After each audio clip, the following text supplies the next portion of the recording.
Howdy, I'm Maddie. Welcome to Swim. Yeah.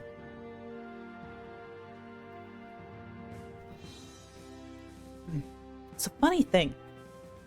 I've talked before about how KSP, with all my mods installed, takes like 7 minutes to launch the game, right? And it doesn't take 7 minutes to launch anymore.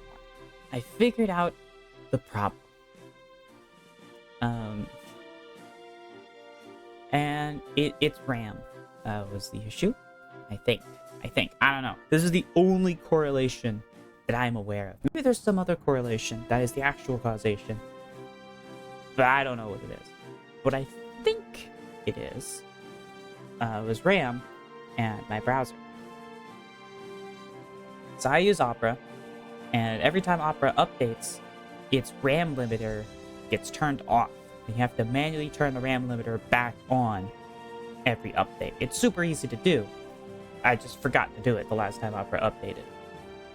And so Opera had been using a lot more RAM than I thought it was. And I think that's what was eating into... I don't know, that's the only thing I could think of. Like, my computer should have plenty enough RAM that it shouldn't be a problem, right? But it's the only thing I could think of. That instead of using 2 to 3 gigabytes of RAM, Opera was using like 6.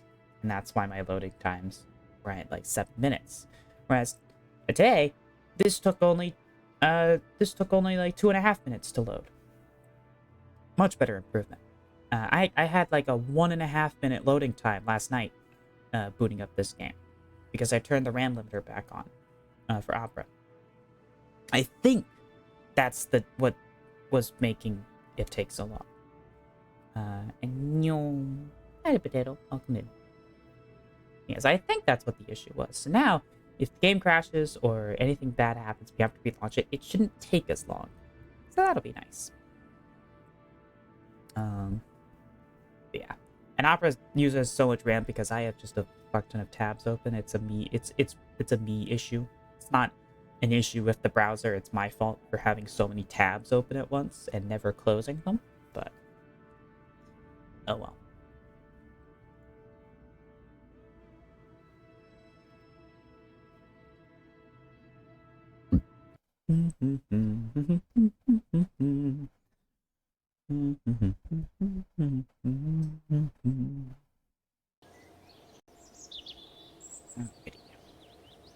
Welcome in.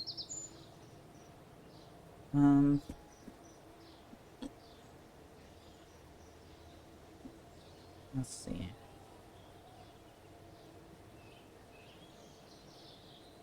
All right. I like your funny tech words, Magic Deer. Okay. Let's see. Do we want to get right in, or do I want to talk about my mail troubles?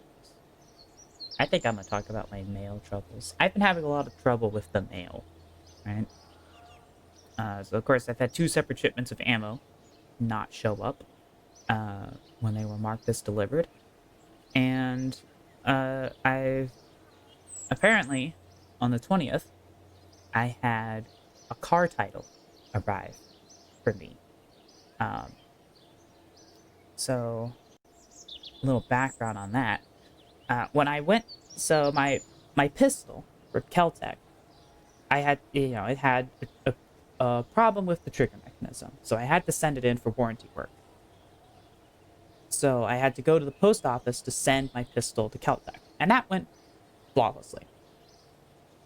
But apparently, someone at the post office accidentally printed my label the second time instead of printing somebody else's label.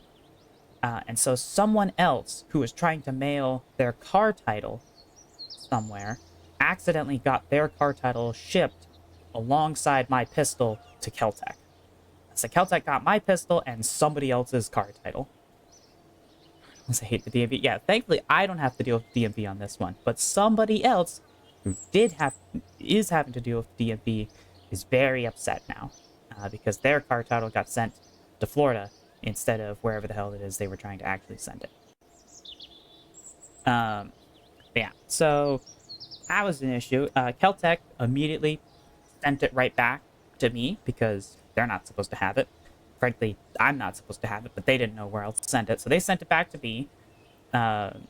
The post office, FedEx, reached out to me and said, "Hey, we messed up and put your shipping label on someone else's thing. Do you know what happened to the thing?"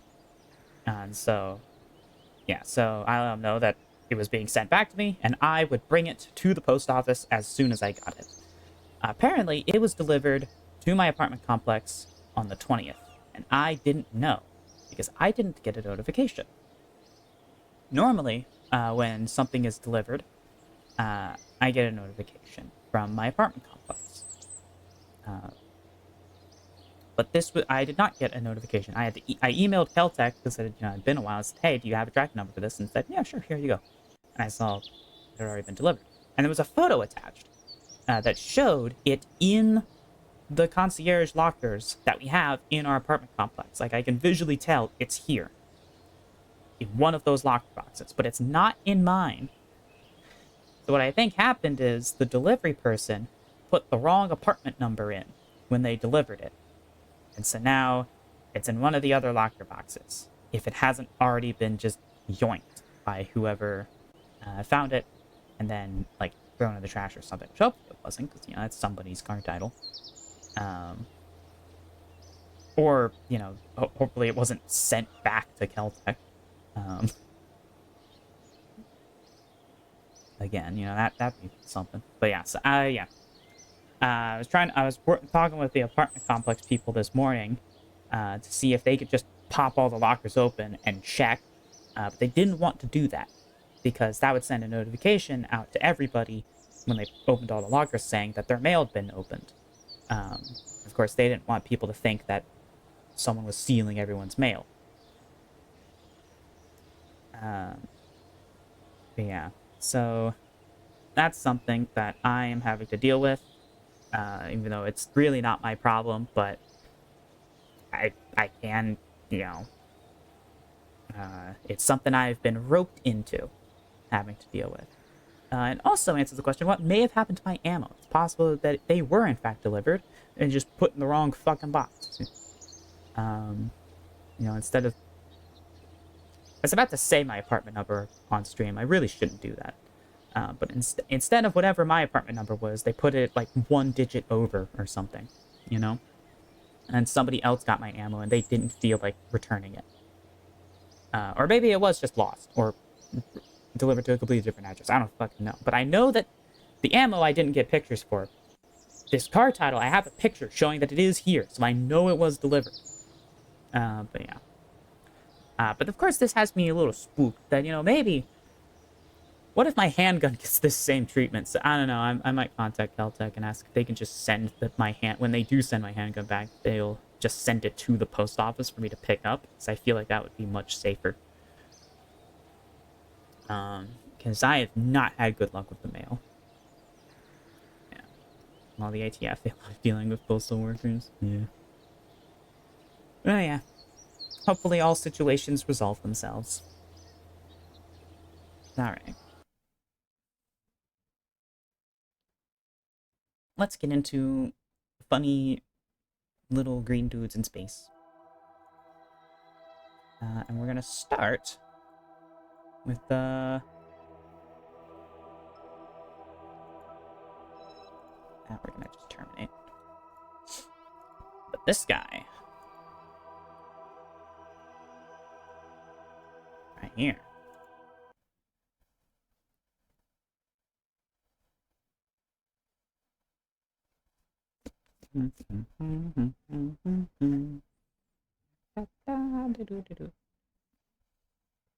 Yeah, Caltech ship to FFL. Would FFL charge you a transfer fee? I don't know. I'd have to... I'm gonna call Caltech tomorrow morning and ask like what good options are. I'm assuming they would know better than me. Yeah, here we are. On the moon.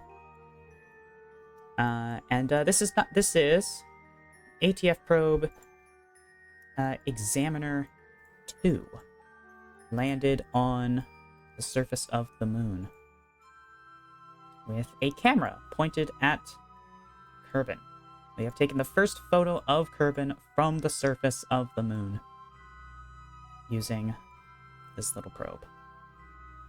My studio backline. Yes, unfortunately, our own tracking has confirmed that this craft is real. Unfortunately. So, thankfully, Examiner 1 was a total failure. At the same time, the ATF launched a probe to land on Minmus, and it collided with the surface, completely disintegrating. So, you know, when we collided with the surface of Minmus, we didn't completely disintegrate. Enough of our probe survived, but we were still able to get some science back. Theirs completely gone. So, you know, clearly we have superior build quality, at the very least, going for us. And we still got to both moons first. But of course, once again, we know from experience that it's easier to land on Minmus than the moon, so if they can put a lander on the moon, it's only a matter of time before they put one on Minmus. But for right now, we're not going to worry about that. We have other things that we are working on. Most prominently, we have Boss Card 6. Although, actually, what I wanted to do real quickly is just double-check some numbers before we launch that, because I'm not sure if I'm actually on 6. So let's see. We have... Boss Card... Oh yeah, we went all the way up to 6. We went all the way up to 4 of Boss Deck, huh? There's some missions I'm forgetting what we did for, in here. Yeah, well, whatever. When it impacted Minmus, did it ring like a bell? Like the real...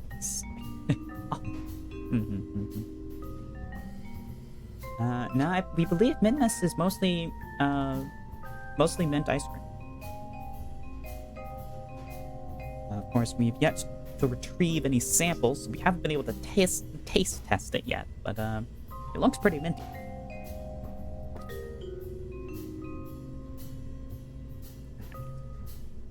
So yeah, we are going to go ahead and launch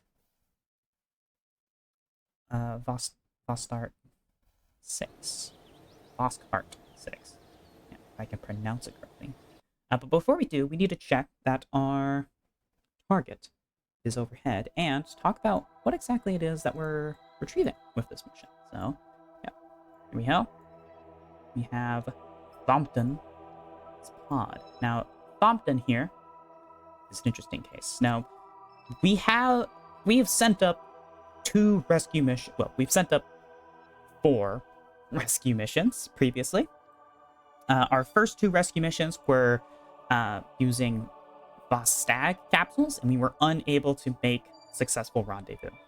The Vostag was not capable of proper rendezvous and rescue, so those missions ended in horrible failure, and we unfortunately lost Team Unkerman in space. Mint, worst universe line. Hey, mint is good. I like mint. I need to get some mint ice cream at some point. I don't know. I found a place that I found a store that has my favorite ice cream, just like vanilla with caramel and chocolate covered pretzel bits in it. It's so good, and only one company that is like available in stores around me makes it without nuts, because I'm allergic to nuts. But they stopped making it for a good while, and I think they've reintroduced it, so I've just been eating that lately for my ice cream. Because I know it'll go away again, because it says limited edition, and it was limited edition before. But it's not real limited edition because it comes back every now and then. Yeah. Anyways. Graham cracker ice cream, best ice cream. Graham cracker ice cream is pretty damn good. I will say. Yeah, so we've done, so we did have 2 successful rescue missions using the Vosk Heart space capsule, which is what we intend to use today. And the Vosk Heart has proven itself to be quite reliable for these rescue missions, so we should have no trouble with this today. However, we weren't originally planning to do any more rescue missions after those first 2. You see, the thing is, we were able to get, when we rescued those first 2 Kerbals, those were ATF astronauts who had been stranded in orbit. And they were stranded because the ATF did not have the technology capable to perform a rescue. So we were their only chance at surviving. And so that meant that on a geopolitical scale, we were perfectly justified in going up there, grabbing them, and bringing them back. And then if they wanted to join our space agency and defect from the ATF afterwards, that was totally their choice, you know? But now, the ATF do have the capability. As we noticed from the interception of the Antlers satellite, the ATF are able to intercept and, properly rendezvous with a craft in orbit. They're able to EVA over, which is something we didn't think they'd figure out how to do for quite a while. But they managed to EVA over to the craft and perform work, which means they could EVA between 2 spacecraft. So they can rescue their own astronauts, so we didn't think we would have to rescue anymore. Of course, after the Timon incident, our own safety precautions went up quite a bit, so we're not worried about stranding our own astronauts in space anymore. And we didn't think we would have, the political, legal means to be able to perform a quote-unquote rescue in the future, since the ATF can just do their own rescues. But Thompson here is different. Thompson, according to official ATF mission control, Thompson is dead. His capsule depressurized, his suit failed, and he died in orbit. But that is not true. We have been in contact with Thompson, who has deliberately sabotaged their own spacecraft as a means of defecting. So now we're going to be sending up a rocket that publicly is going to have 2 Kerbals on board, when we're actually just sending up 1 Kerbal, so we can bring Thompson back, without the ATF realizing. They think their astronaut's dead, and we're going to grab them and bring them back to join us.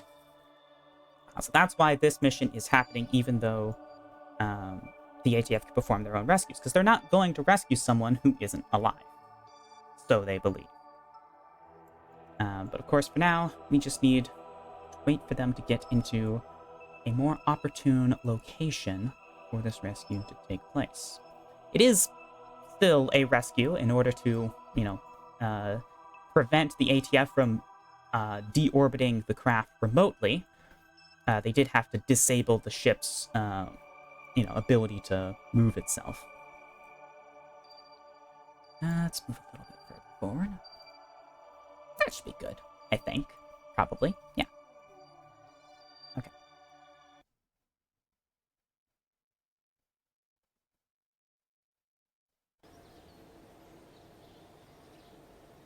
Alright, Frostheart 6. We're going to be launching with, let's see.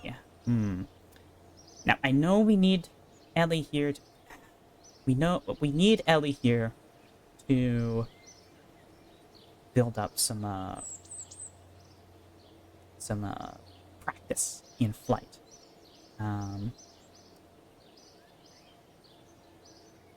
but I'm not sure if she's the right Kerbal for this job. This is a top secret mission, of course, given the nature of who we're picking up, what we're doing up in space. And so, while officially Ellie Rick is going to be on board this spacecraft alongside Valentina Kerman, they're both officially going up. In reality, Ellie Rick is going to be sitting in a quiet room this entire time, away out of the public eye, while we send Valentina alone.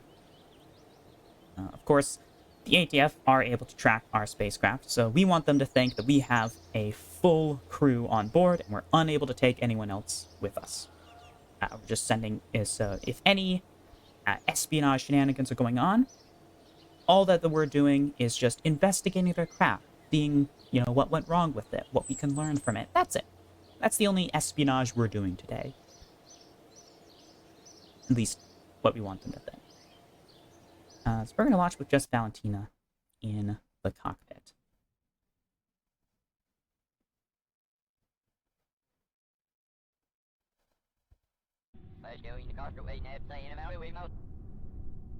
Alright, here we are. Valentina is ready. Our SAS on, throttle up.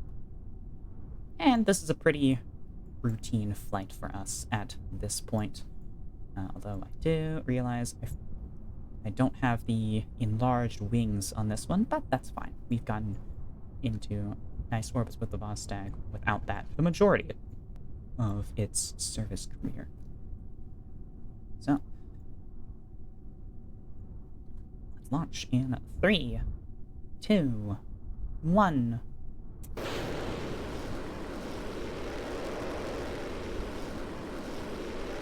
Oh, he's like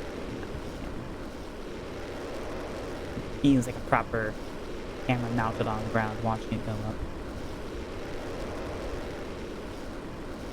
Alright, let's start our gravity turn.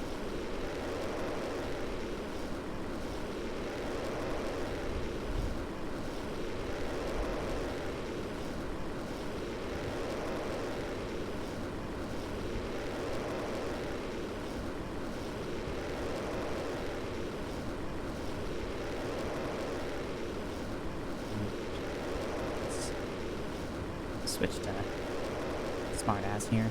A little more stable.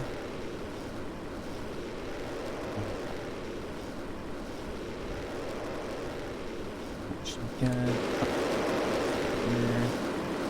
Right, so it's a bit higher than usual, but I think we're still gonna go for over top and let him catch up and come in from behind him. I think that's still gonna be our approach, just because he is still kind of close to.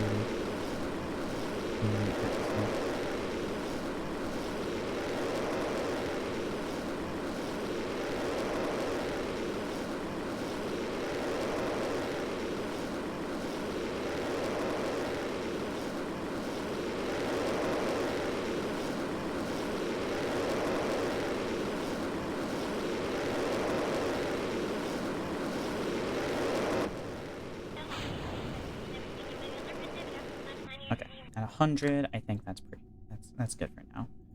Let's add a maneuver and synchronize.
Now that we're in space, we're gonna get rid of smartass.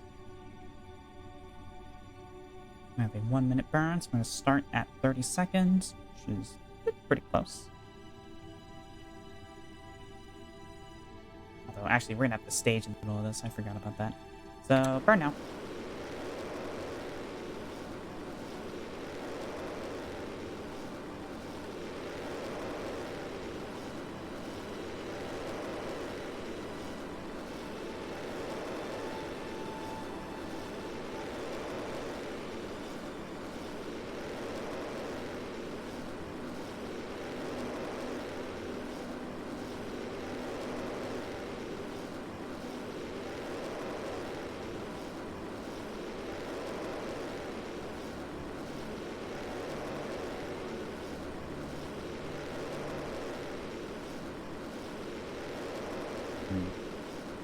Would actually be really perfect, but I don't think we're gonna be able to get that separation down. Oh, actually, this separation might be.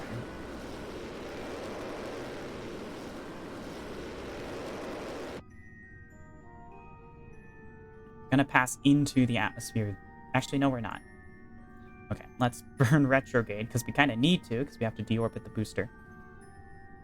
So I did this a little fiddly, but we could probably get this intersect to work out for us. Alright, come on. Come on. And...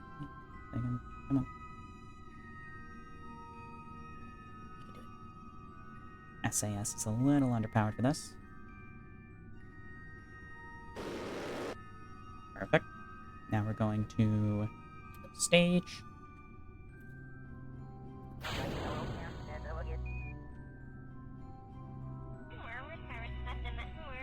I should have turned normal before doing that. It's fine. Let's see here.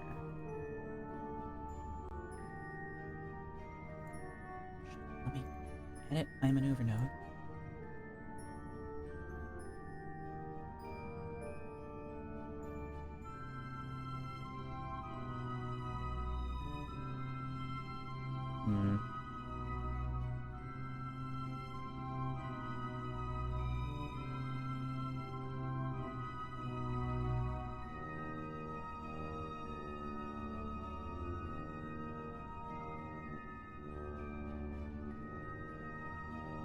I don't think we'll be able to. Let's just circularize for now.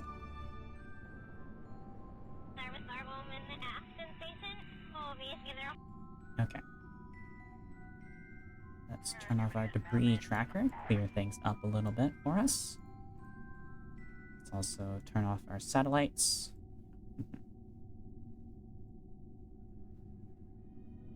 Okay, we have our intersect over there.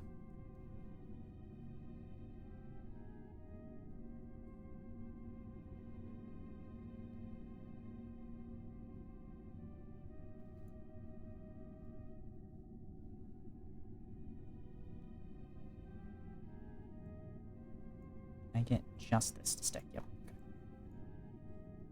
Okay.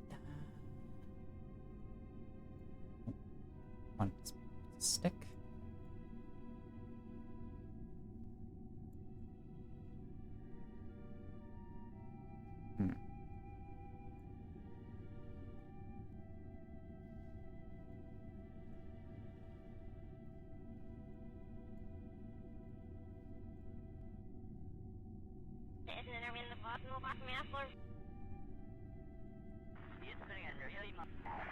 I think we're just out of phase. We're not gonna be able to do it. Okay.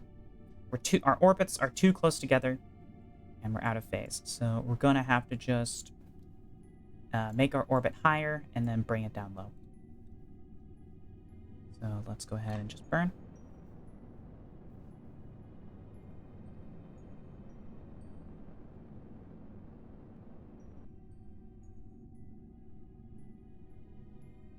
And let's time warp ahead.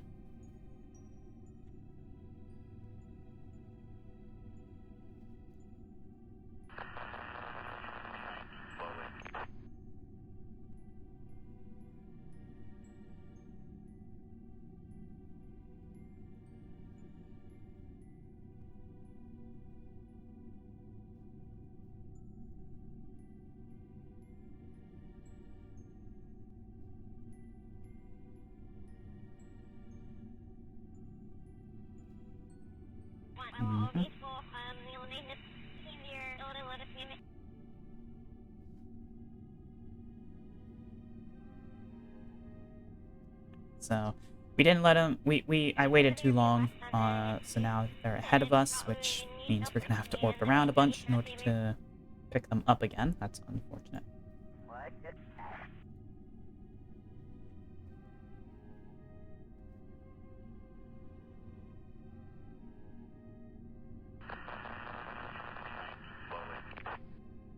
T-minus 3.5 seconds. We burn.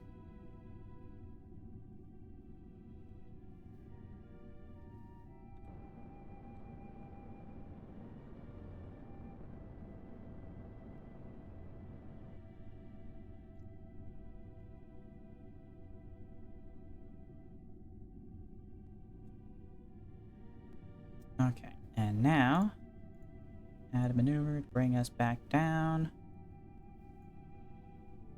and see where we can get an intercept. Shut up.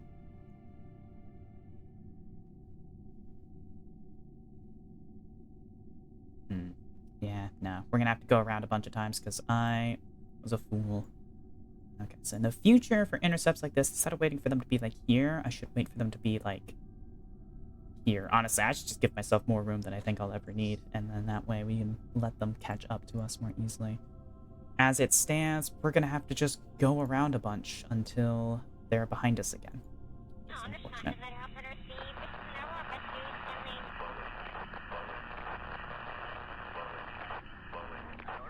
Okay, they're behind us again. Let's... Here, this probably isn't behind us enough.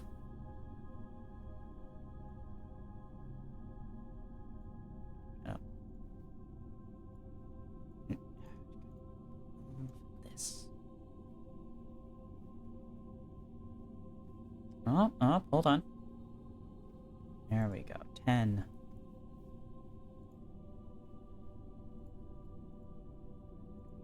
Doot. That's as slow as we got. Scoot that way. Nope. Scoot that way. Yeah. Nope. Yes. Nope. Scoot. Lower sensitivity.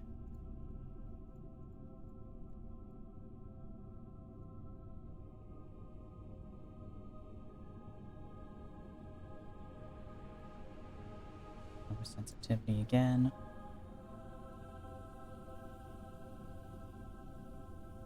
Maybe up it a little.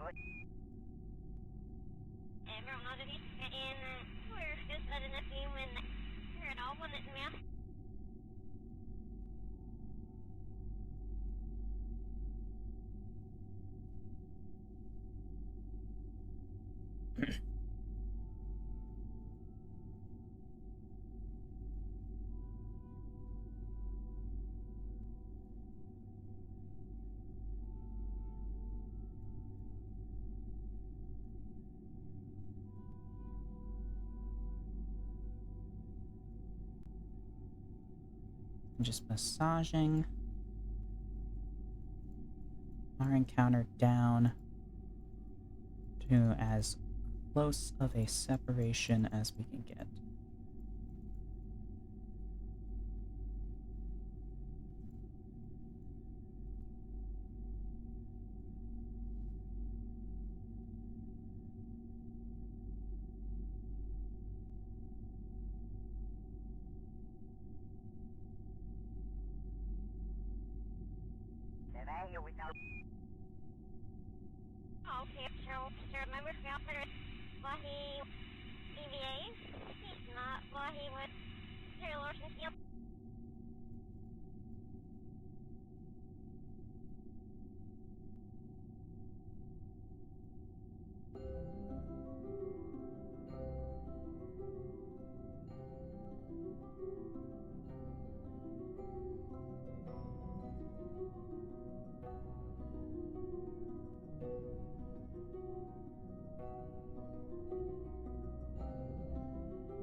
temperature meters. Alright. So that is gonna be... Yep, that is gonna be our intercept. Alright, perfect. Let's head up here. Now this is a very precise burn we're gonna have to perform, so we're gonna drop our power here. This is of course the upgraded orbital thruster, which is much more powerful than the previous one we've been using. So let's get a nice, good number to work with. It's perfectly even.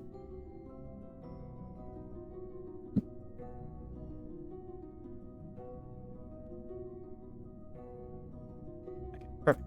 So at T-minus 21 seconds, we'll begin our burn. Let's get our solar panel pointed towards the sun as well. Lovely.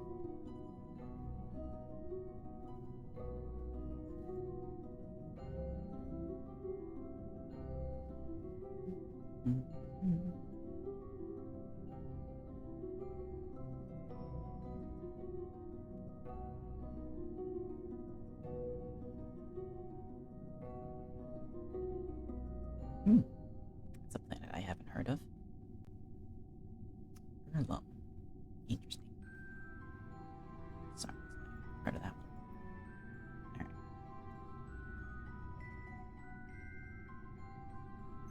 T-minus 21 seconds.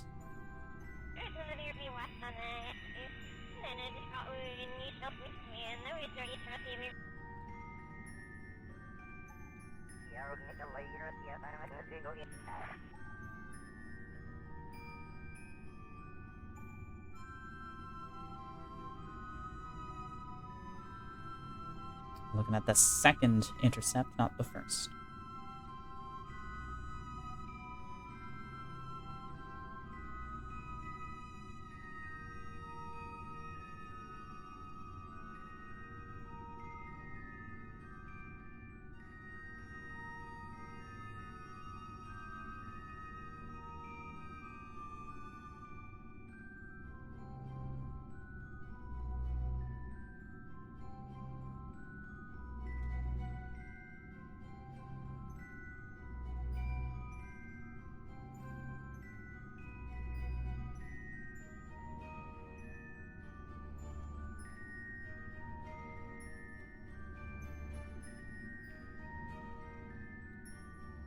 Alright, perfect.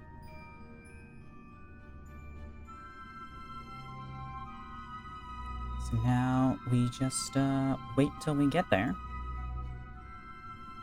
And then we're going to kill our velocity in order to bring our orbit in line.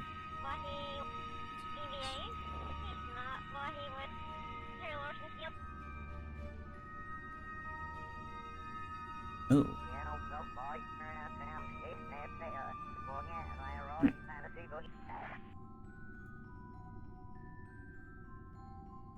That's interesting.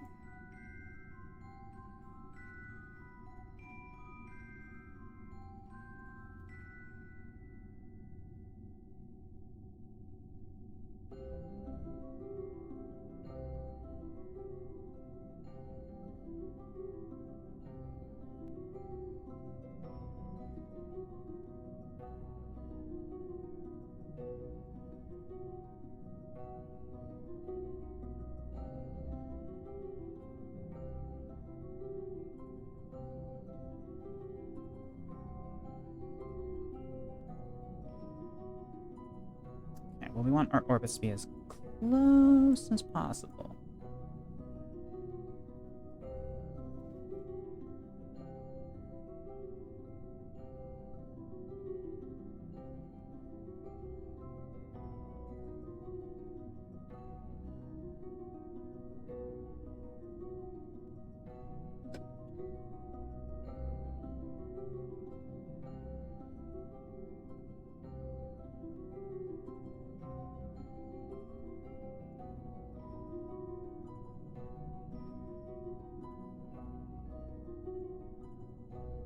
Okay.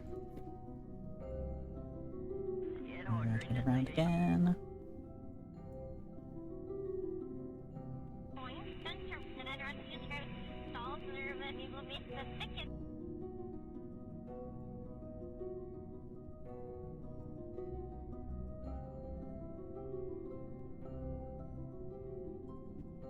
into view on the craft now.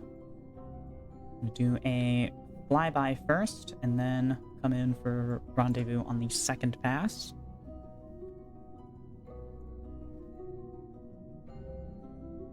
Although, actually, no, wait, no. We've already made our first pass, so this is the second pass coming up. Alright. T-minus 15 seconds, we start our burn.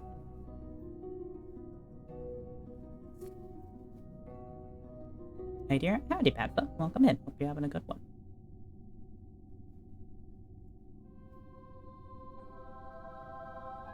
Alright. And we are...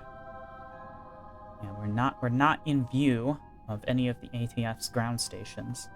We're doing our rendezvous over friendly territory, so that's a nice bonus. Approaching our burn time.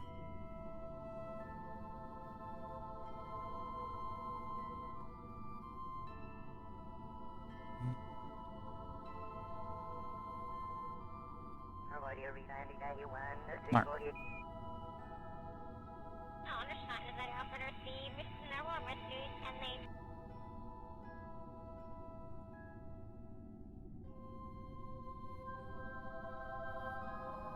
Here they are. And we're going right past them. I think,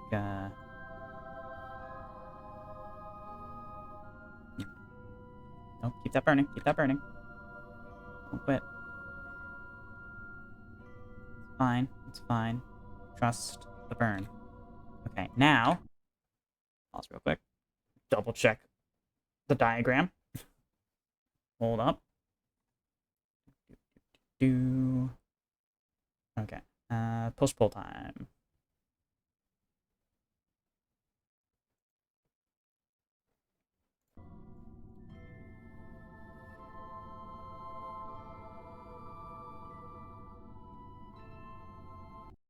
Okay, I have the X and that one going in the opposite directions. That's no good.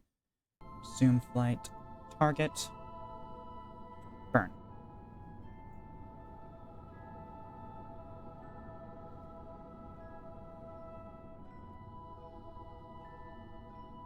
Shit.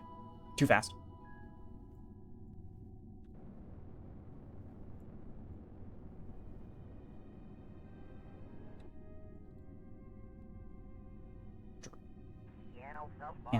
Cancel our velocity.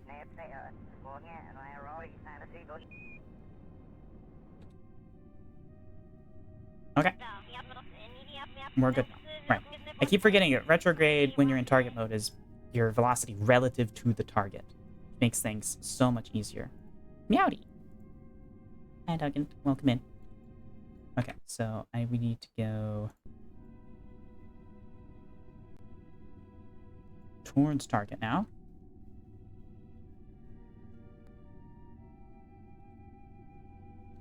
And locked camera.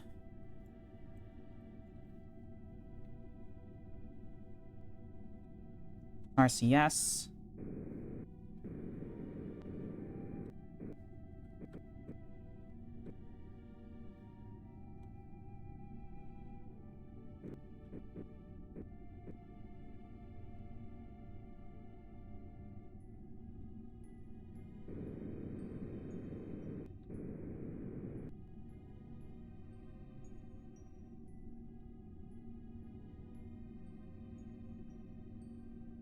Gonna time warp closer.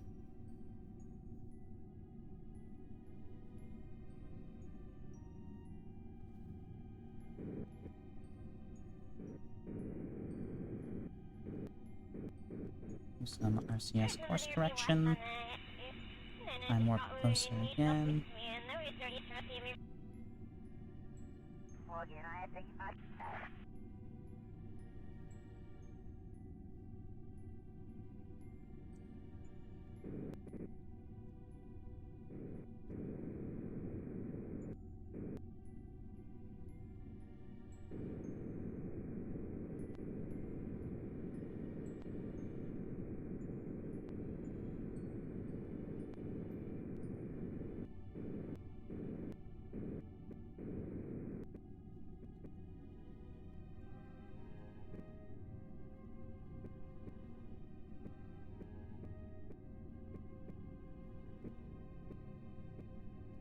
Um...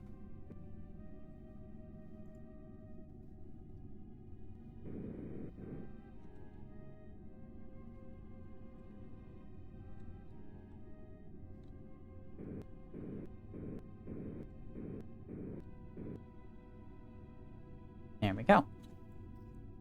Let's inflate our docking port. And Thompson is now able to EVA over to us. And this will also give us an excellent opportunity to study the ATF's EVA jetpack technology. Previously, we had to bring our own jetpacks up for ATF astronauts. Now that they've developed their own, we can see how theirs works. Not that theirs will be better than ours, but rather to figure out how they developed this technology so quickly. We thought they were a good while away from having it. So, there we go. All is well.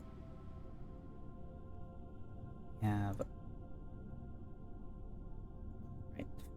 He's still in the airlock. We have to transfer the crew into the capsule. There we go. Valentina and Thompson on board. And Thompson is a pilot! Excellent! We needed more of those. Hell yes. Alright. Welcome aboard, Thompson.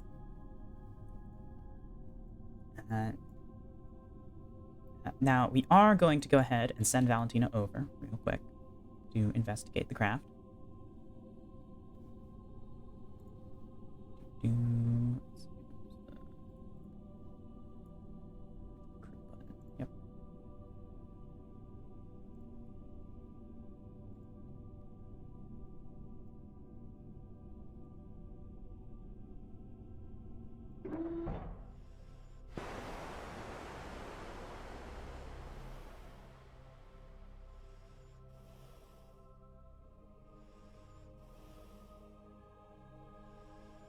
Mm-hmm. Of course, if the ATF does try to investigate the craft, you need to make sure that the hatch is thoroughly jammed shut so they can't investigate the interior and discover that Thompson is, not on board. Alright.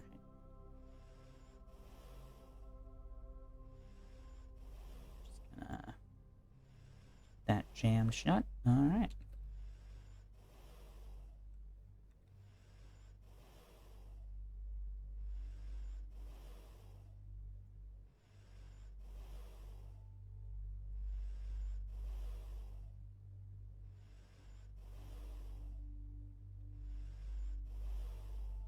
And hop back.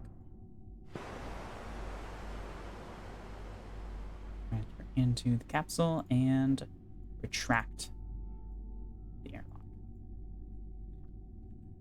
Alright, now we just gotta land back in friendly territory.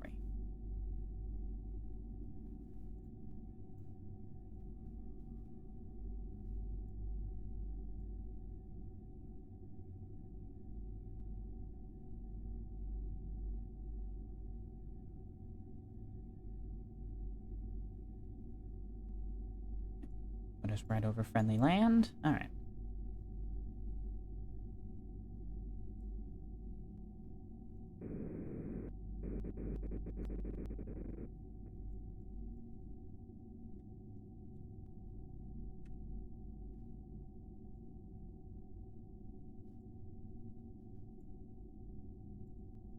Go ahead and unselect that. We have a 1 second burn, so let's give ourselves a little more fine control than that. Alright.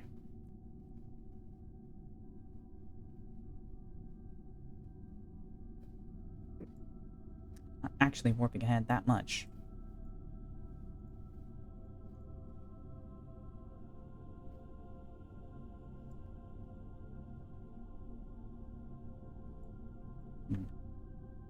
Yeah, I'm curious. What biome do we have beneath us?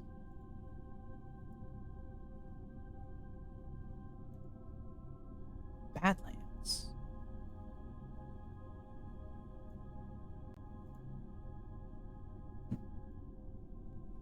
Interesting. Alright. Good to know where the Badlands are. Excuse me. I didn't know that before. I just noticed that, you know, it's a different color down here. The map of Kerbal that I have been using shows this is all green. And the fact that it's more of a yellow here was interesting to me.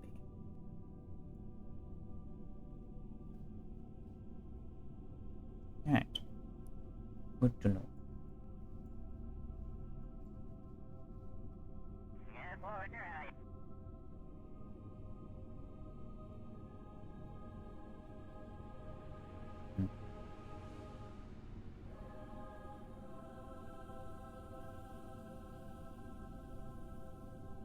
Oh shit, are we late for our burn?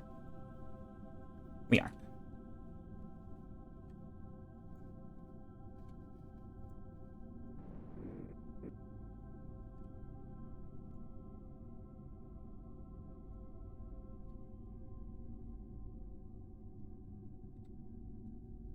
That's fine. Just cost us a tiny bit more fuel to get to the same spot. We have plenty of Delta V, so it's no big deal. Let's warp ahead.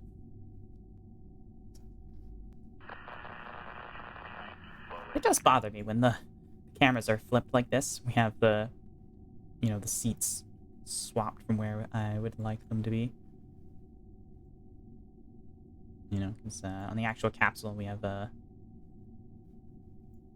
it's facing this way. Valentina's on the left, Thumpton's on the right. Whereas in here we have actually no. When facing them, Valentina's on the right, Thumpton's on the left, and it's flipped down here. Bothers me. But I think that has to do with the order they get into the vehicle. I don't know. I don't pay enough attention to it.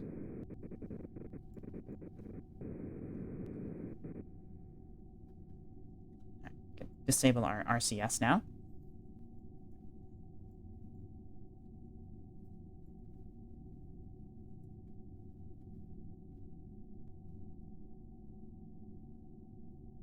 I could probably swap this tank out for the smaller one. But you know. This is, for real this time, the last boss cart mission. We are retiring this because we're actually going to be developing a new orbital capsule in this stream. In fact, as soon as we land this, we're going to start designing that new orbital capsule.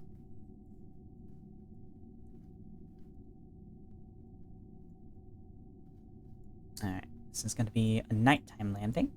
We'll have nice, pretty re-entry effects to look at.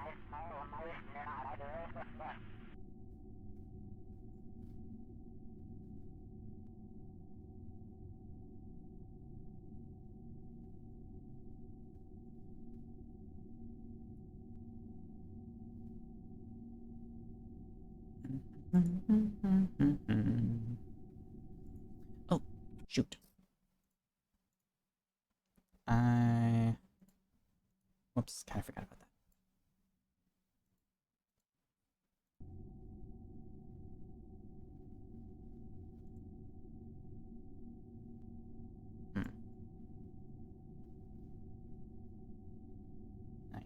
Yeah. Whoopsie. I had, behind the scenes, I had turned that off because I was, to land the ATF lander on the moon, I turned that off because importing craft across save files, the reliability goes down to like 0, and so stuff just breaks when you import craft. So in order to land it, I had to turn that off because I didn't trust transferring it across the save files after it was already landed. So I transferred it while it was still in orbit and then landed it.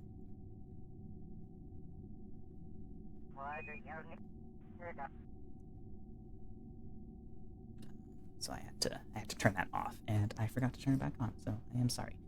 But I don't think we would have had any parts failures. All of the parts on this vessel are pretty reliable. They're pretty well tested at this point. So all is well. I'm not sure how the heat resistance of this part compares to the previous engine, though. I think this is the first time we've deorbited with this engine, so it'd be interesting to see if it survives. It probably will. This is a pretty shallow re-entry as well. Although it is... Actually, it's getting pretty hot. Are we gonna have a... Ooh, okay, yeah, that engine is not as... explosion resistant. That is good to know. Okay, well, temperature doesn't seem to be spiking for the rest of it, so I think we've passed the worst of it. Even though it is picking up in intensity, I don't think our SAS wheel is going to burn up. I'm just saying that. No, I think we'll be good. Let's just rotate more. Ooh. Yeah, so going into super speed kind of makes our angles a little worse. We're coming in further inland than I originally intended, but that's fine.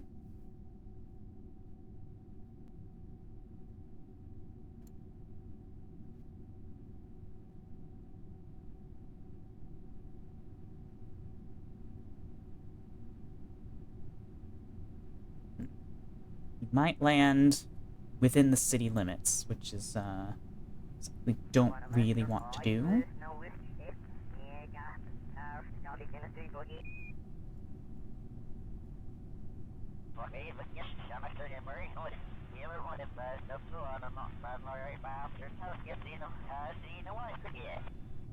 Let's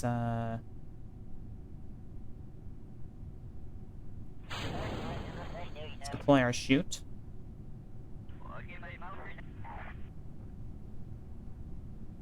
Okay, now we're not coming in over there. We are coming in over a mountain, though, so... what is our... Oh, yeah, okay. This guy's gotta go way up. There we go.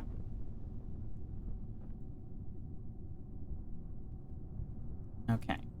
Now, this is not ideal land that we're going to be coming down on, so what I'm going to do is I'm going to inflate the airlock so if we start to roll downhill, this will stop us from rolling significantly, because I think we're going to.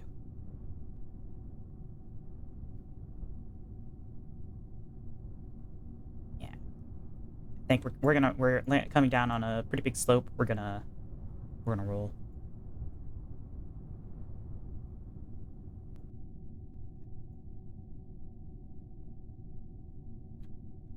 But hey, we got a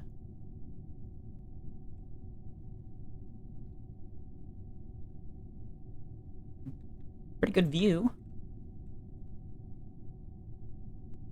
Coming down, you know. First time at Thumpton and doing the UCCR.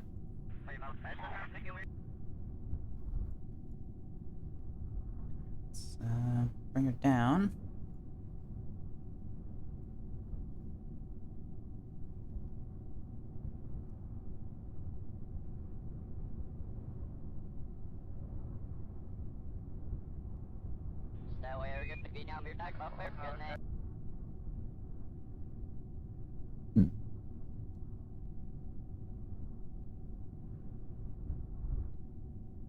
You know what? I'm gonna enable RCS as an extra bit of stabilizing force.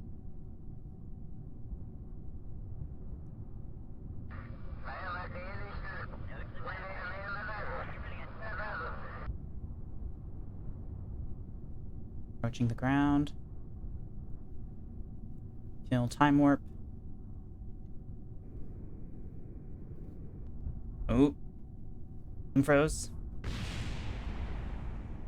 Okay. Not bad. All considered. Not bad at all. And boss card 5 has successfully returned. Wait a minute. 6. Did I forget to rewrite that? I forgot to rewrite that. Well, darn. Oh well. Is whatever. Welcome to the UCCR, Thompson. Light and recover vessel. Yes. We have a new pilot, which is exactly what we needed. Nice.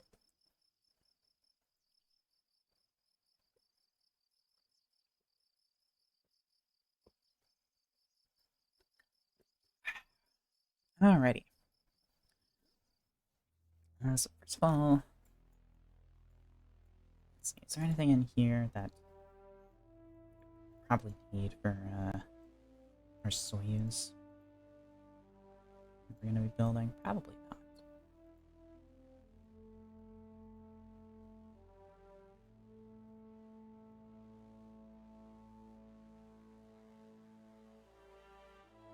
Okay.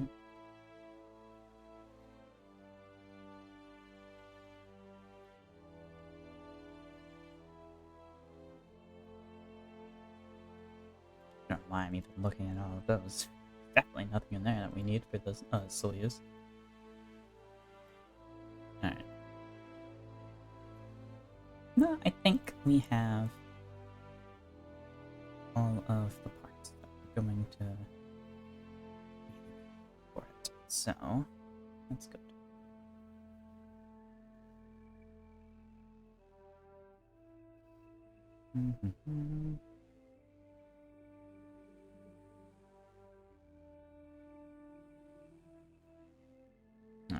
We'll be needing this later, but for now, we don't need it.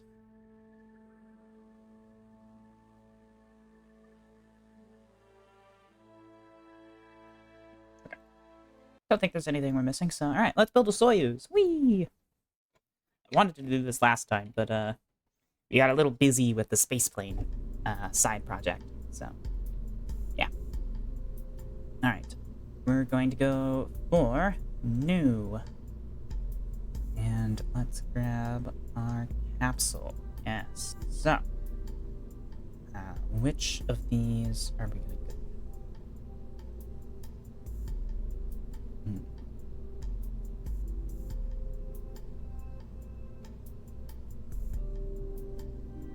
Okay, so the Virgo here is based on the lunar lander variant of the Soyuz.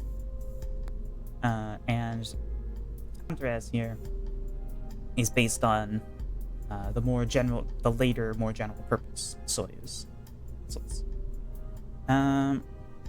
So I think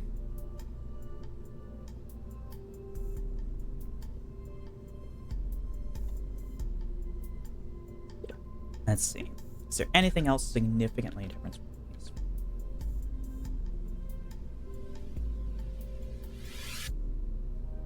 Charge and snacks 100 and 150. Alright, I think we'll start with this, and then when we get to later Soyuz, we'll upgrade. Because even though during the development of the Soyuz, the first Soyuz capsules held 3 cosmonauts, but they couldn't wear their spacesuits at the same time that they were in there. There wasn't enough room to wear their spacesuits. It was one of the issues. So they dropped it down, and they dropped it down for 2, both for that reason and because it meant they could fit other equipment that was necessary for the moon landing in the capsule. More life support stuff and things like that. I think I forget exactly what it was they made more room for, but they had to drop it down to 2 for the moon mission. And then they went back up to 3 later on, once they had sorted out the other issues that called for them to reduce the crew count. But it's simpler if we just go for 2 and then upgrade to 3 later. So I think that's what we'll do. Alright. So here we have our capsule. Hello.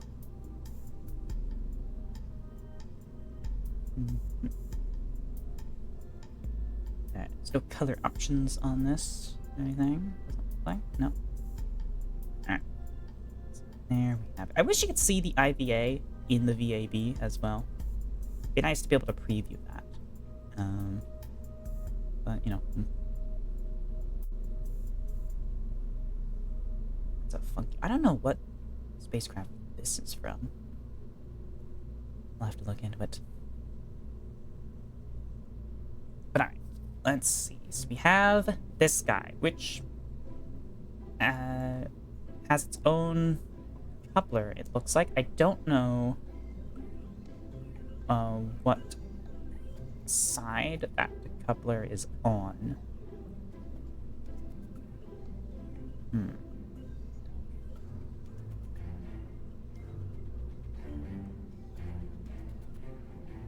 Yeah, so what we're gonna do is real quick,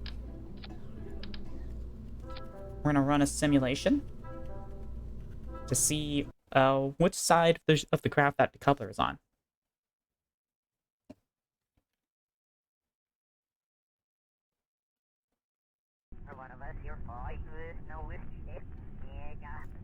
Okay.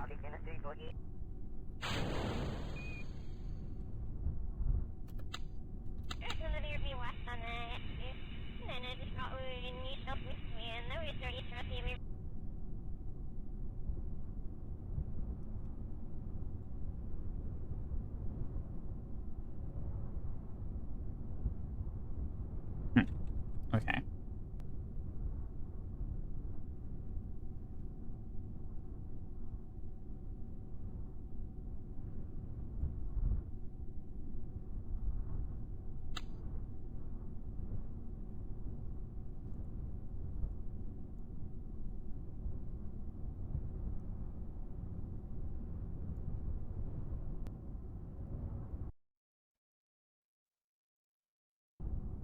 No idea. Didn't seem to be able to move, so... I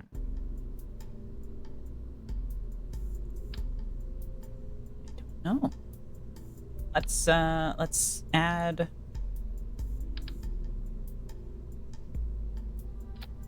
some SAS wheels. And try that again. I want to know.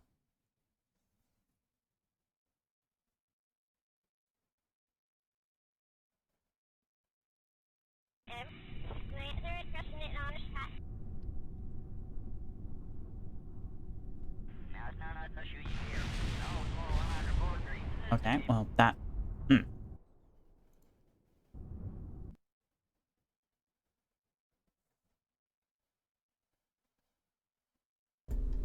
Oh, I terminated instead of restarting. Whoops. Yeah, actually, hold on. Let's just... Yeah, we'll just do that. Much simpler.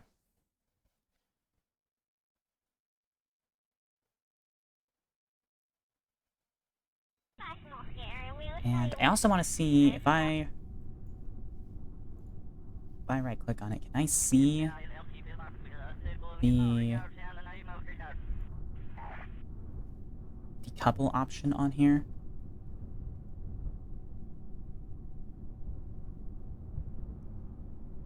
Near escape hatch. Oh, is that what it is?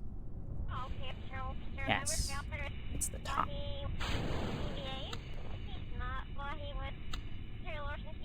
Okay. Good to know.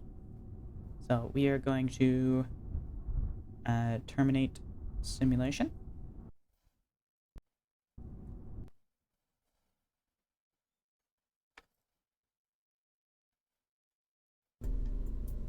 Alright, makes sense. Really.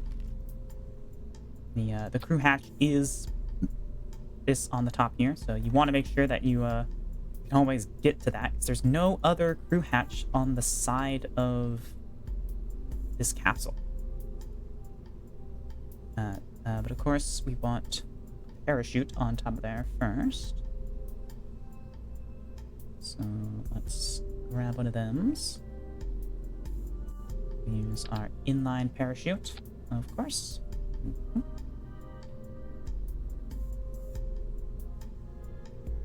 Let me grab you, which I think is meant to go right there, because it looks really at home right there. Oh yeah, that's a perfect fit. That's that hole is that bump is made for that. Yeah, that's a periscope, which we do not want on the save stage. So we want this to be the last thing that happens.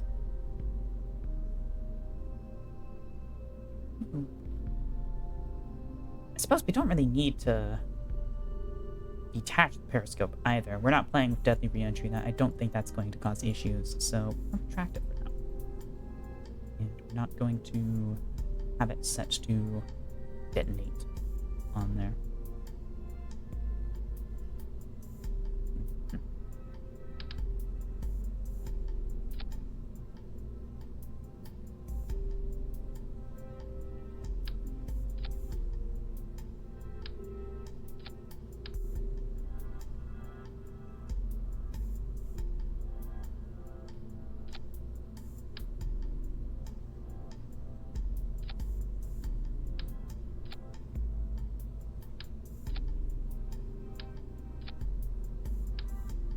This spot where the grime isn't so bad.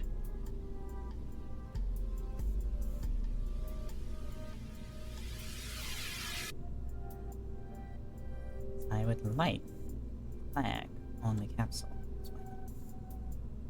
Alright. That on there. You know what? We should name this so I can save it along the way. Let's see. What deer pun did I have set aside for this?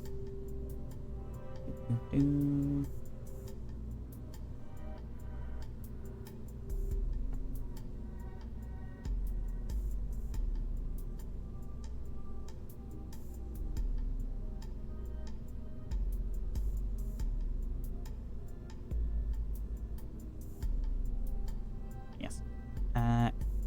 Stado, or Stato, or however it's pronounced, is what we are calling this.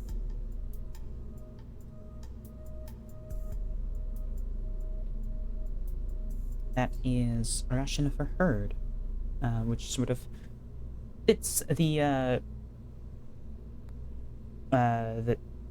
with the meaning of Soyuz, which I forget. Hold on. Union or alliance, yeah. And so a herd is kind of the equivalent of a union for deer. So, yeah.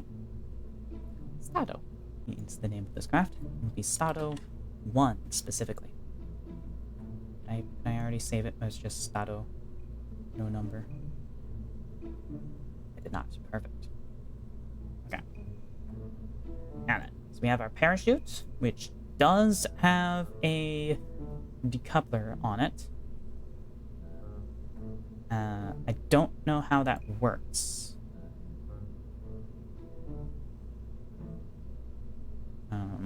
So I think we're gonna have to... We'll do a test. I'm not entirely sure. That might be the color of the parachute itself, actually. I don't know. Regardless. We'll have to do a test to see how that stacks up. Because we might just have to manually right-click and detach the orbital stage. But I don't know. We'll see. For now, though. Let's see.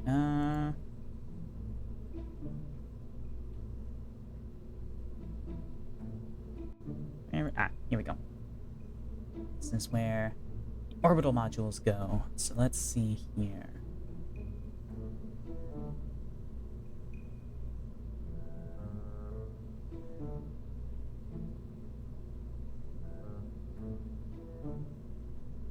Mm-hmm.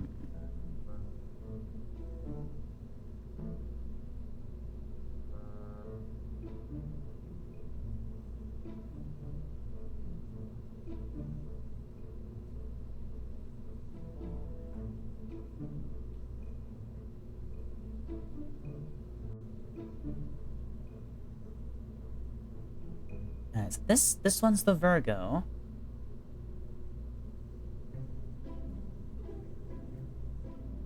We wanna start with this one, I guess, and then we'll work our way through them.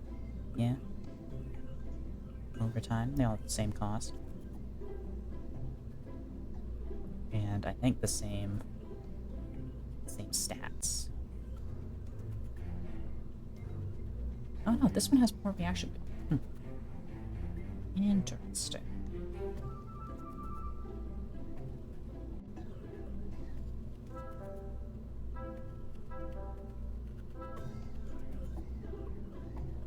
Charge 10, snacks 200.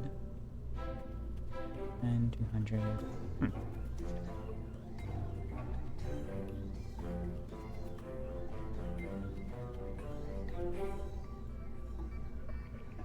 Alright.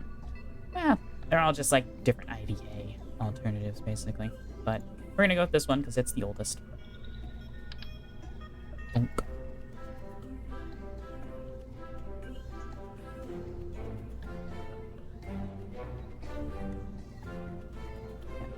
As the view over top.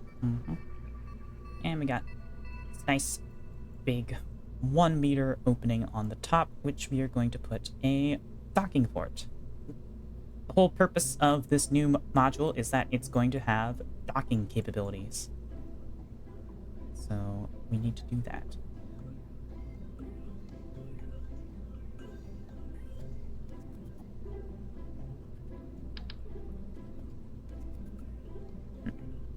Also, need to have handrails, probably. Although, actually, we don't need handrails. We have jetpacks. We'll just use those. They can grab out of the hatch already, so it's fine. Yeah. Ooh, top flag. Where does that put it? Nowhere. There is no flag. Oh well. Alright, coupling.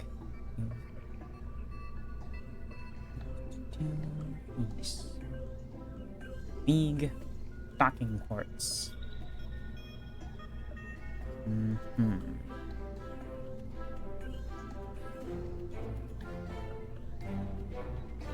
So, let's see. First step for footsteps in docking. Yep, okay. So, we're going to do one of these with a male port, and we need to do the next launch with a female port. Because they are not androgynous, unlike these guys. So, we need to make sure that we have the correct docking port on. Ooh, Tantras? Yes! I love Tantras. That's one of my favorite mods in this game. Always has been. So we're going to go ahead and unlock both of these. And for our first one, we'll start with the female. Yeah. Make it green to match. Insulated. Default. I think the default looks better. Any other? Nope. Okay. And we have to be extra careful that when we make Stato 2, that it has one of these on it, so that they can actually dock. Sadly, these docking ports are not capable of being gay. As much as we would, of course, would love to have some lesbian docking ports and some gay docking ports, it's unfortunately not possible. At least not with these designs. Later on, we can replace them with these, which are capable of being gay. But that is a later technological development that we're technically not supposed to be making yet. Or not really a technological development, more of just like a preference thing. The Russians just liked having the rod and socket system for their docking ports, because like the most recent Soyuz still use the rod and socket docking, I'm pretty sure. And I mean, technically, I don't know a ton about like the US side of things, but I think modern US docking ports are still male and female. I don't think they're androgynous most of the time, but I could be wrong about that. Either way, this is what we're working with for now. So now, a bit toasty in my room, so I'm gonna take my robe off. And my pajamas underneath. Alright, there we go. That's better. Alright. Now let's see. What goes under here? We need a heat shield, obviously.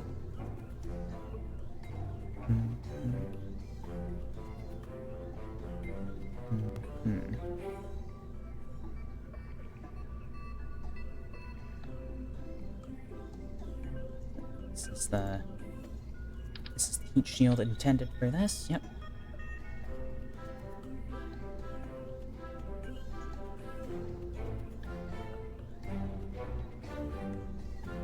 Yeah. Match the color. We are going to... Yeah, we'll leave it at max ablator. Realistically, for the re-entry speeds that we're going to be using most of the time, we could probably get away with just like 30 ablator, and that'll be more than enough. But just in case we have to do super high speed re-entry, more ablator is good. And it also means that it's slightly heavier, which means our thrust weight ratio will be slightly more realistic. Anything to get that thrust weight slightly more realistic.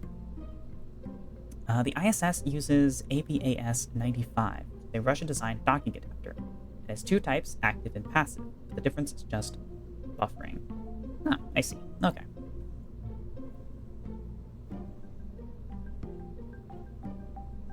Alright, now, what part goes under this? Decoupler, obviously.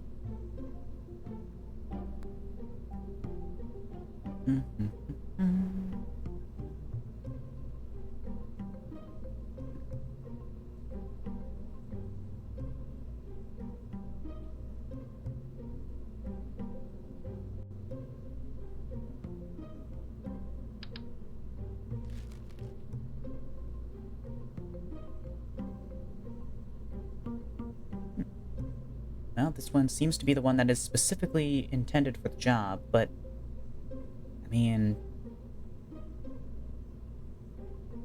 how is it any different? I mean, visually it's different, obviously, but we already have this unlocked. So, should I just use this instead? Rather, they updated to IDSS, which is very similar. Okay. That is more money.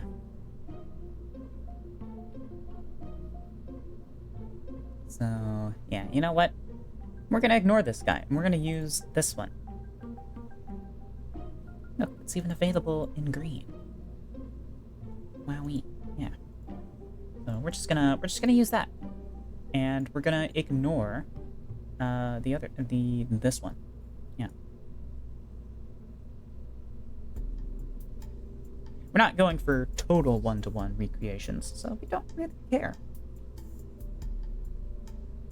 Alright, now the service module. What category is that under? don't think it's a fuel tank. Unless I'm wrong. Libra will probably be labeled either Tantarez or Libra. I know that's a different Libra tank. Basic service component. Fire propellant. This economy. Oh, we have this actually.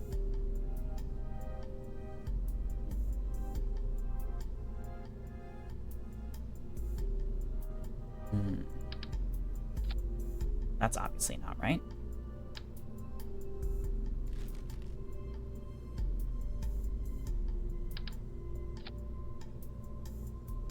That's not right. There needs to be a thing that goes in between.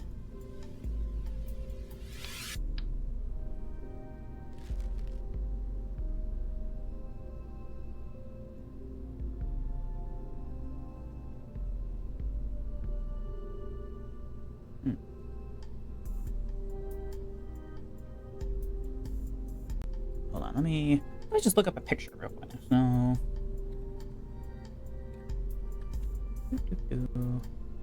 we're trying to go for the Soyuz LOK. What does that look like? Okay, so the Soyuz LOK has the ribbed fuel tanks. At least the small one.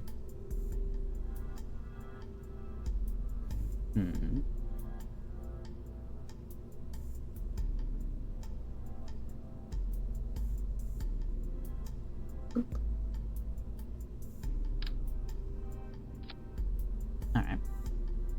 Rebus. Then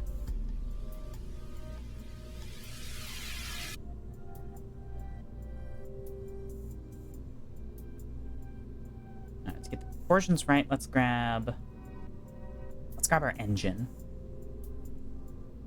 And we're putting on this thing, which we also have already unlocked, which is this guy.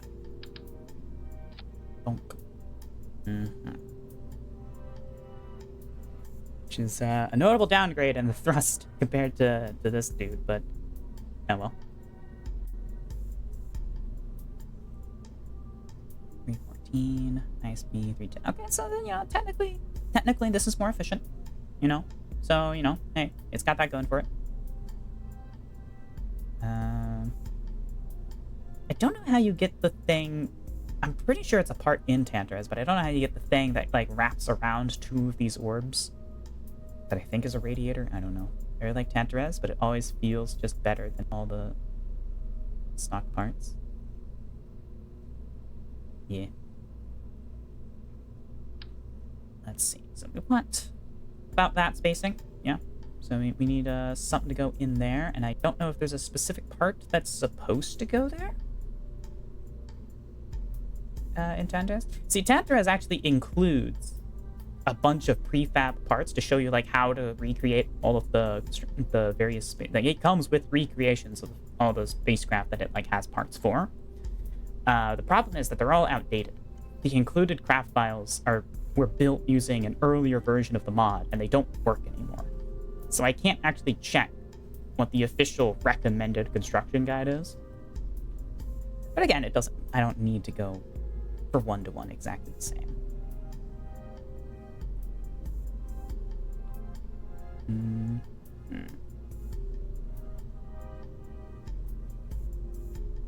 I'm assuming it would be a fuel tank, right?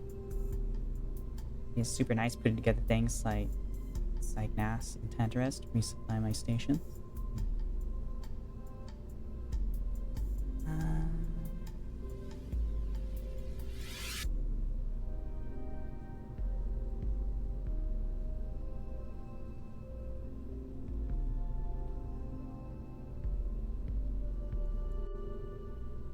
It'll probably be under Virgo, right? If I just search Virgo, that'll give me all the Virgo parts. I think this is it.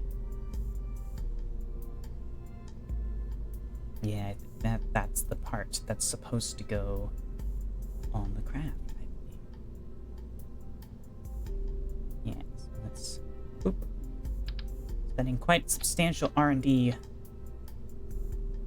for developing this craft, but, you know, this is going to be our new workhorse, so we have to put some money into it. Okay. I guess did we not have that radiator thing? I thought we had that radiator thing, or whatever it is. I think it's a radiator. I don't know what it is. But it wraps around 2 of those orbs. I don't know what it is.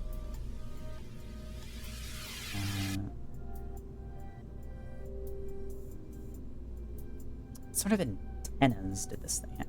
I mean, technically, we're not actually doing the moon mission with this one, actually. So really what I should be looking at is I should be looking at photos of the Soyuz that actually docked in space for the first time, because that's the ones that we're actually recreating here.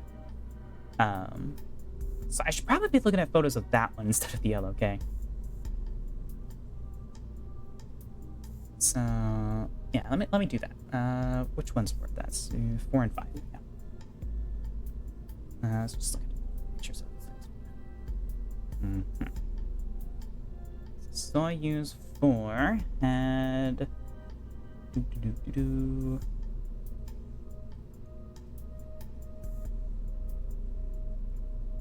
Okay, so less propellant, obviously, because it's not going as far. So let's just remove that guy.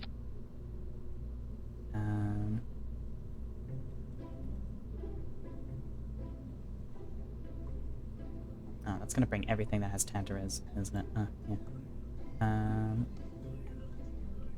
Let's just think. These guys. What, I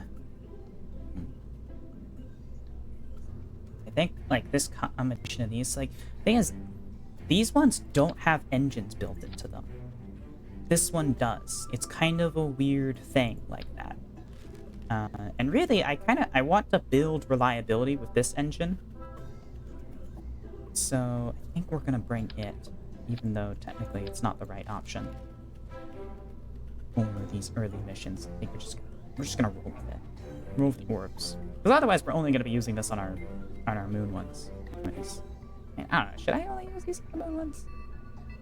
We're gonna have multiple moon missions with this capsule, I hope. So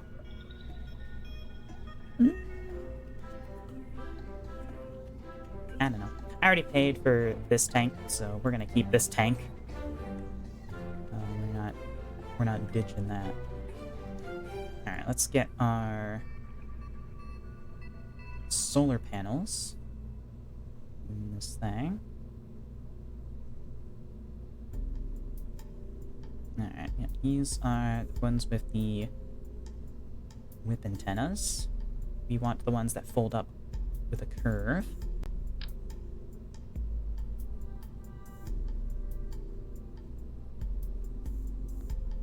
And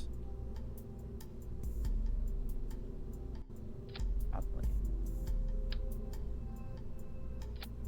let's extend.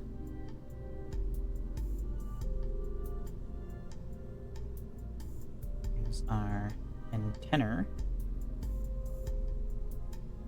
We're gonna remove from symmetry. Right, left.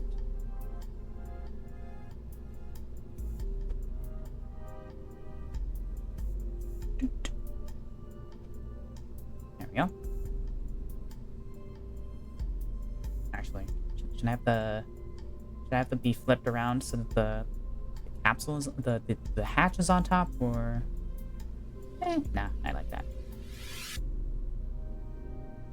Actually, what's considered the top per the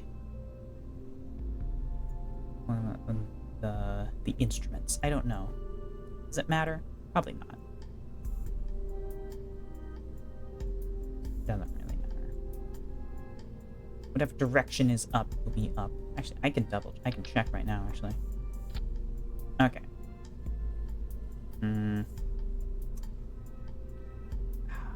Yeah, having the solar panels be on top kind of just feels right.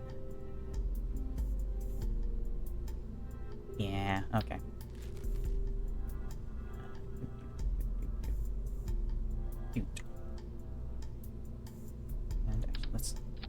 Don't forget. This one. No. Yes. No. Drawn wrong. Left. Right. Some symmetry. Right. Excuse me.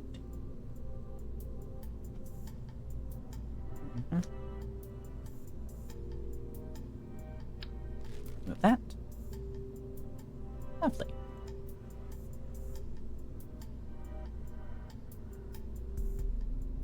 Alright, so now let's see. Our antennae. This one, obviously, needs to go. Where does this go? What side of the craft? I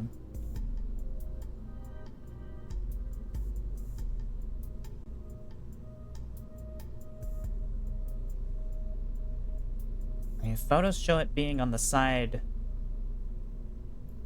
that. Let's see, what side is the hatch on for these? Actually, hatch is on the opposite side.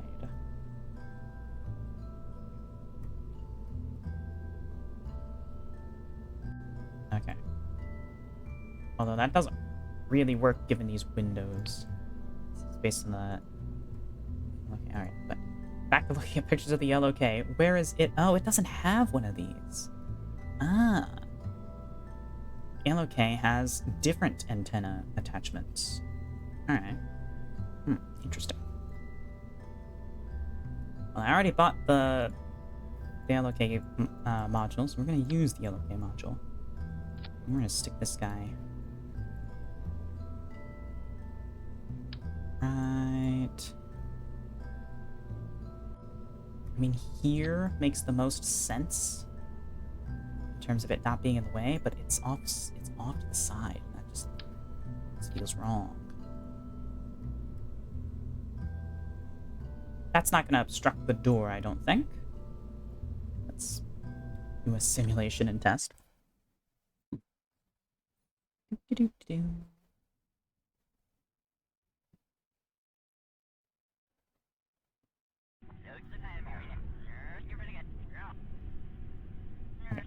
This will also let me look at the interior. Wowee. The interior does look better than what we've been looking at. It's got an actual panel. Wow. Yeah, more polygons in this one.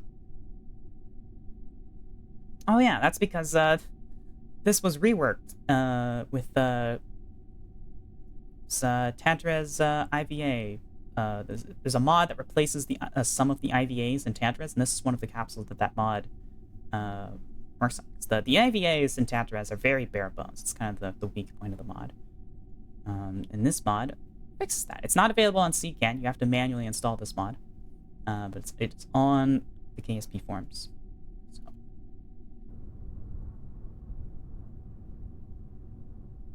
Yeah, we can transfer crew. Initialization error. That's not good.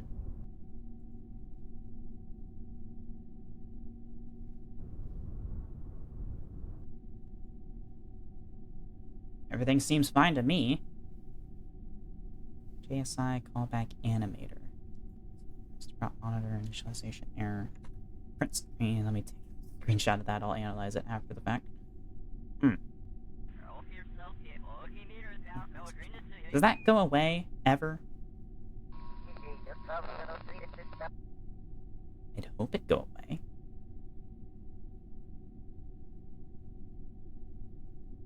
Check configuration, check message log.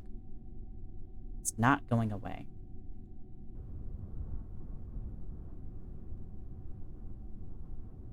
Okay, let's transfer him.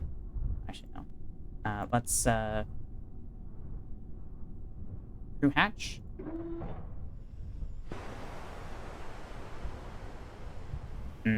That could end poorly.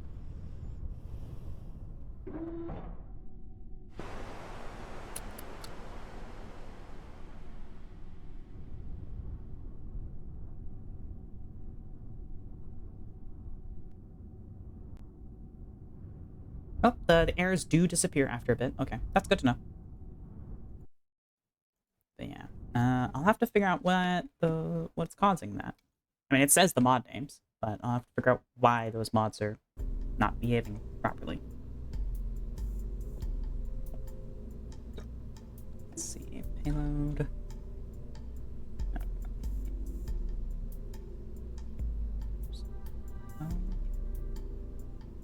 Utility. Yes, okay. So maybe I should go for this one. Yeah, I already bought it, so we're going with it. Bring you back once we do our moon missions. Alright, buddy, old pal. Alright. New. Green. You on there. You. On here. Wait.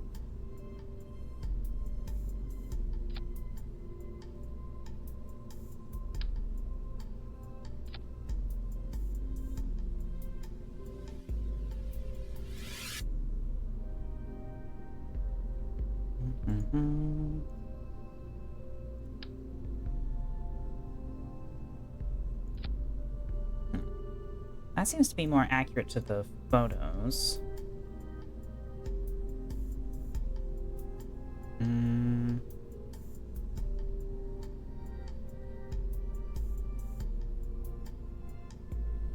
Do they have the solar panels facing downwards?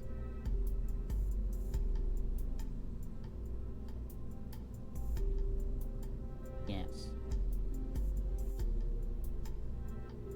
Oh, well, tempted to click back to the corrupt space program. I accidentally launched GIMP. Alright, hold on. It's you. So I actually had the orientation of the solar panels correct before, which is yeah, so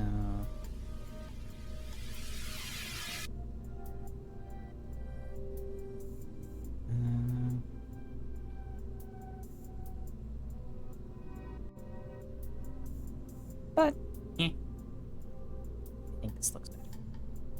We're keeping.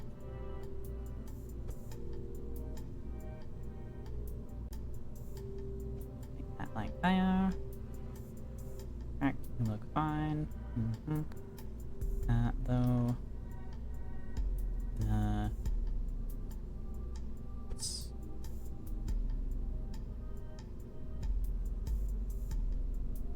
Actually, I think it is supposed to stick out of that flat spot. I think that's what it's there for. That fits. Yeah, that fits perfectly with the. Yeah. Okay.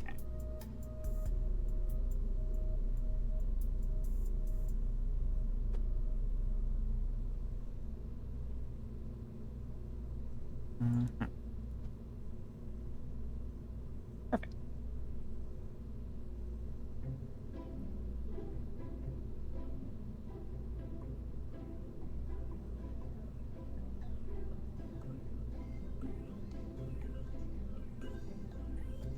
Okay. So we got that. What other antennae do these things have?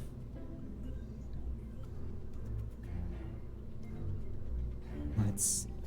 So they have.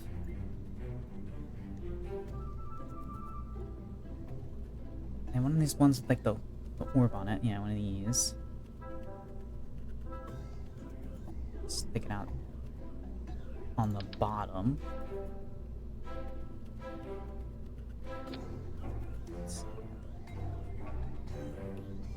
Bunch of different.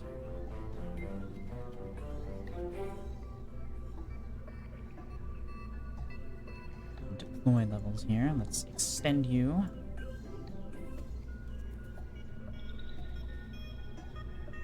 Okay, yeah, you're like that. And you are like that.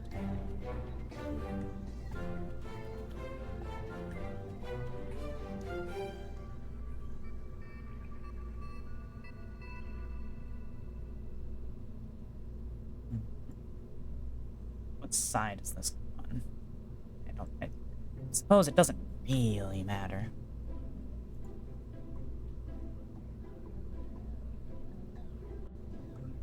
There's any hints on there? Okay. Yeah, we're just gonna have it on the side and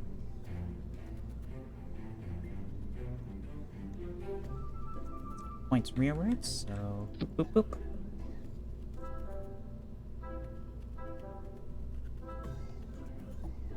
Mm-hmm.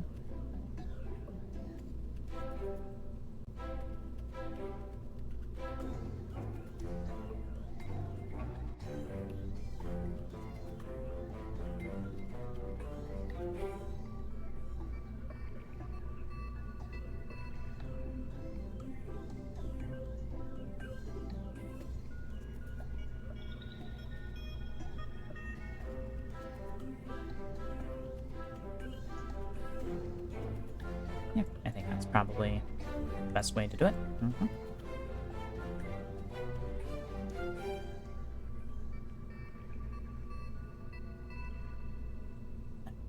Now,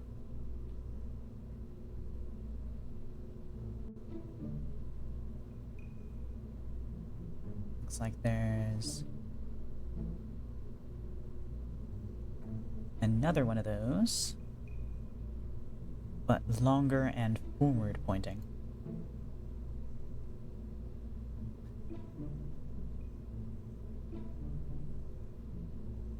A lot of these little guys.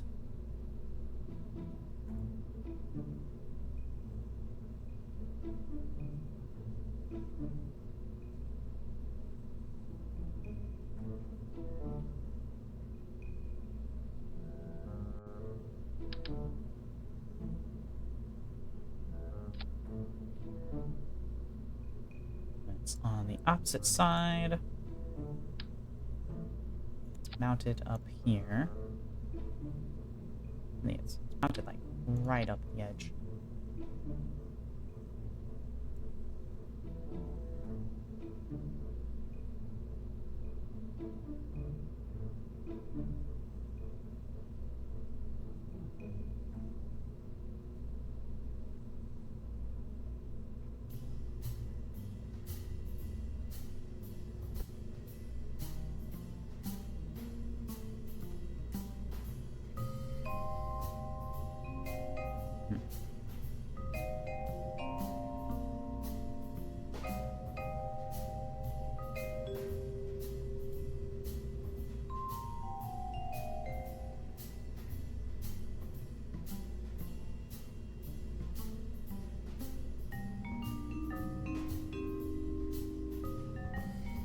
Let's try this. I don't like how it's clipping through that window when retracted, so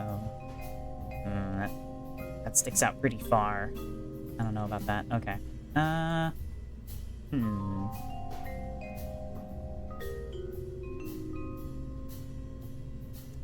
think we're just gonna live with it clipping a little bit.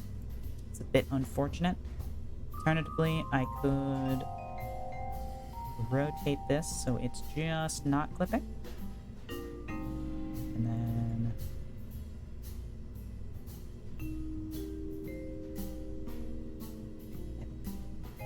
then it looks odd deployed.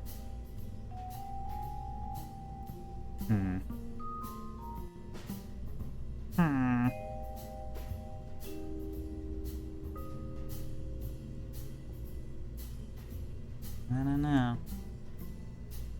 Oh, the mounting arm is kind of long, though.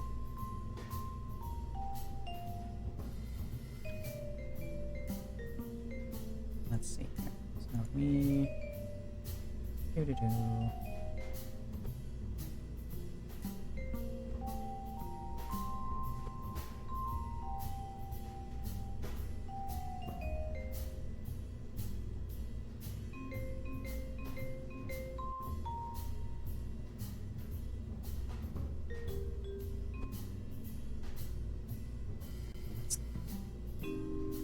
That's not oh. We have to bring it out all the way up there. Yeah, no, that doesn't work. Alright, well. Oh well. I did what I could. I move that down even a little because I don't trust it to not interfere with the docking a little bit. Actually, do we even have that mounted in the right spot? I don't. It shouldn't be that high up. It should be more... Actually, looking at where it sticks out from the craft...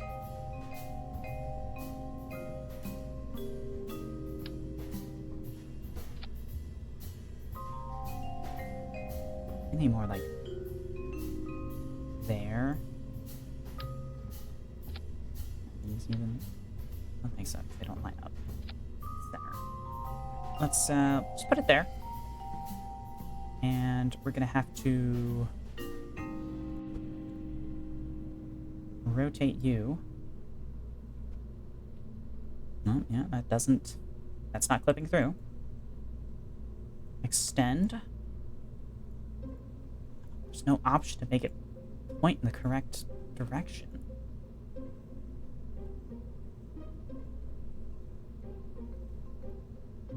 Yeah, no, it just doesn't want to point in the exact right direction.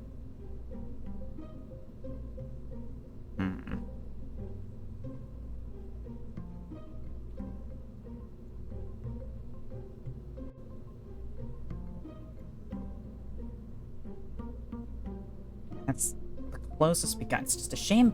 It's a shame that the deploy angle isn't something I can set like on a slider. It's just like 3 preset positions.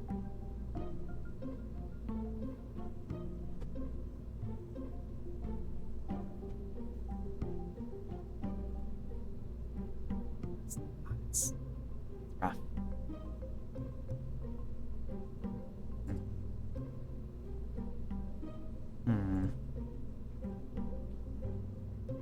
Do I leave it like that?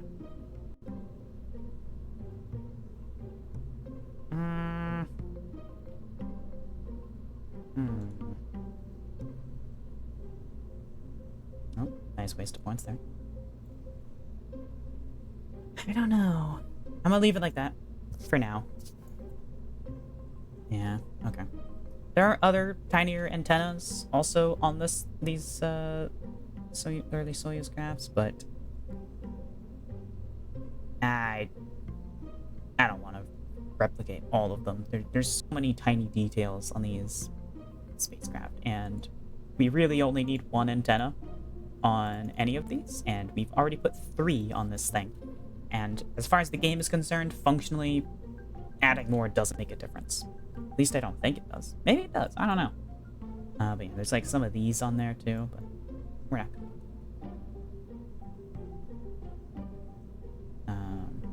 Oh, wait a minute. Extending. It's folding, this is extending. This might be a waste of 500, but maybe, just maybe, this is what we're looking for. Extend. Oh yeah, this is what we're looking for. So it extends instead of folding. Okay, yep. Get rid of you. Get you instead.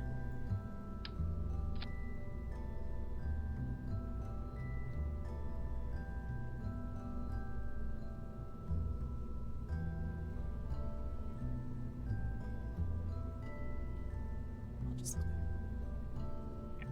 And rotate.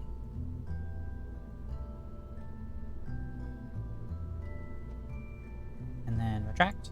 Yoop. Ah, perfect. That's exactly what we needed. Excellent. Okay. Cool, cool, cool. Mm-hmm. Save.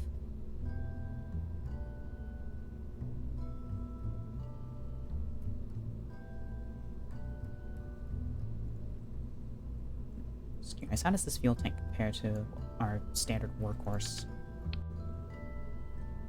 That's the exact same fuel capacity as our go-to orbital capsule, which has more than enough, so yeah, definitely gonna be fine with this amount of fuel. Alright.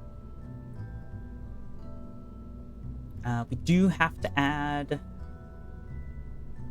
some,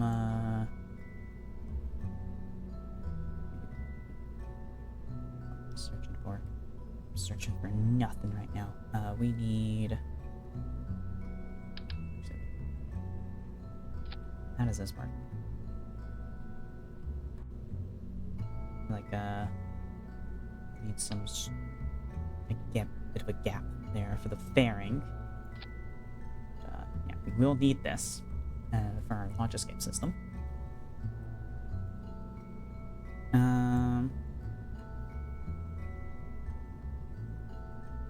RCS. We'll just toss this away and we'll come back to it when we need it.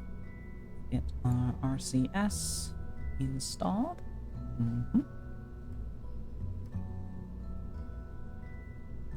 Let's see here.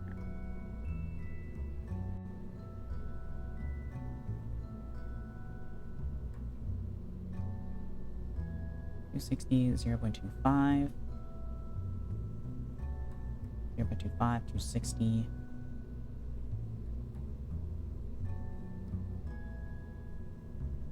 What about these? 260 and 1, because this has much more thrust.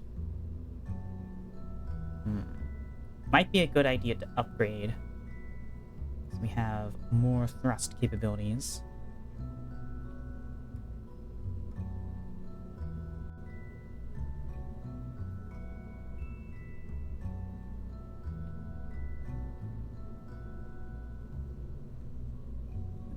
What is this? What's it do? It's a reaction wheel, apparently. Looks fairly distinctive. I'll have to look around for where on the... It's named Libra, so it has to do with the Moonlander. So I'll have to look around to see where this pattern is visible to figure out where that's supposed to go. Okay. I think we're gonna go ahead and we're gonna buy this. Get ourselves some better orbital thrusters. They're paintable too. Wowee.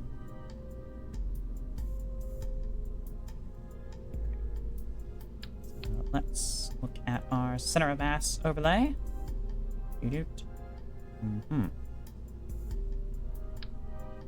So these are going to go on the capsule.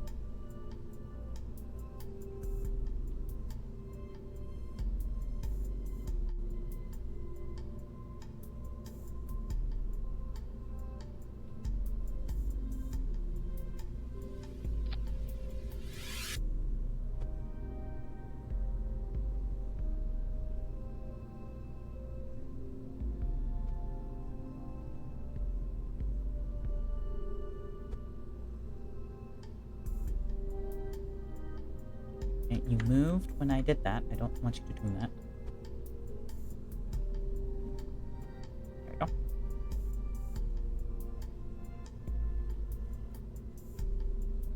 Alright, that'll give us our control.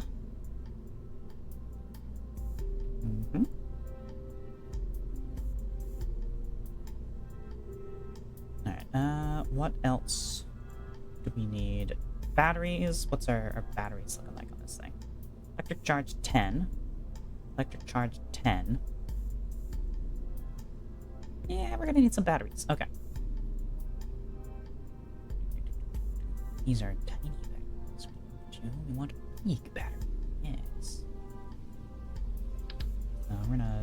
I'm gonna stick with these, it seems. 2. Put them down there, why not? These are colorable too. Oh, look at that. Lovely. Alright, just 2 of them is probably good. Let's check our center of mass is still, yep. Still nice and aligned with the thrusters. But yeah, these hold a ton of charge, so we should be more than capable with these. Although that is a downgrade in the amount of charge we brought with us compared to these, so... It could fit 4. You know what, for safekeeping, you know, for our first mission, we'll go a little overboard. And, you know, we can always dial it back if it's too much. That's some unfortunate clipping there. We can do the extendo again down here.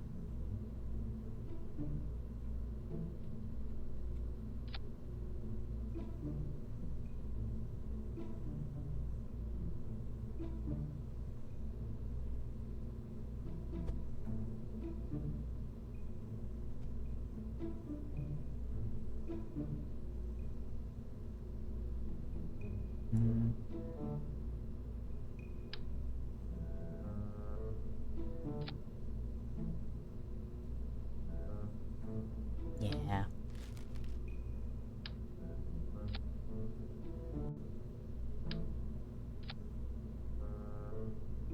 Retract. Extend. Looks good. Okay. So we got that. Now, let's see.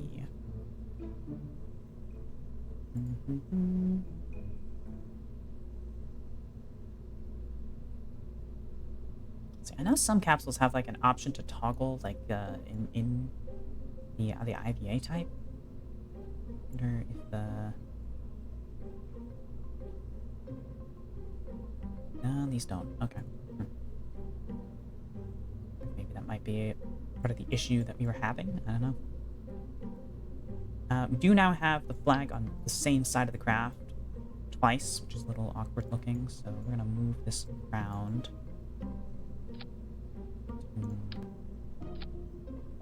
There.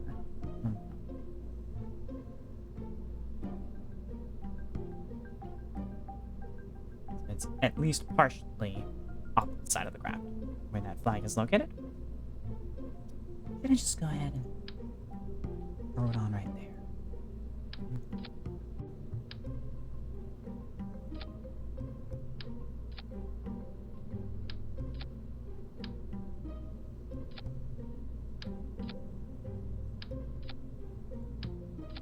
It's like it's dirty.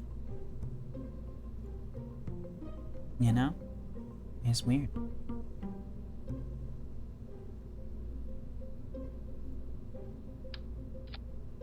But, alright.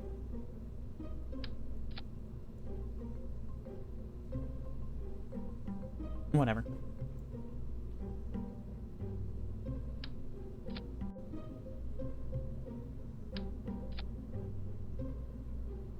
There. That's fine.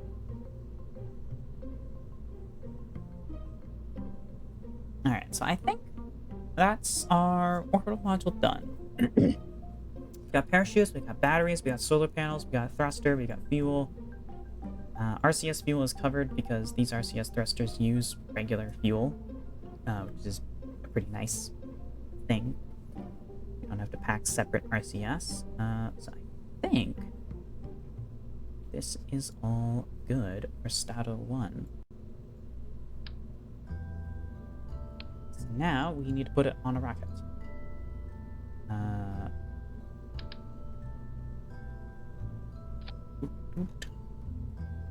Yep. Got a Rock 5 here. We're going to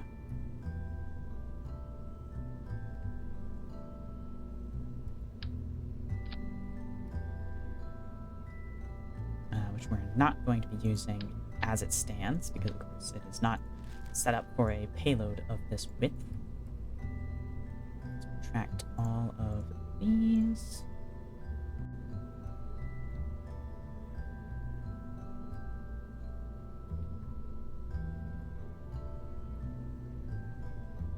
I should have an action group for all of these. Let's do that. Action group custom 1. This guy. Yeah. Where's the... Huh?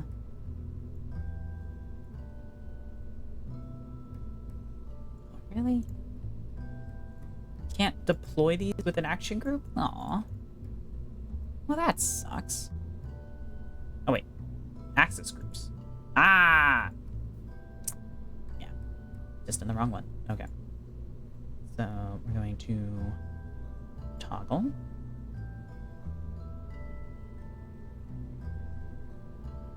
Toggle.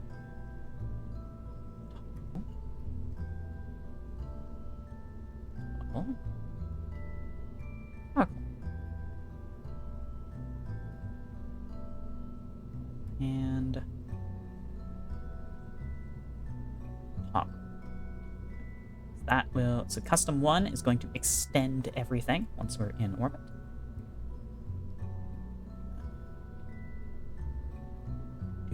Boop. This guy needs to be just a little nudged outward so it's not clipping in. We care about our aesthetics.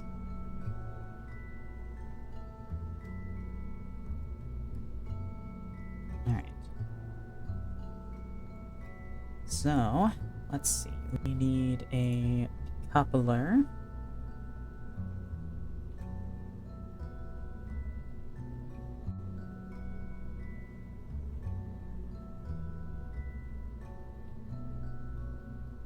This is completely wrong. Like, where are they? Alright. I'm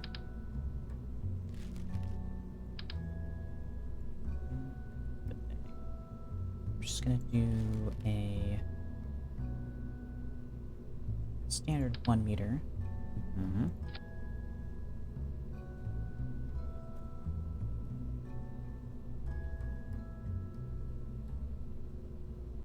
And structural. Actually, we do need to be in here.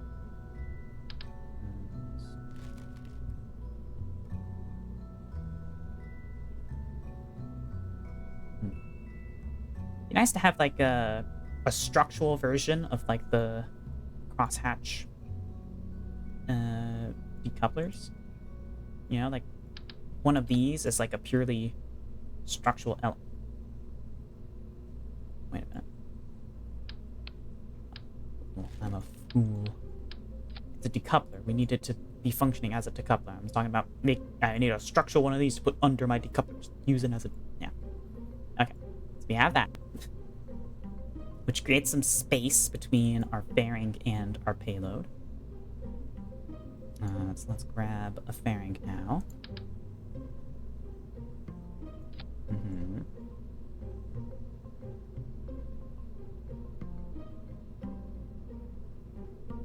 Right, fairings hate when you have a part that's the same diameter directly above it.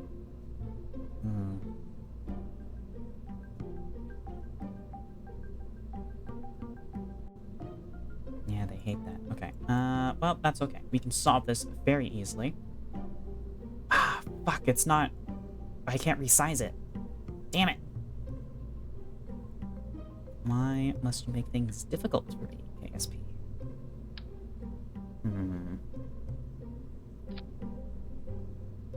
Okay, hold on. What if we offset this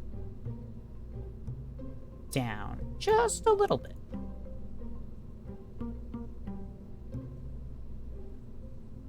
And then it works. Perfect. I mean, kind of. It's a little...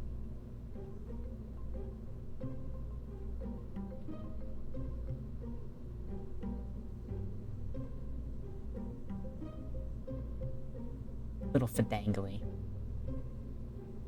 I think we need to lower it just a little bit more. I don't want to lower it so much that it looks like they're not connected. Although I kind of am, but, you know, it's fine. We're not going to be looking that closely when we decouple. Okay, yep.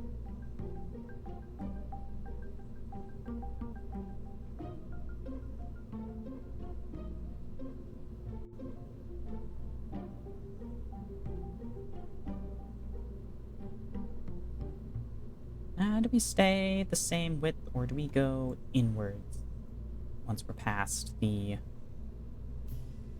bit that extends out the most? We're gonna go.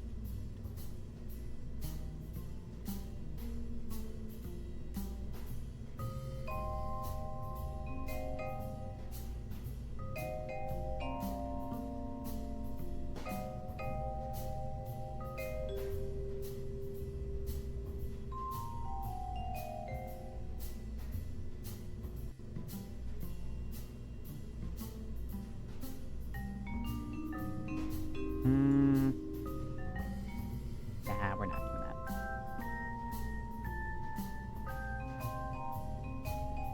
Going full straight up here.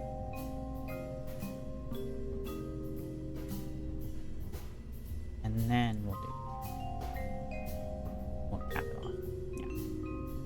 A little bit of base, and then actually that's quite a severe angle right there. I'd rather that be more outstretched.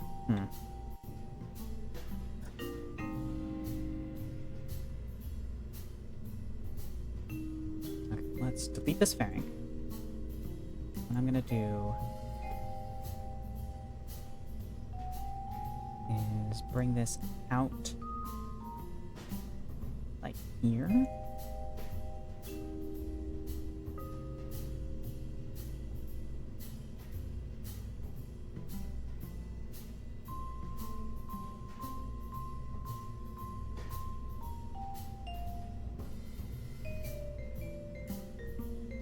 Okay, that's a much more reasonable amount of outwards going that we've got there. We'll paint it green because these guys are green.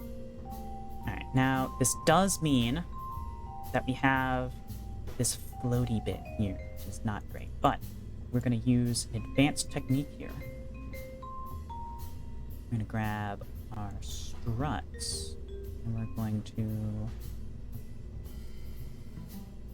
mimic the crosshatch pattern.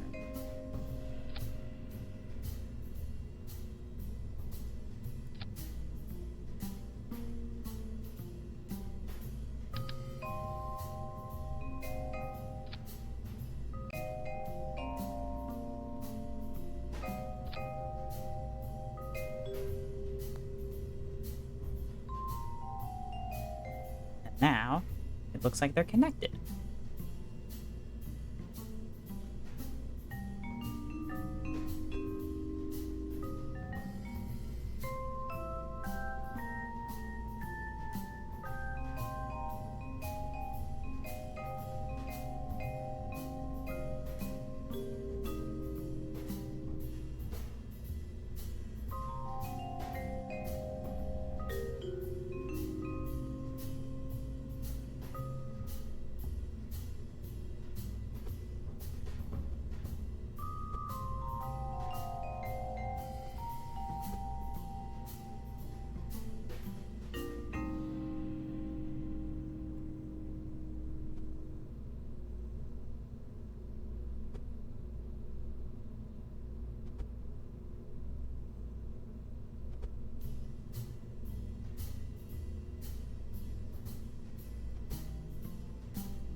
And actually,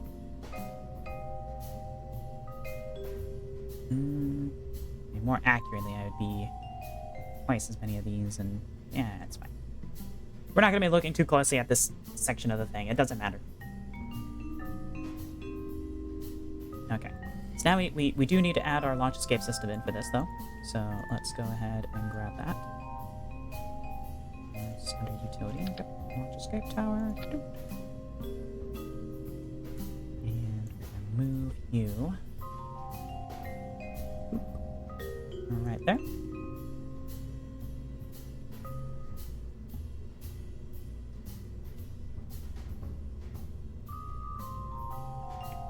Wrong thing equipped. Nope. Edit the fairing. And close it on the launch escape tower. Which is currently disconnected, but, you know, it's fine. I could add struts to, you know, make it look connected, but it's fine. We're gonna see it during a launch abort, and when we do a launch abort, we're gonna be separating all this stuff anyways, so it's fine. Alright, let's set up that launch abort, though. And, oh, actually, we don't have enough Delta V. Oh, actually, that's... Yeah, that's,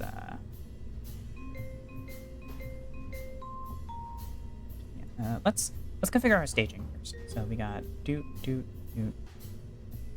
Why is the fairing all the way down here? Yeah. Alright, so we have our engines and this decoupler for some fucking reason. We have these engines, we have this decoupler, and this engine for some fucking reason. Those decouple, which it's not displaying the Delta V properly for. So we probably actually have more Delta V than what it says currently.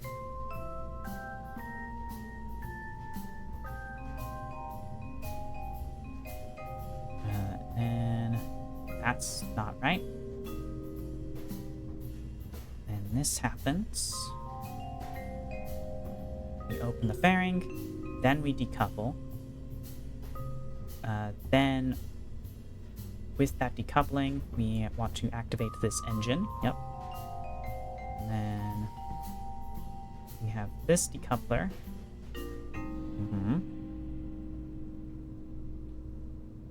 And then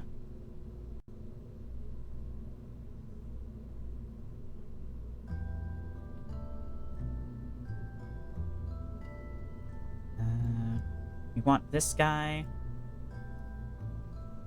So decoupler, yep, is currently set to stage. So we want you to go away at the same time the fairing goes away.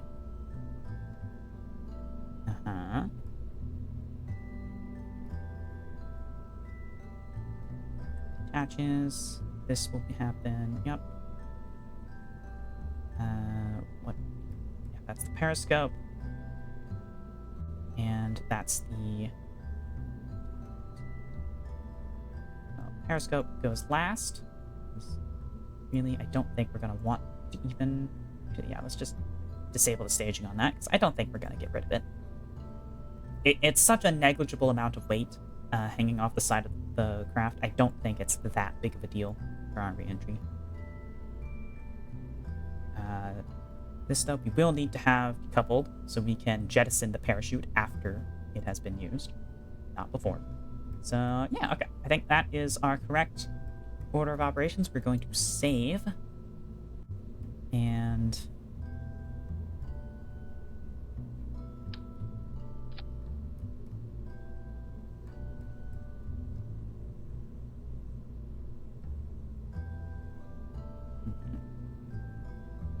this is not displaying correctly.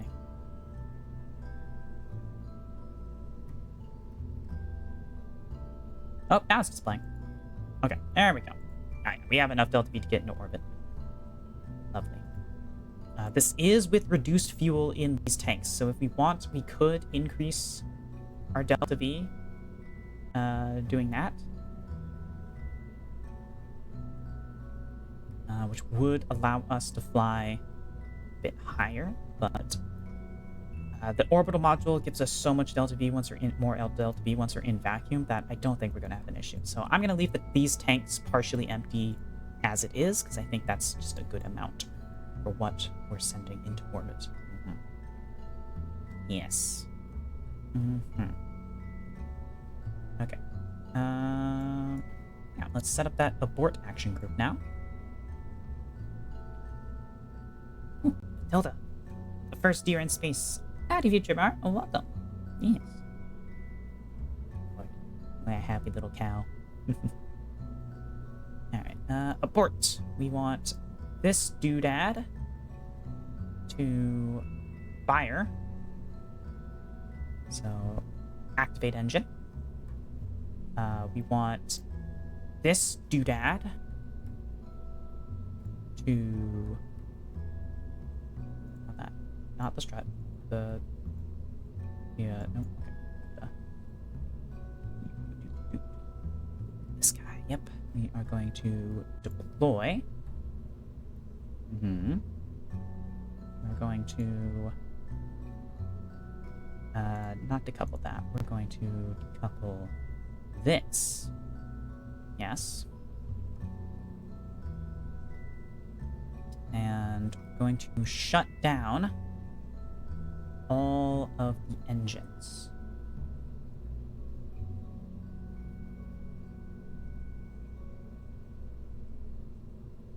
Yes.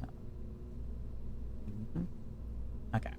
That should be our launch escape system primed up. Let's save. How goes? It goes well.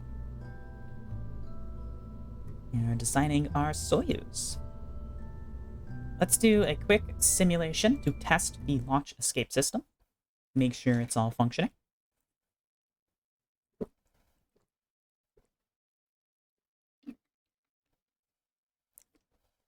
As well as to make sure that the whole craft doesn't flip over uncontrollably for some reason that I haven't considered. Right. Throttle up. And... launched in the simulation. Get up to speed. We'll start our gravity burn, or gravity turn, to make sure that there's no instability here that will cause us problems.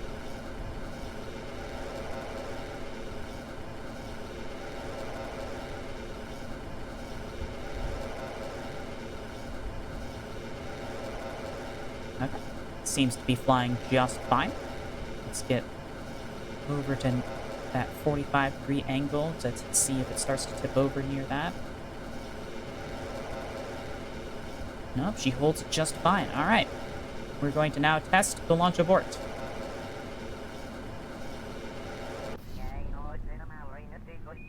All right, that seems to have worked perfectly. So now we just need to couple.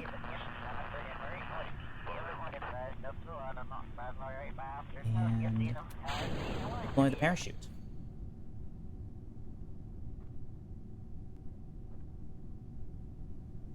And it should be all working.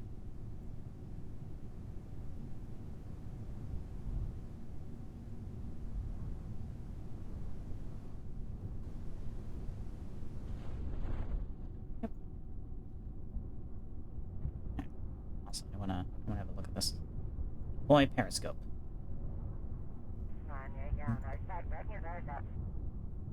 Alright. Neptune camera. Display periscope window. Neat. Yeah, that seems accurate. Oh, it's still functional, even when retracted. Oh, you can see the edge of the capsule there. Neato. What does aim camera do? Oh, it just aims our view at the camera. Right, aim camera is on all parts. Yeah. Okay. Well, launch abort system works fine. Control of the craft seems to work fine. So I think we're ready to start construction of this craft. All right. Stato 1, you are good to begin construction. And at the same time, Stato 2 will also enter construction. They're going to be launched one after the other. Not immediately side by side, but, you know, good enough. Okay, let's set you aside for now. That didn't destroy the fairing completely, right? Okay. Just made it invisible. Okay. We are going to... Let's see, this is the tricky part, is that this is a specific height that it's set at now.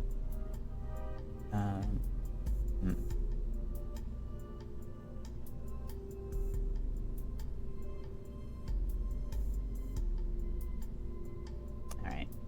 You know what? Structural.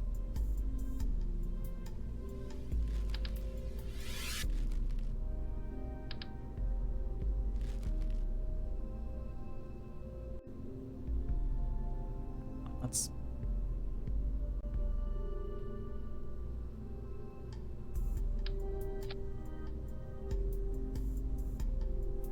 That's the perfect height, though. Let's,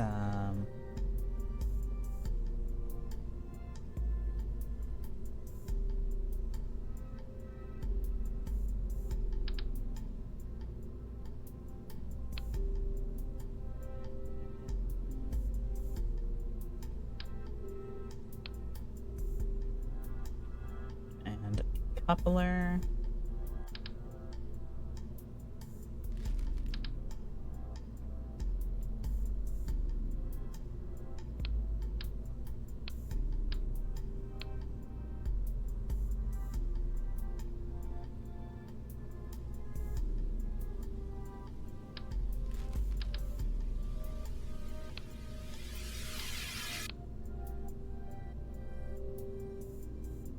Okay, yeah, that's close enough.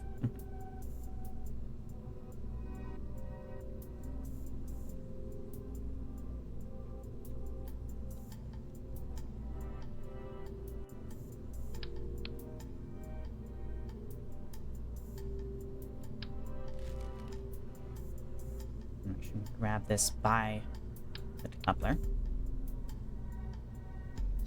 We are going to disable staging. And instead...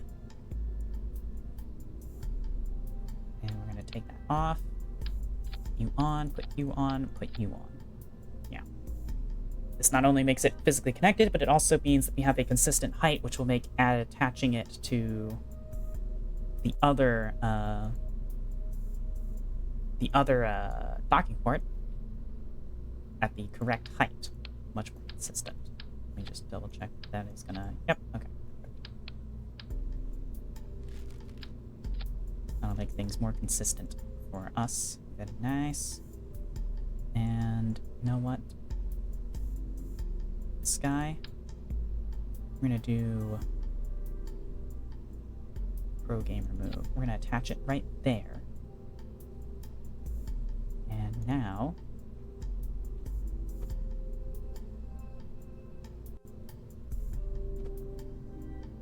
we're going to do that. Yes, so it's technically attached to this bit, not this bit. That'll make swapping it out easier as well.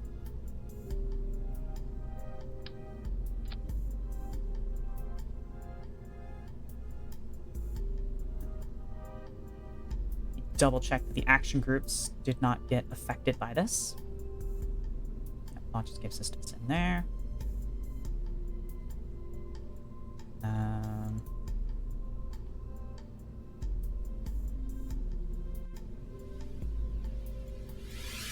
Hold on.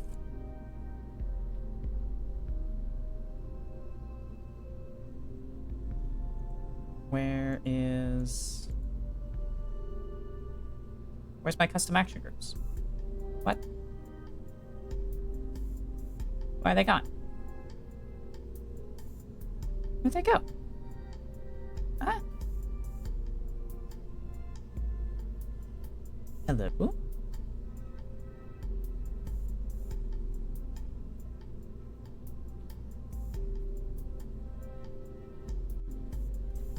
You know what? No, I don't want to use the gear action group because that'll interfere with our landing gear later on when we have the actual lander set up. So I want to have it on a custom action group my stuff, but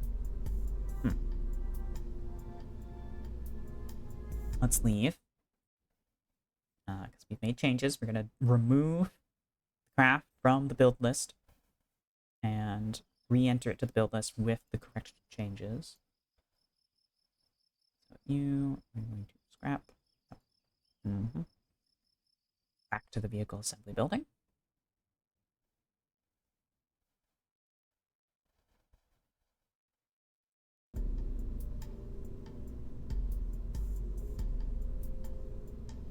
Action groups?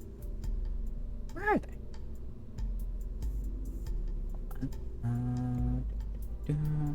ESP, custom, action, groups.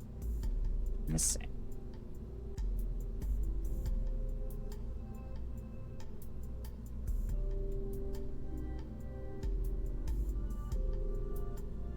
We upgrade the VAB or space hair to level 3. Oh. Why did it let me edit them before then? I guess that was a bug. But, again. Kinda sucks. I guess we'll use the brakes, group then. Yeah. That makes sense. Because we're not gonna have anything attached to the brakes. So, yeah. Alright, toggle. There's no wheels on this thing, or anything that we intend to launch with this lander attached to it. Well, until we get to rovers, but it doesn't really matter if we have the brakes toggled on for or not when we have a rover attached to this thing, so not that big a deal. Alright, that. Toggle panels. That's gonna be for both or just one? Just one. Okay. We have to do both. Sky toggle. Sky toggle. This guy toggle. Okay. That should be all of our action groups taken care of. Yes. Okay. At long last, I think we're good here. Double check our staging, because of course this. And this guy, we want to fire with that. They go off together.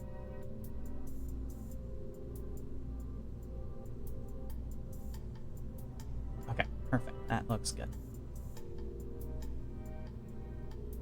And Stato 2. All we gotta do is swap this out.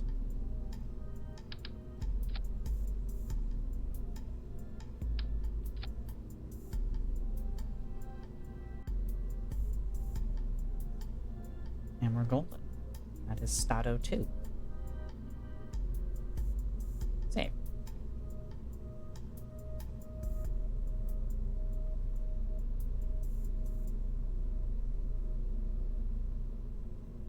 Alright. So let's load up Stato 1.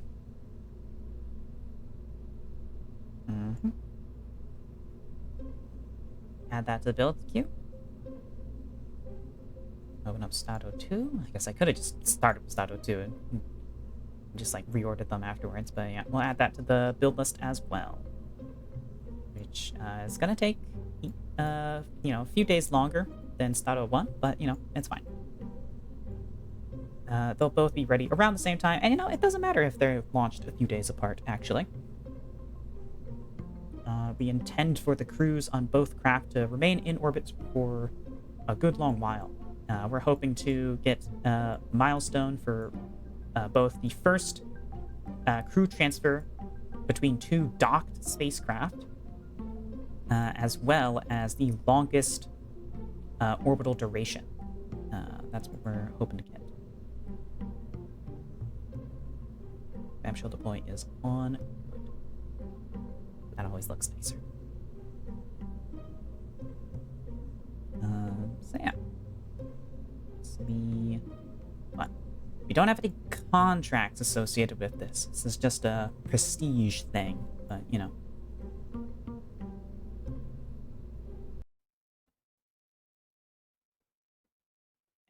We've needed a better orbital module for a while, and we'll be able to take some contracts to go along with it eventually. For now, though, let's see here. Position 8, position satellite, position satellite, position satellite, position satellite. Okay. None of these are reposition current existing satellite. That's unfortunate. In sandstone. Missed that. On Mindus. Okay. We're a bit of a ways away from being able to do that.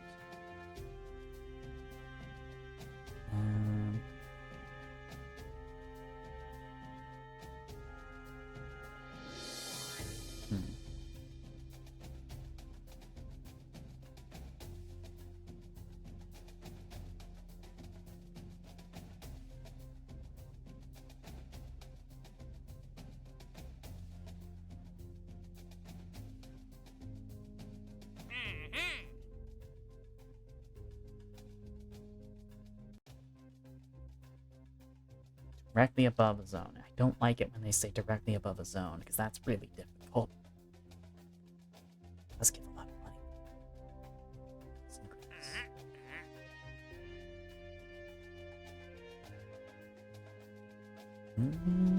That's not bad. Another probe around Minmus wouldn't hurt. Built a new unmanned probe that has an antenna, can generate power.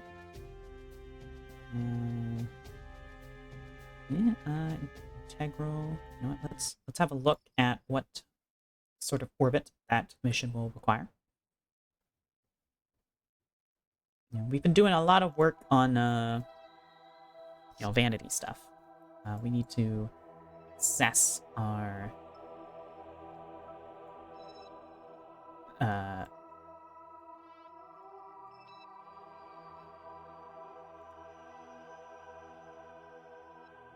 wait, no. Was it the moon or Minmus? These are pretty doable orbits. Let's check out the moon.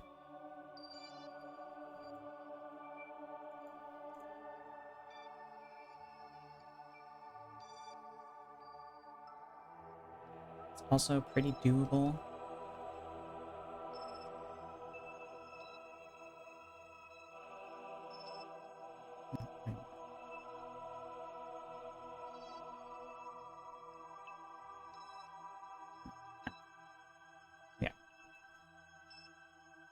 I think we'll accept a position as satellite orbit because we need more money making contracts.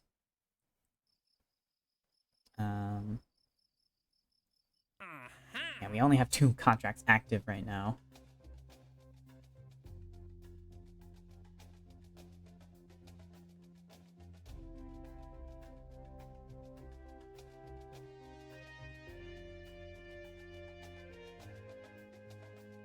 Wait.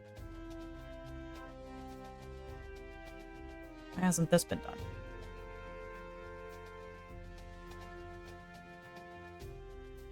I thought we did. Oh, we landed in a different biome, I think.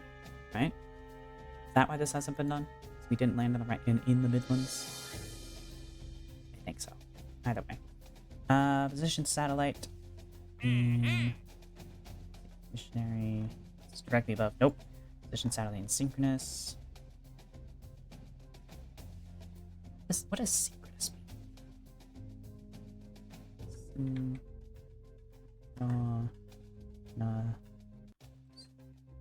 Orbit. Period matches the rotational period of the body it orbits. Oh, right, yeah. Geosynchronous, but not geo. Got it. Okay, that's easy enough. We shall accept that.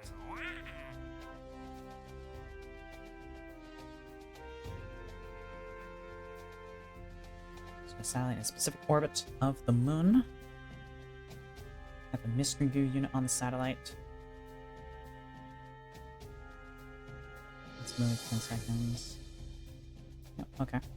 Accept contract. And position satellite in polar orbit of Kerbal. Maintain stability for 10 seconds. Reach designated polar orbit around Kerbal. Accept contract. Okay. So we have some money-making contracts accepted, and we still have room for 2 more if we want to. Midlands and Highlands.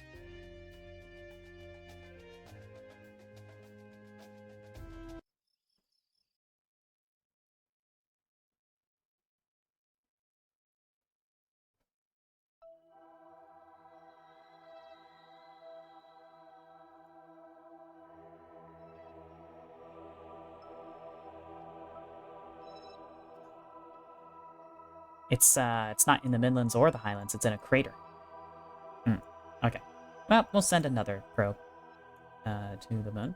Unless we can move this probe up here, which might be one of those two. How much fuel do you have, Moonheart 5? Are you able to make this hop? You might be able to.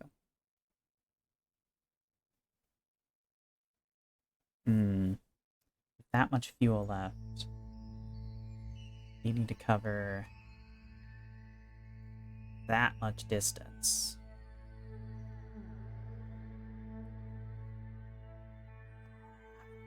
Don't know if it's possible. We've got quite. I mean, looking at the Delta V numbers. Oh. Is a historic site. Is our first landing on the moon.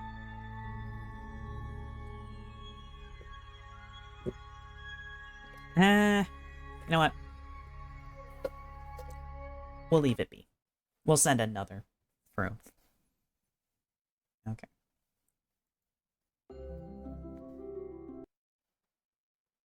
What do we actually have in the build queue currently?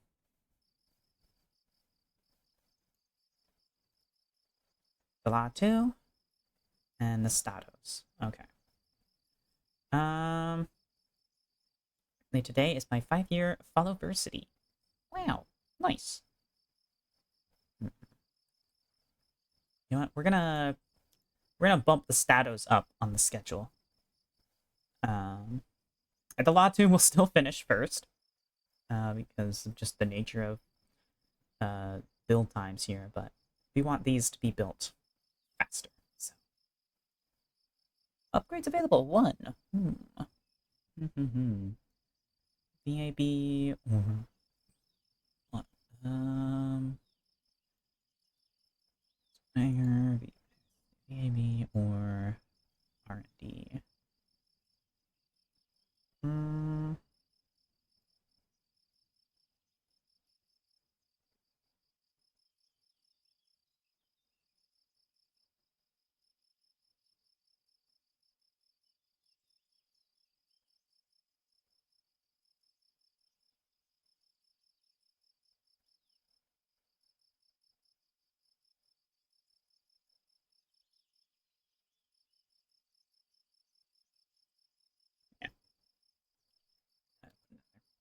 Okay.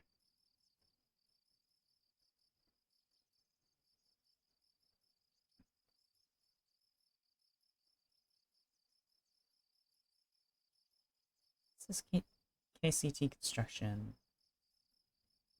Oh, the upgrade for the spaceman hangar, I bet, is what that's for. Yeah. All right. Tracking station is pitch black currently. Yeah, I don't think I have followage up and running. Sorry. I forget about commands like that. Fumpton's pod. That.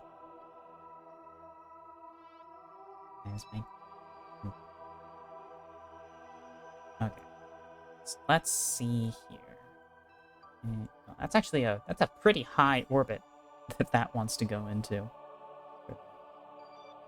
It's definitely not going to be able to put a spy satellite into that orbit, although our spy satellite, because it'll be so far away, it won't be as useful as a spy satellite. You want your spy sats close, but,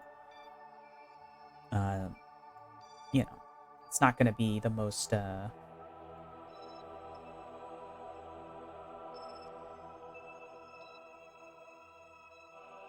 don't know where I was going with that sentence. Anyways, whatever. On afterward. It's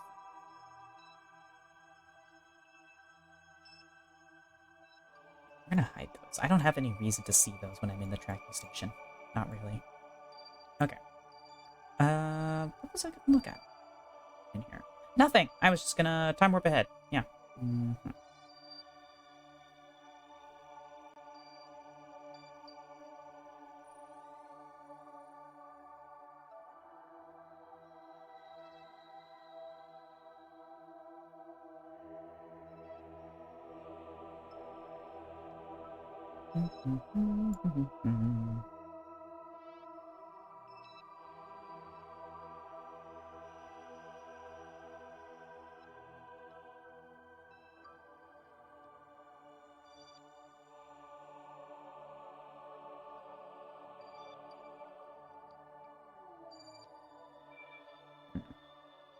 Well, I guess we're gonna do a Law 2 flight.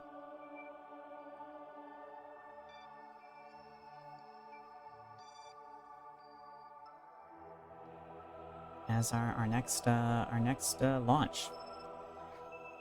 All right. Yeah. The Law 2 is well,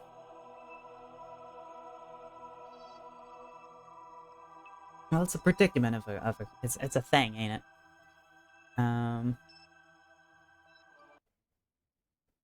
It's a bit of a dangerous craft. So I'm not entirely comfortable with it, but yeah, we'll have to. Let's go to the astronaut complex. Thompson, of course, we do not want him in his ATF spacesuit. We want him blend in with the rest of our crew. We'll have to give him a fake name and stuff for publicity reasons, and we don't want the officially he is dead. We don't want the ATF to realize that one of their astronauts faked his death to defect to us. So we'll have to give him a new name. All right. Yeah.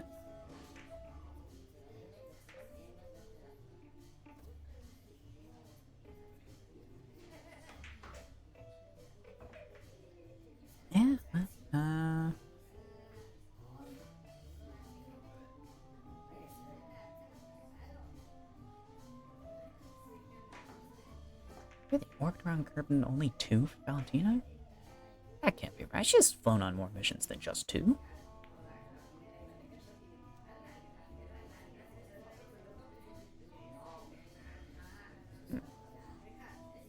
That is just orbits. I think Jeb did a lot of our orbits, so I don't know. I think it says flight instead of orbit. Interesting.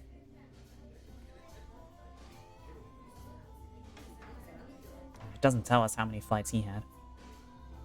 Or even his level, which was not at 0. It was at level 1. So that's interesting. Well, whatever.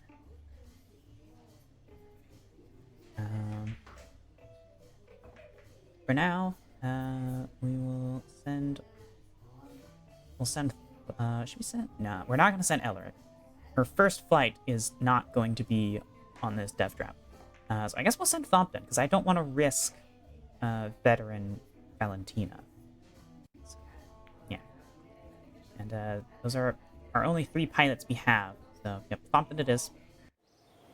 We'll be in the pilot seat. Of course, this will be his first flight with us, but it's not going to be his first flight in space. Alright, well, let's launch the Law 2.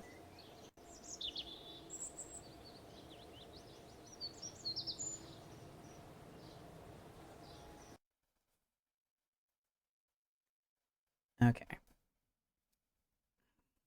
So, we're gonna try a different ascent profile for this test. We're gonna try flying vertical for longer before we begin our gravity turn. I think part of the problem is that when we're starting our gravity turn too early, and these big old wings are providing way too much drag in the lower atmosphere. So we need to punch through the atmosphere till it's thinner, then begin our gravity turn. Alright, let's go in 3, 2, 1. We have liftoff.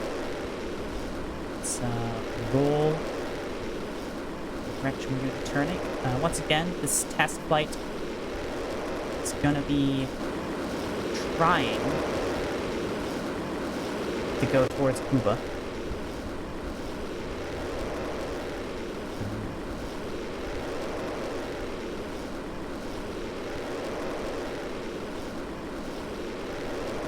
And you know what? We're gonna switch to Smartass because it's a lot better at this.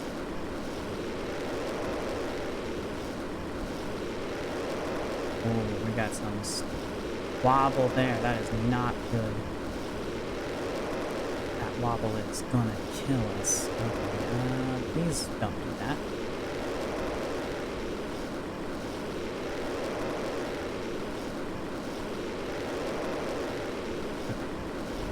No problem. It's not so helpful. Alright. Well. Let's start our turn. We're high enough up now.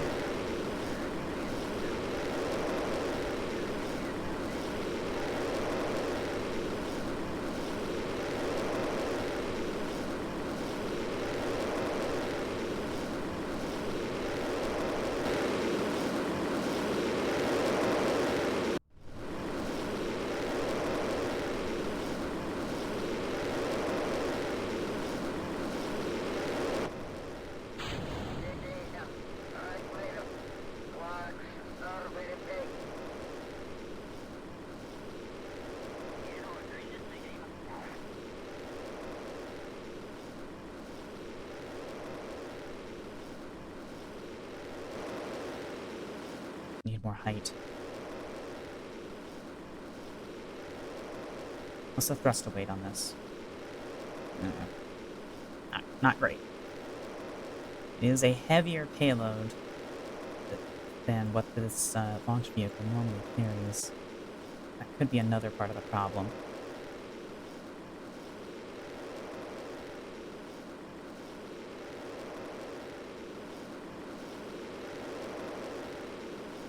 I think we might have to replace this engine with a more powerful one. Yeah.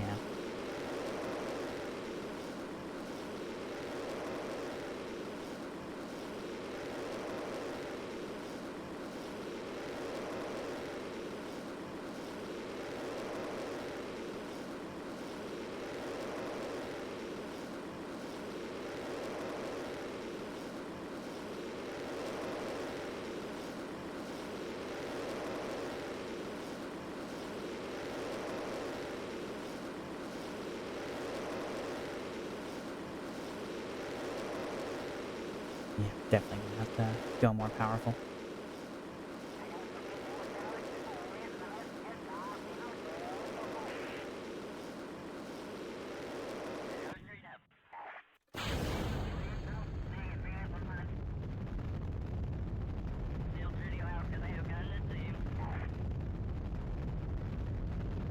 Onboard rocket motors. Please carry us. Doesn't look good, but, you know. We can try. Just don't have a ton of thrust, but...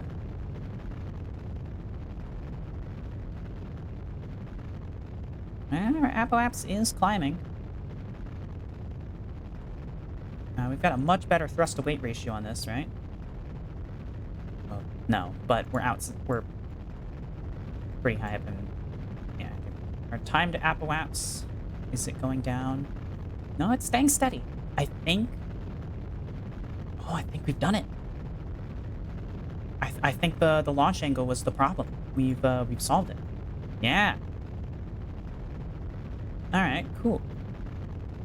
Yep, our time to apoapse is increasing. Excellent. Okay. We are going to be off target. We turned a little too far. So turn this way a little bit.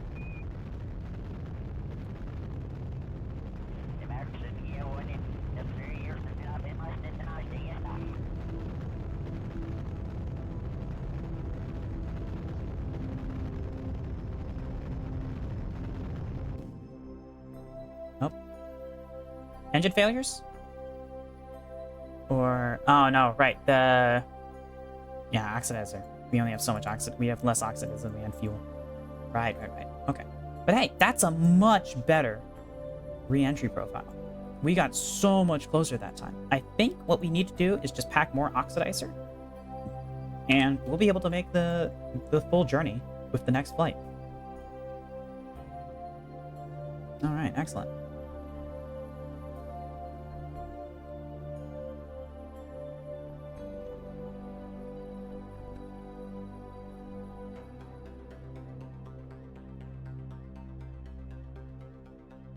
Let's prepare for re-entry, and then yeah.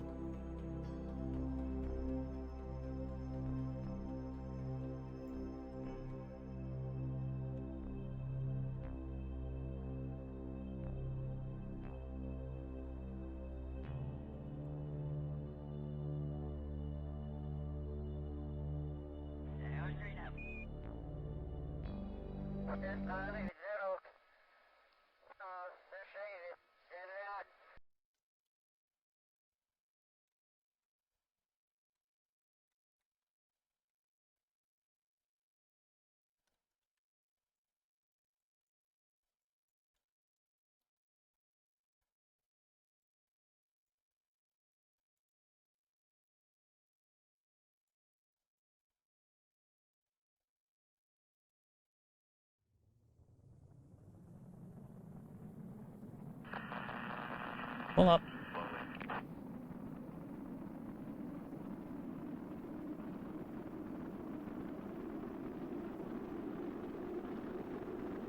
Keep her pointed up. You got this, Thompson. Oh boy. He's nosing down more than we'd like. That reaction wheel in the nose is not helping as much as we would hoped. We might have to give it a burner engine at the front to keep it nose up during re-entry, but it is fine. No thermal damage. We're doing good. Alright. Activate the jet thrusters.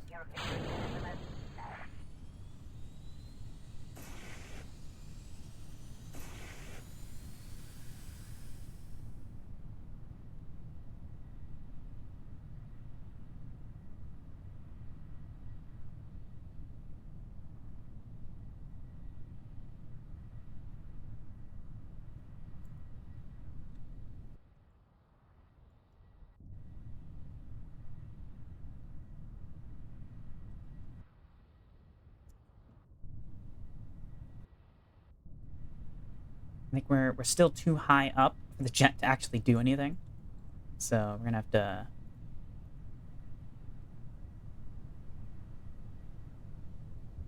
warp ahead.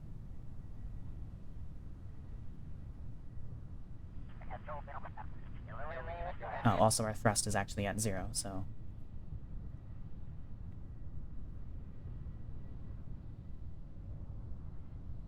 Probably helps if we throttle up. Yeah, there we go. That helps significantly.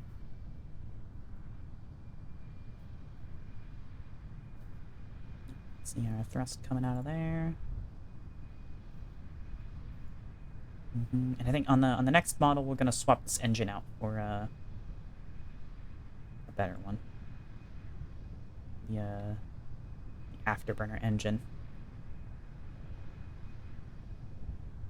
So while this works, it's not ideal.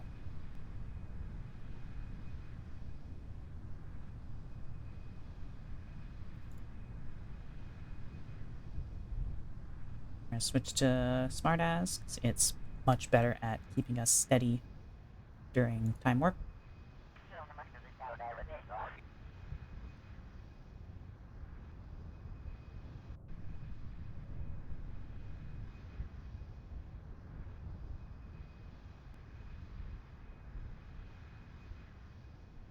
Hmm.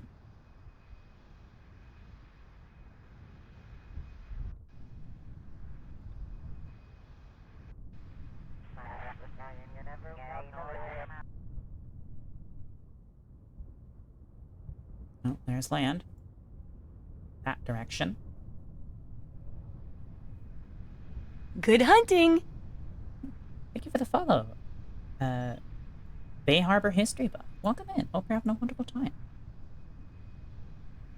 Alright, we're gonna bank that way.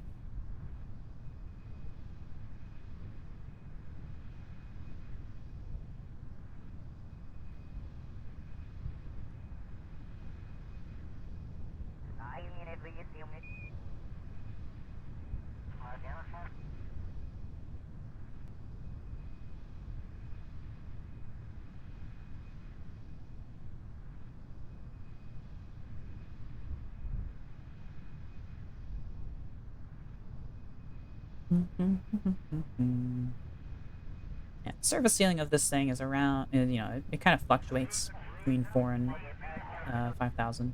Goes up and down a bit. Kind of settles around the 42 to 45.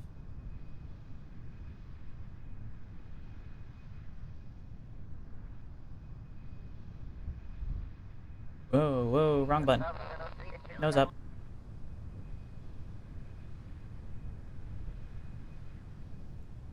Buddy. So looking at the angle of attack that we have to fly at for this thing, maybe a top air intake isn't the best design, but, you know, it's fine. It works. Somehow. No question.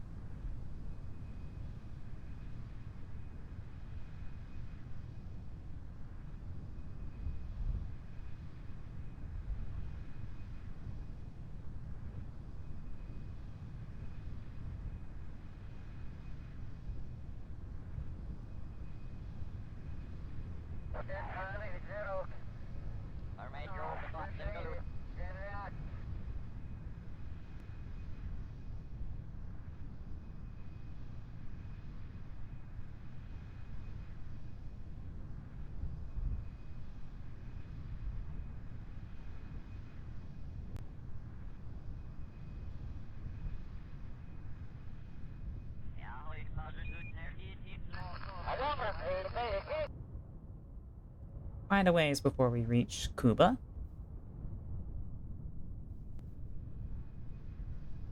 And it's fine. It's just a test launch. But I think we've learned everything in order to make the necessary improvements that the next launch of the Law 2 will be the demonstration launch, I think. Yeah. We can finally complete that military contract. That'll be fun.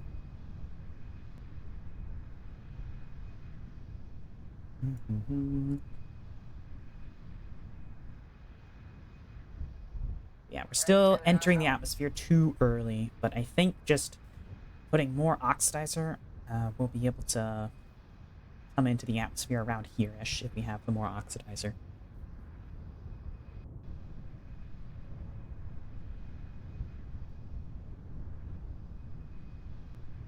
Yeah.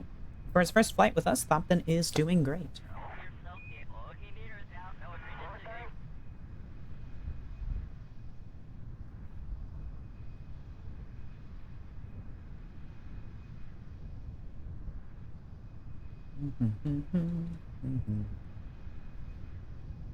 And I mean, you know, he's come this far across the planet in only 25 minutes. So, you know, we're still making good time. We can see land over there. We're not going to go all the way to our target zone since this is just a test flight. But we do want to, you know, at least put down on land instead of in the ocean. This is not meant to be an aquatic recovery vehicle. Intended to land on land. Now, due to the tragic incident that lost us Jebediah Kerman, we are going to be using the vertical landing option, which is parachutes. We are not going to try and go in for a soft roll landing unless we are at an actual airfield. And since we're not landing at an actual airfield for this mission, we are, there's no runway, so we're just going to use the parachute to set us down, as that will be significantly safer.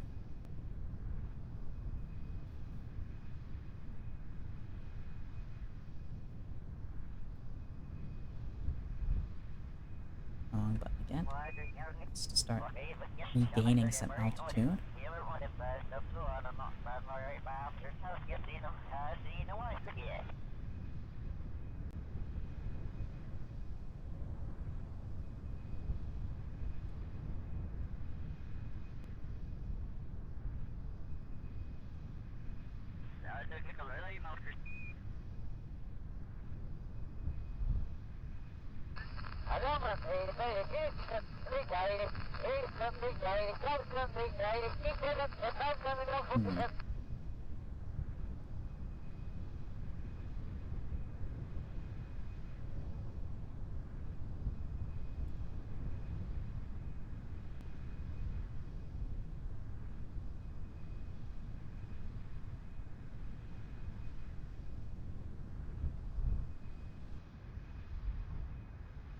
So close.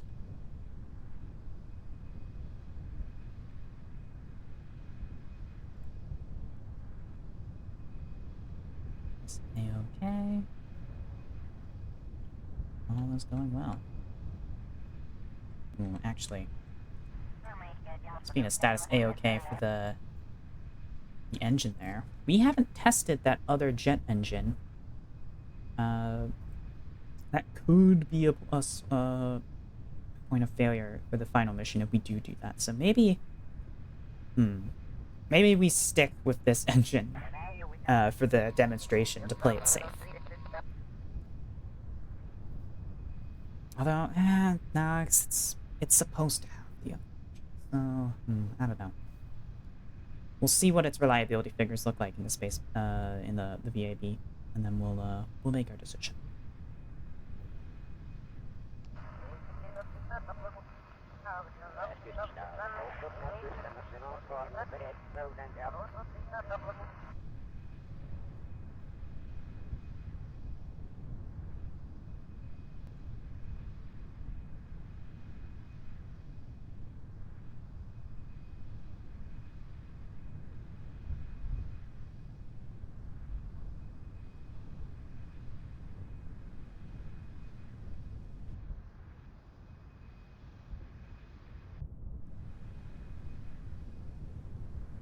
Alright, we're gonna turn.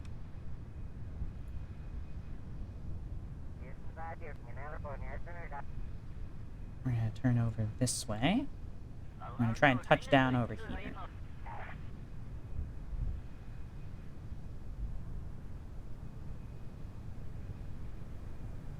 Go ahead, start reducing our throttle and bringing her down.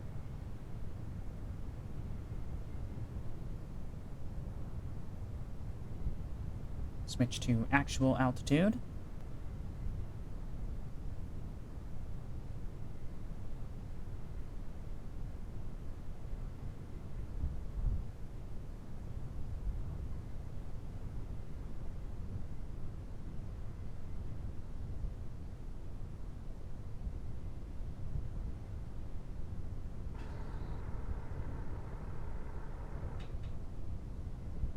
Gears down.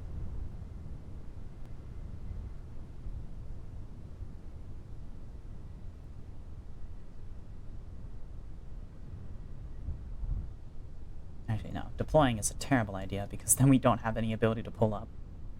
We only have the singular control surfaces on each wing.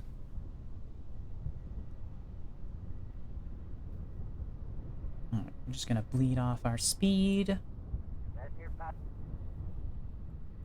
And deploy parachutes.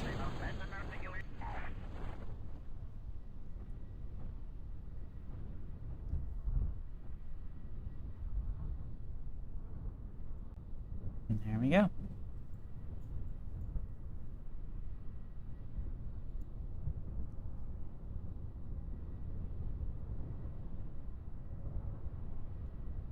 You want to be leaning upwards.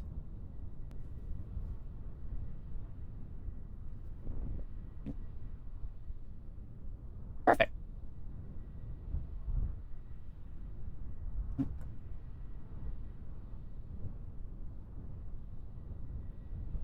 A perfect landing.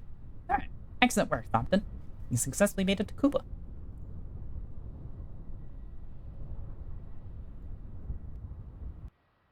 Alright.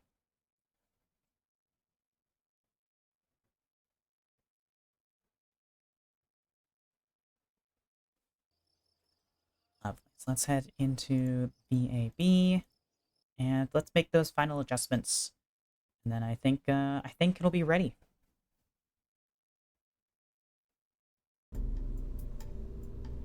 Okay. So, La 2. Boop. Alright, oxidizer, fill the tank. Yep. Give it all. And I think we'll be able to make the journey. You we're gonna open, because this guy is getting replaced with this guy. Now, 83 reliability compared to 95% reliability. Do we want to risk it? I think we do.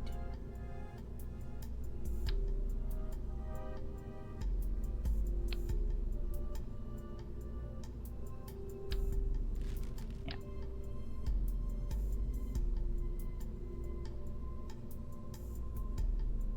There's 2 connection points here.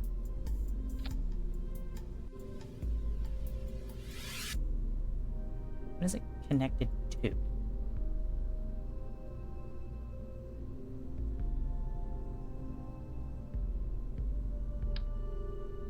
Okay, yep, it's still connected to the craft.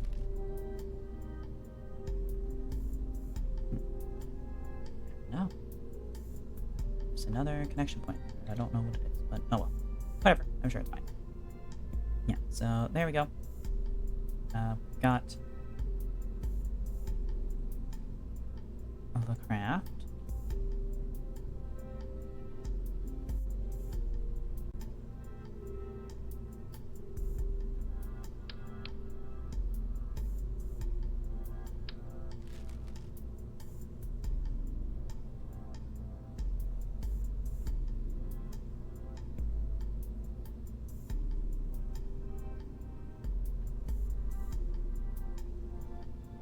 Okay.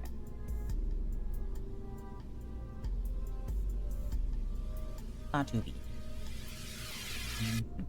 We're gonna save, and I think we're gonna hold off on. Do we hold off on construction for this, or do we just do we do it, or should I take?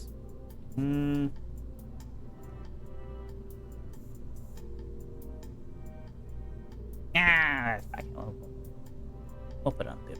Yeah. Okay. No.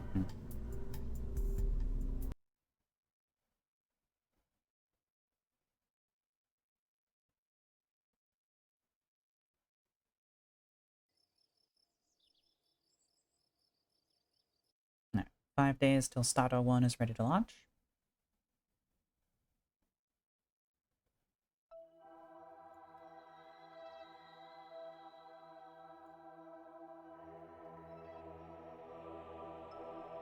That's a much better orbit for a potential spy satellite. Oh, I don't. Did we try again with sending a spy satellite? They're just gonna. The ATF will probably just intercept it again. We need to really need to get a spy plane up and running because they can't intercept those. But what's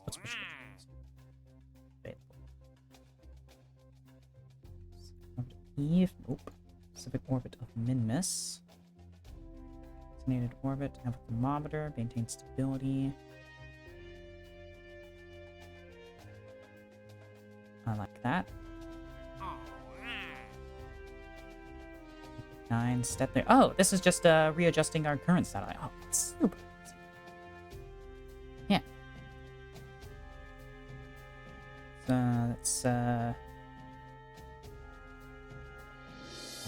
So it's Technic 9. Just double check that it's the correct satellite and that it's not asking me to do something more than I think it is. Technic 9. Steadily Engineering Corps. Yep, okay. That's a super easy contract to complete. So we'll knock that out.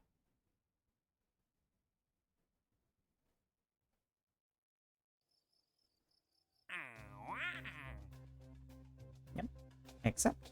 Cool. Head to the tracking station.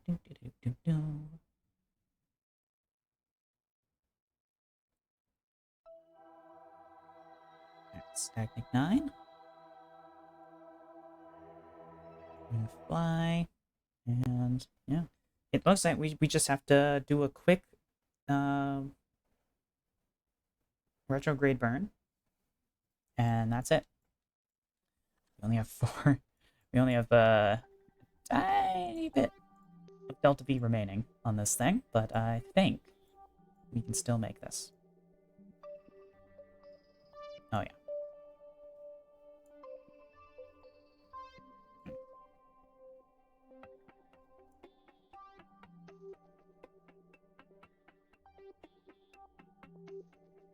Think we can do it.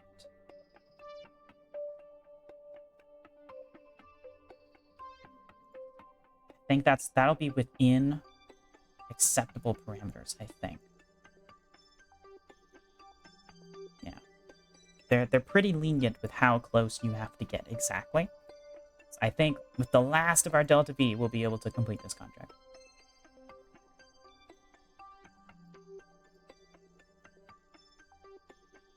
Alright.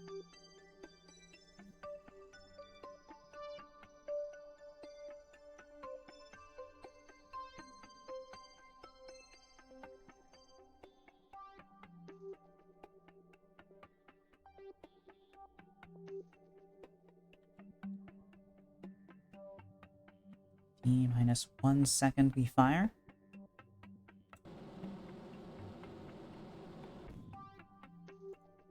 No. You're kidding me.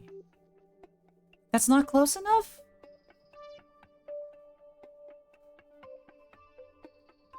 Aw, that's bullshit.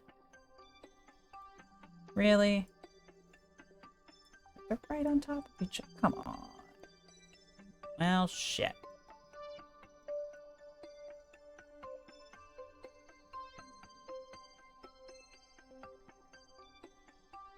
We don't have a way to refuel this thing, so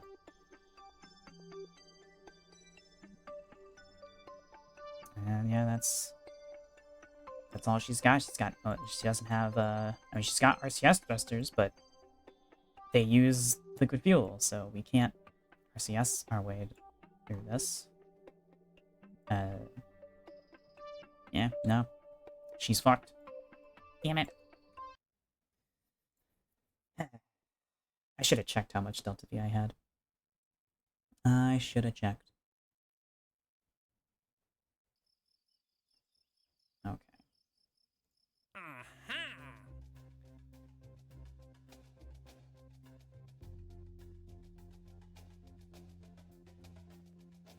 I've been robbed.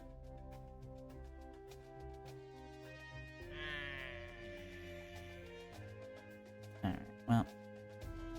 Be more careful next time.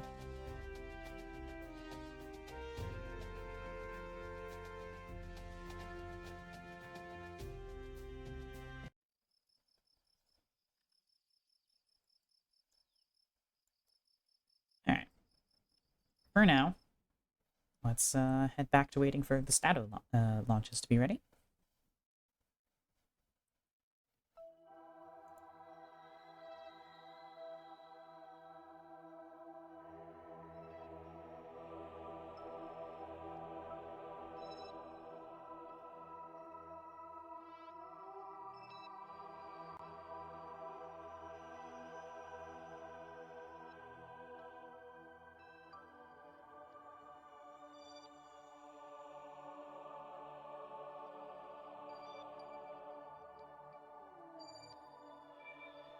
Right. Stato 1 is ready. Let's wait till morning and we'll launch.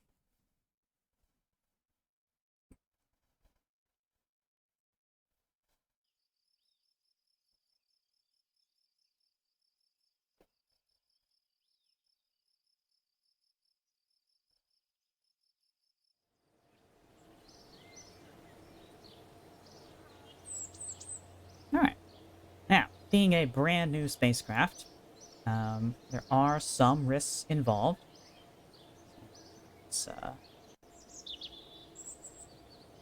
Let's see. So, Virgo capsule, we're gonna have... Let's see, we'll have one pilot each. So, Rick, yeah, you're gonna be our pilot for this one. And for our passenger, we're going to send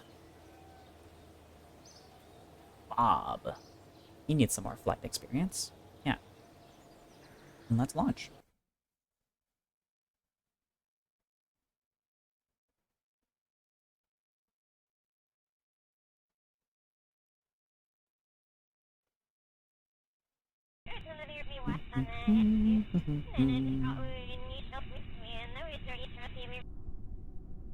Alright. Bob and Elric are prepared to launch.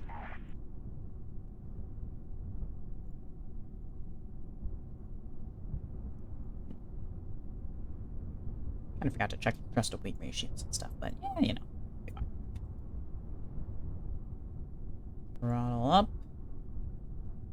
And I need a photo.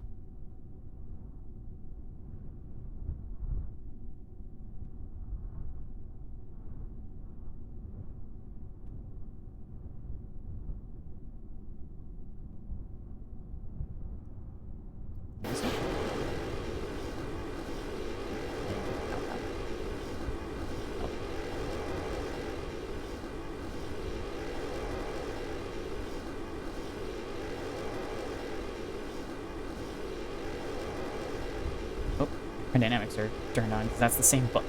The aerodynamic overlay is the same button as the screenshot button.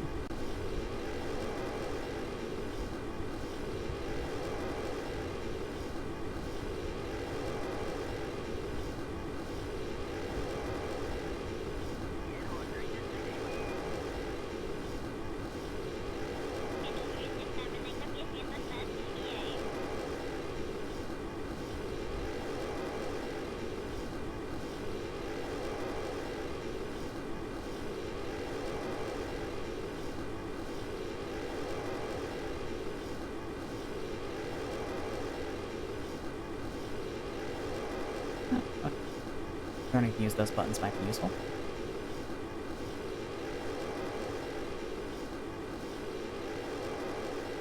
Uh-oh.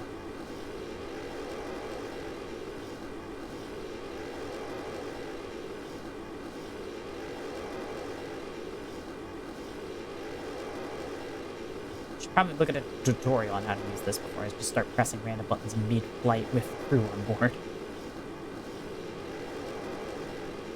Aiming for a higher orbit to make rendezvous easier. I'm gonna go for 120. Or 130, sure.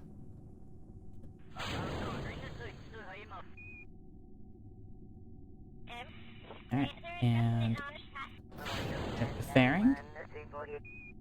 Beautiful. Let's go ahead and... Let's see here.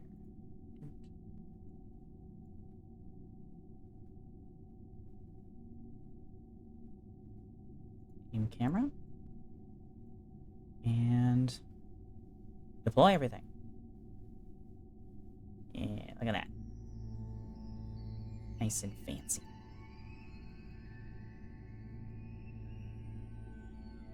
Solar panels catching the sun. Okay.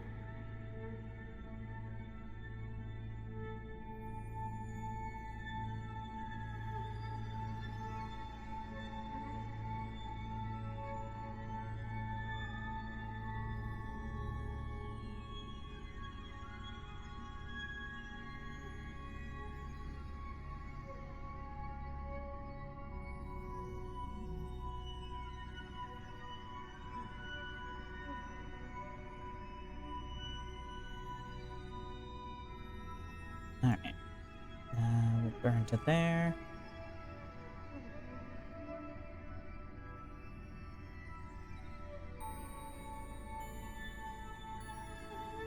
Oh, Elric is not a high enough level to have a hold maneuver node unlocked. That's alright.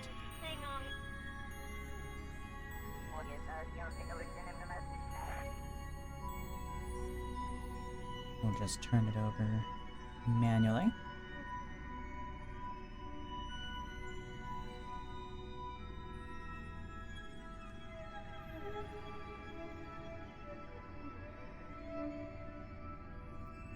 Overshot. That's fine. We have time to recover.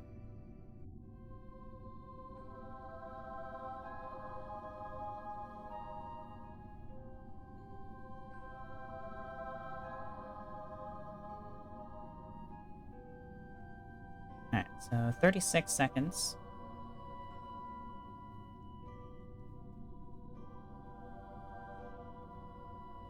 So we burn at 15 plus 3, 18.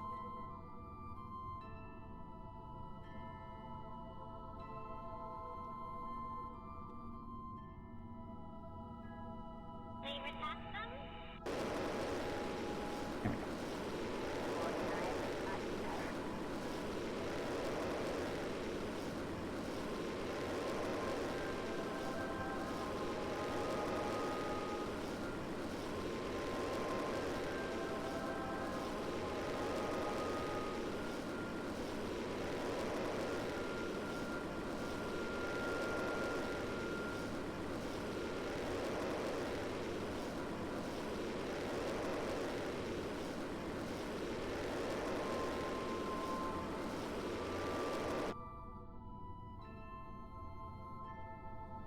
Okay.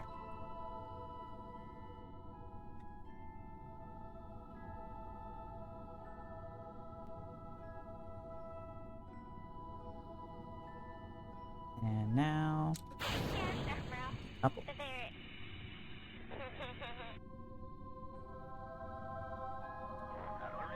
Mission control is back to being good. Have to remember that this flag is flickery. That flag is not.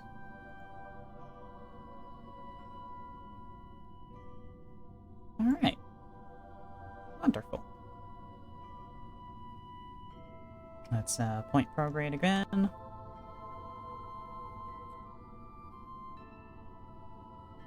And circularize.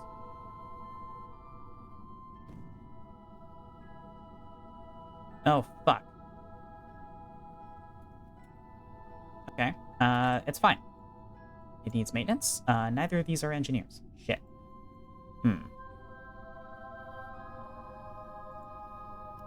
Bob, have a look at it, please.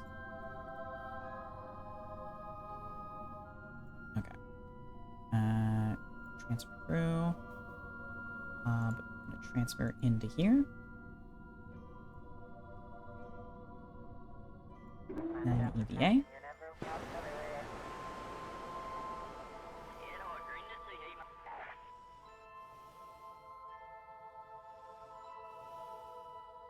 Well, this is why we wanted to start doing flights with this engine, so we can get that reliability up. Oh, he can fix it. Oh, nope, never mind. Well, with repair skill or repair bot is needed to perform maintenance. Okay, well, he's assessed the engine. That's fine.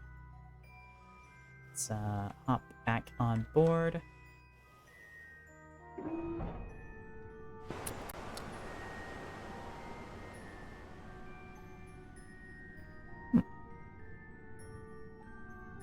Oh, yeah. Slightly different interior. The windows don't seem to be working on this interior. It's a little unfortunate. Yeah, they're blocked off. How strange. Oh well.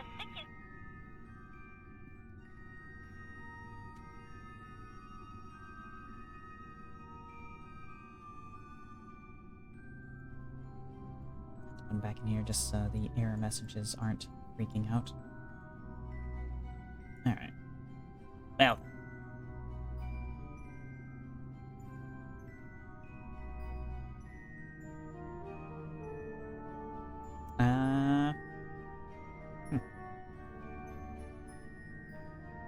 I mean, it's fine. Let's see. We do have our RCS thrusters, so we can try to thrust forward using those a little bit.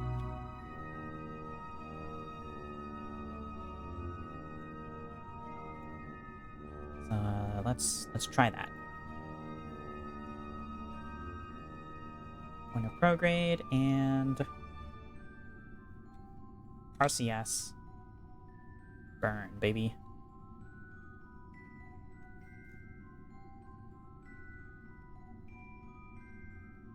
Oh, yeah, that's doing it. Slow and steady, but it's doing it.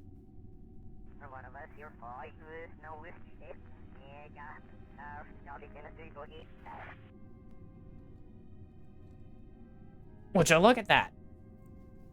Phenomenal. All right. Yeah, the upgraded RCS thrusters was definitely a good call. All right, cool. So even with the broken down engine, you were able to circularize our orbit. Excellent.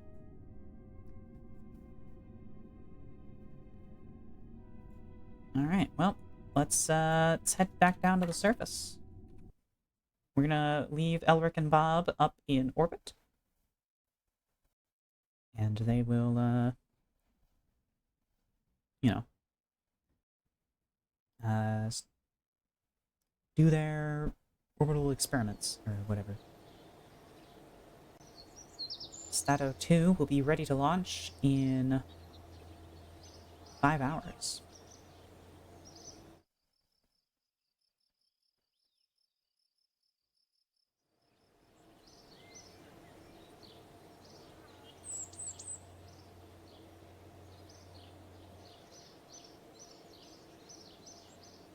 Is the next day.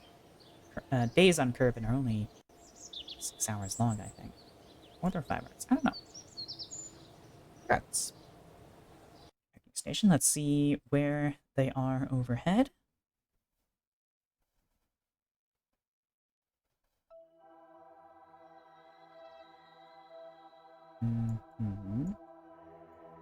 Okay. Yeah, I think that's good. We're gonna launch with that. Yep. I like that distance. That gives us plenty of room in case we bungle our intercept. Or not have to wait for them to go all the way around Kerbin, catch back up to us. All the way around Kerbin multiple times to catch up. So, yeah. VAB, Stato 2. We're going to launch, and this time, we're going to bring an engineer, and we're going to bring Valentina.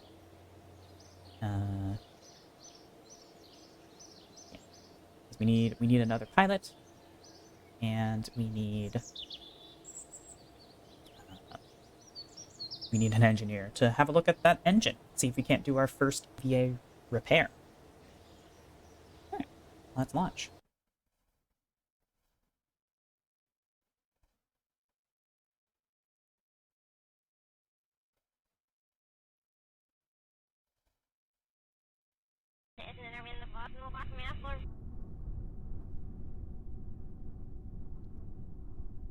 All right.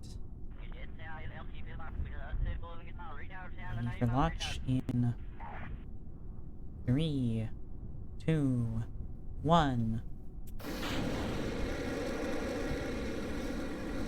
Away we go.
We're gonna gain.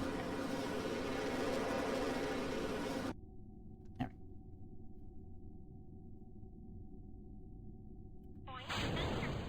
we go. And attach those.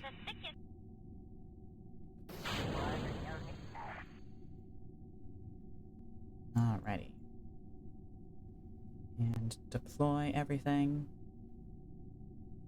Love the jumping.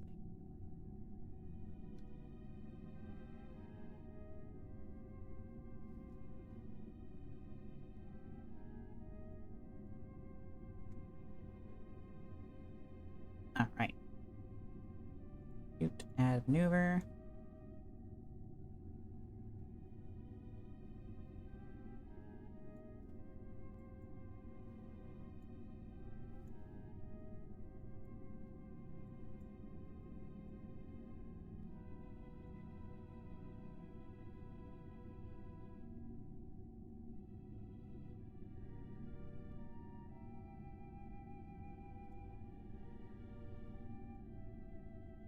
Alright.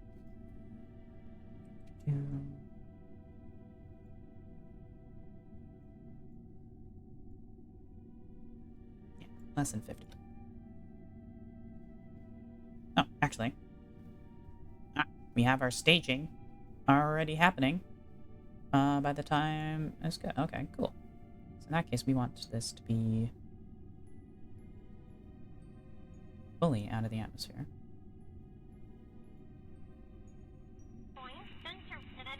And circularize.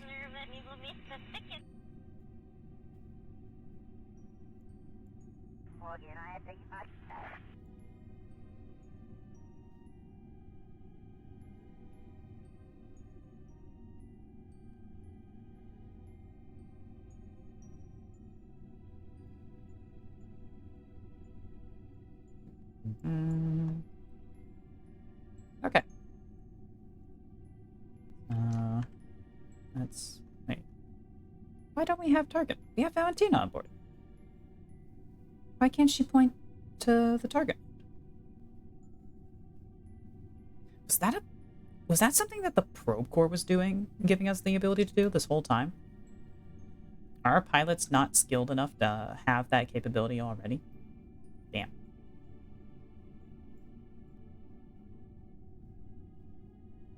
Okay, well.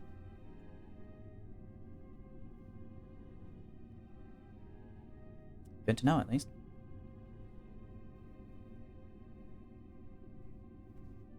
Alright, so 30 seconds plus 10 plus 12, so T minus 42 you can burn.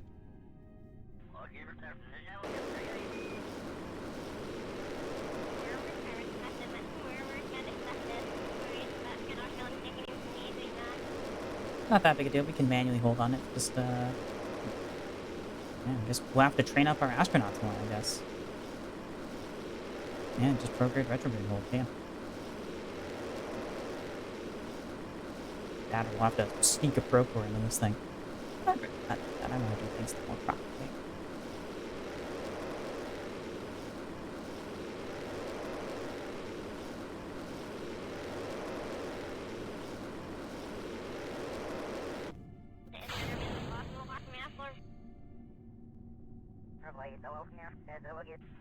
That's quite the plume. Oh, no!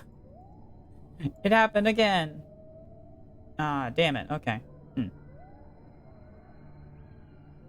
I guess we're reliant entirely on our... actually, no, we're not. But, first of all, are we safe? No. Let's, point prograde? RCS. And burn until we're safe.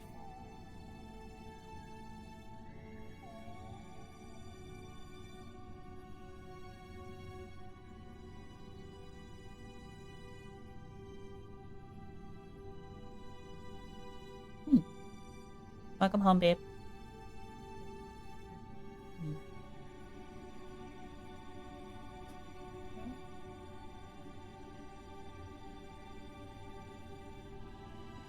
This is gonna make everything more complicated if we can't repair that engine. But hopefully we can.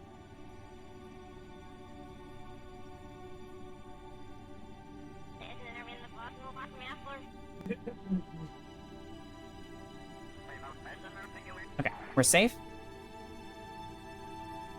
Bill, it's time for you to hopefully work your magic. So let's transfer you to the airlock. Bill, EVA.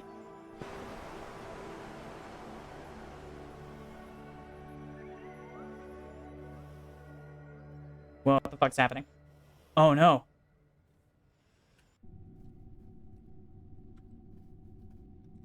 Stop. Fucking hell. It was still going.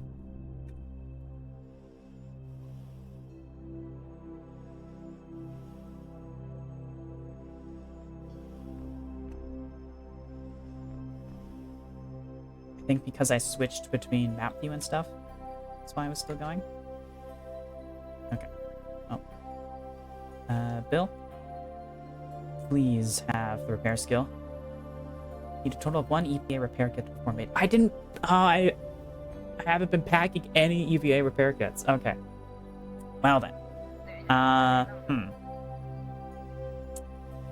That is unfortunate. I think we might have to cut our losses. And so I don't. We could try using just the thrust from these, because I mean we've demonstrated that we can significantly alter our orbits using just those, but I don't know, man. Oh, instantly it breaks. So okay.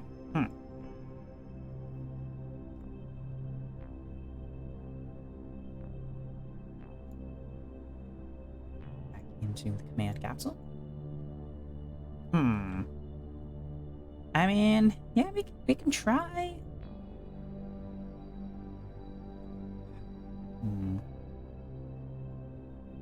See, the thing is, our rendezvous indicators aren't gonna work, though. That's the problem.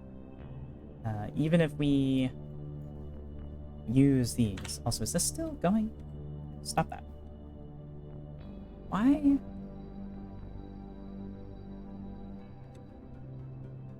Oh. Oh, let's switch to using these as our engines.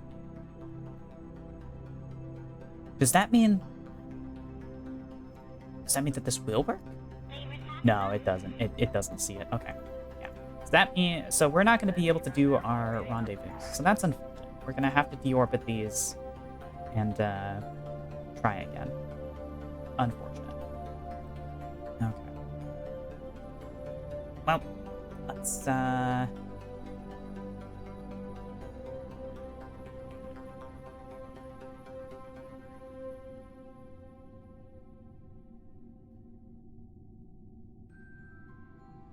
warp here.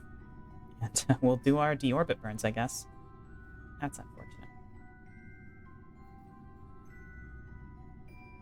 I wonder why the RCS is acting in response to our thrust, though. It doesn't normally do that.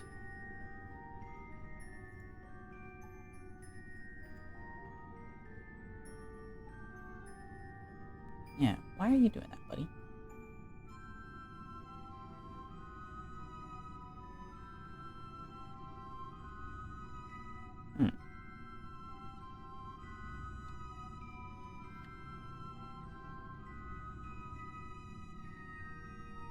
Maybe that's something that that these engines just do.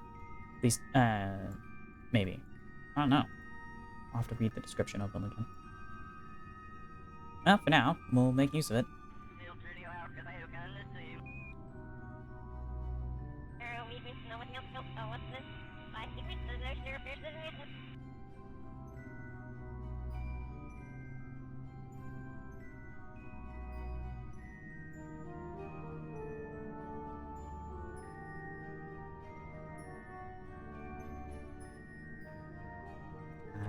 I mean, we could, but it's just a guessing game. Going back and forth on the throttle. So, nah. I want a functioning engine for our docking approach. Our rendezvous. So, alright. We'll send her back down.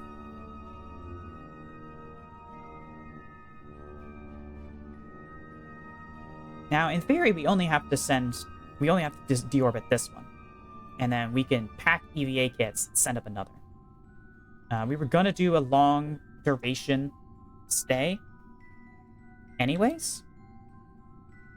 So, this kind of works out.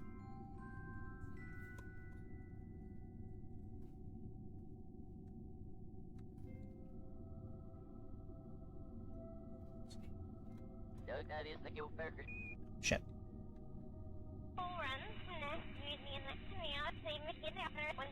Mm-hmm.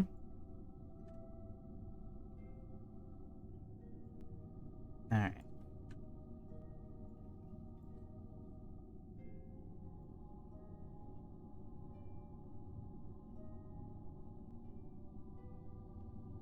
That's right.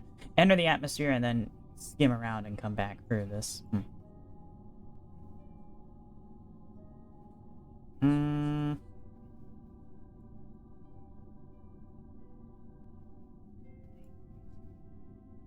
Yeah, I mean, it'll get us where we want to land, so, yeah. Alright.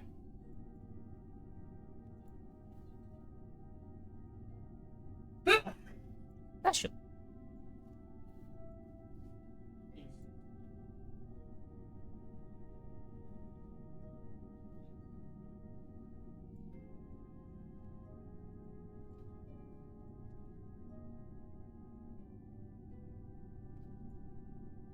What's that?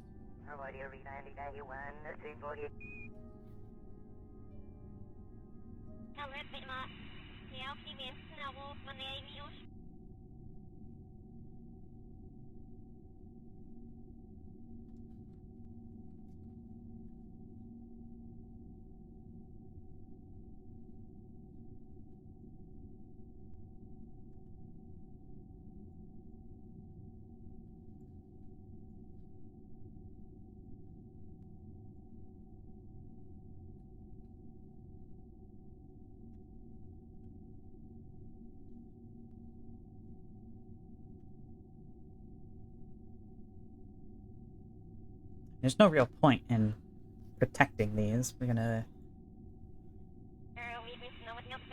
You know. So... let's leave them out.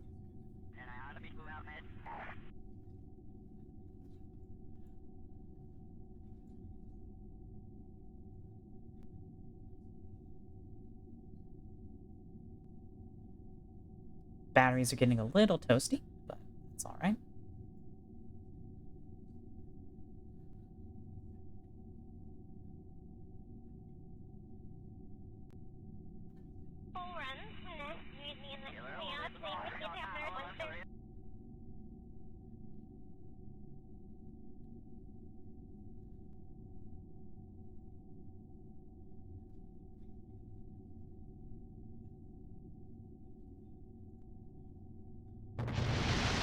Batteries are exploding.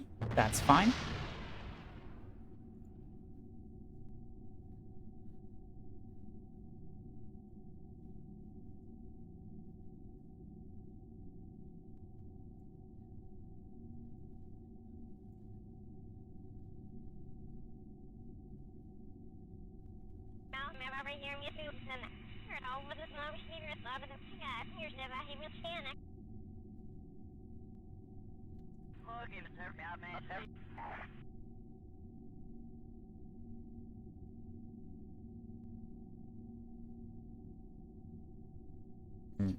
That has changed our trajectory.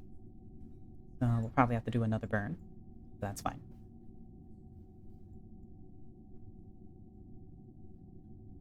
We're on our way out of the atmosphere now. We've only lost the batteries. So I'd say that's pretty successful. A little atmospheric skip so far.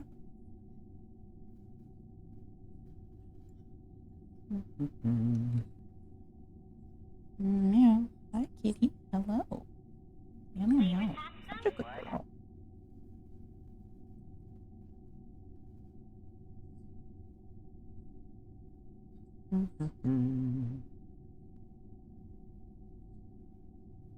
Yeah, perfectly fine now. Alright, cool.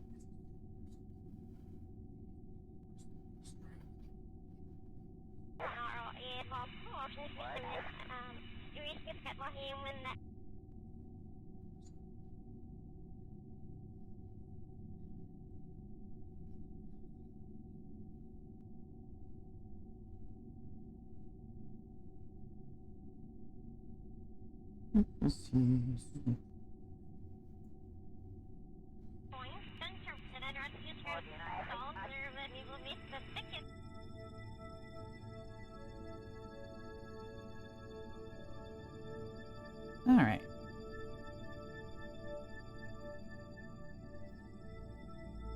More up here.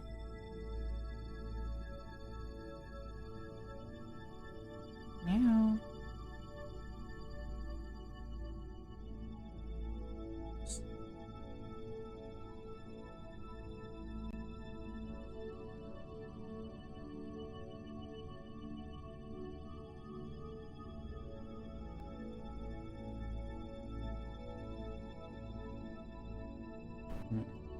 Now the thing is, we're gonna have to calculate this with our modules removed.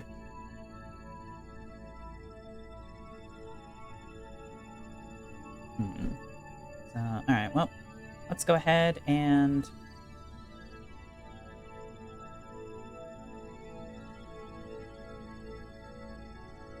point normal.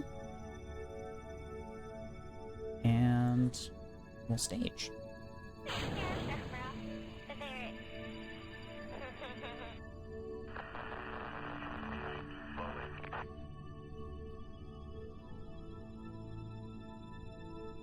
Active periscope. And see where we're landing. Okay, yeah, not ideal.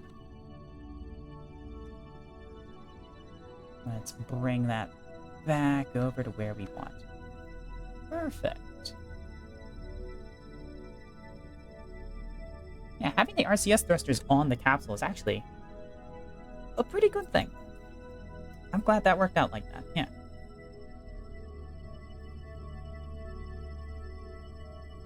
Alright. And that debris will all fall into the atmosphere.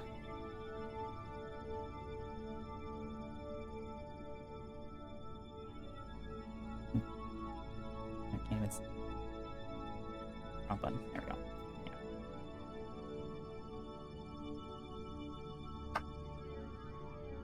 Yeah. Alright.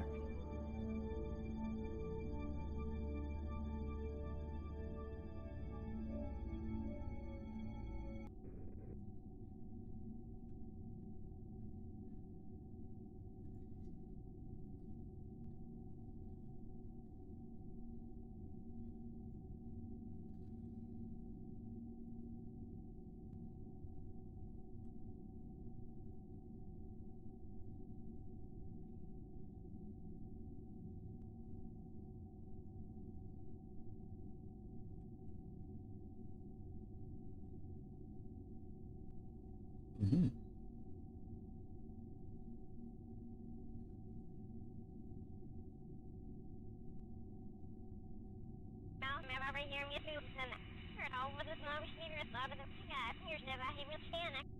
Mm-hmm.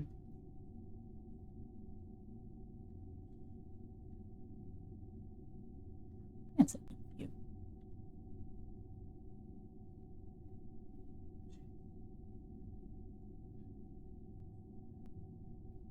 Starting to get our re-entry heating. Just a little bit.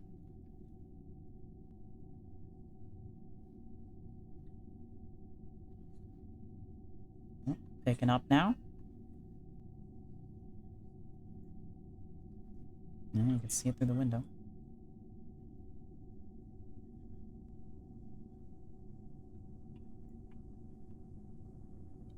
Meow. Hi, kitty. Meow. Good girl. Push off. Meow, meow, meow.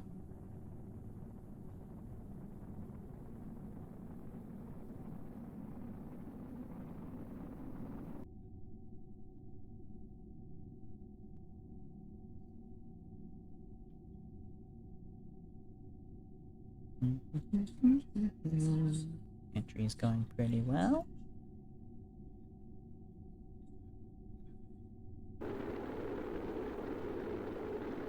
Oh yeah, it's quite a view, huh?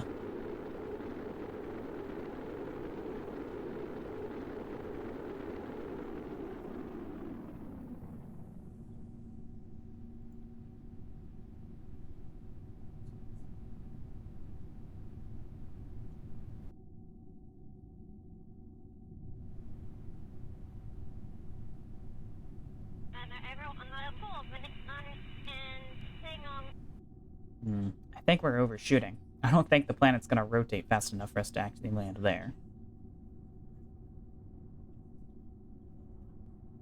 No, our trajectory is not going inwards. Okay. Oh, no, actually, no, we're gonna come down on...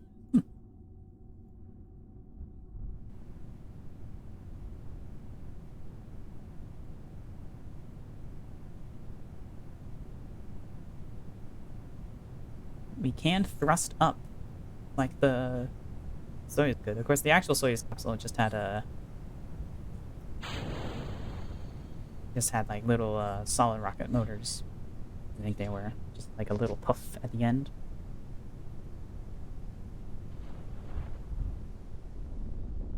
Lots of few G's there. Can we drag it down? Oh, we're out of fuel. Okay. Yeah, we only have a little bit of fuel to puff up with, like the Soyuz does. So, yeah. And we wasted it. That's alright. Should be perfectly safe coming down like this. And right outside the KSC. This is our closest landing we've had yet. It's pretty good.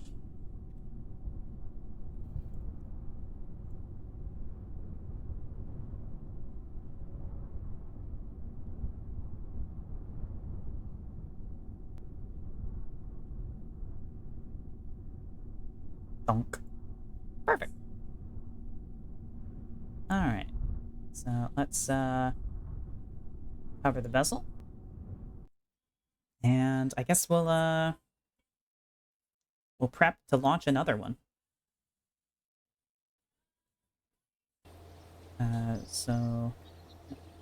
Mission summary of Stato 2.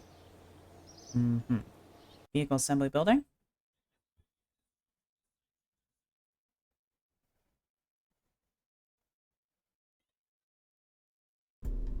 Stato 2. It'll take 13 days. That's fine. Alright. Go. EVA repair kits, please.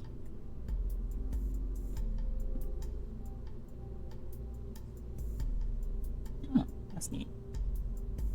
EVA repair kit, yep. Just please. Okay. Cargo. Orbital module. Fill that sumbitch up. 4 of them. Really play it safe. Yeah.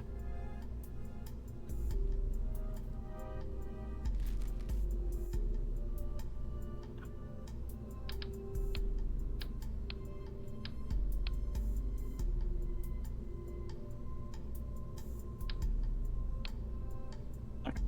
This will be Stato 3. .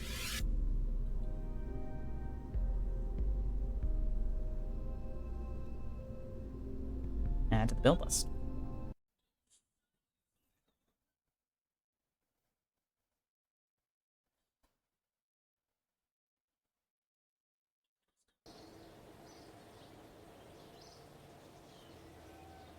Alright, put that in the prime construction spot. And, while that's going on, should we do... Let's get a... We have a third construction slot. So let's put it to use. Let's get a satellite up and going. So let's see here. Contracts. Satellite in polar orbit of Kerbal. It's gonna be a big one. A big polar orbit. But, yeah, let's open up Rockmost 1.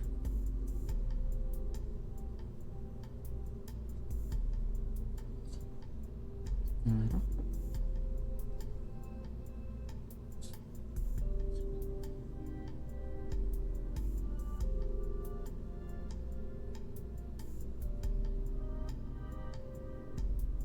Rockmost 2. This one will actually just be a scientific satellite, not a spy sat. But we're still gonna have, the same looking capsule and stuff. We're not gonna change anything on it.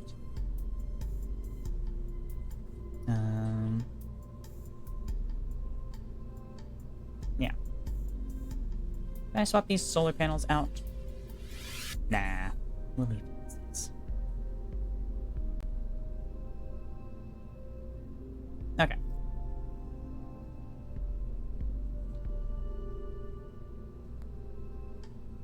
Give it a different color. There. Be fancy. This will be Rockmost 2. This will be an actual, just weather satellite or something. I don't know. I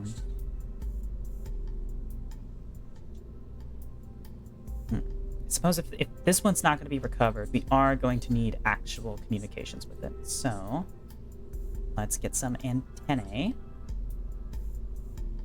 And this one's going to be, it's going to be in a pretty high polar orbit, so we want a relay antenna on this thing. A direct antenna would also probably be good. Oh, actually, no, it already has direct antennas, but it needs some of this too. Let's just see here.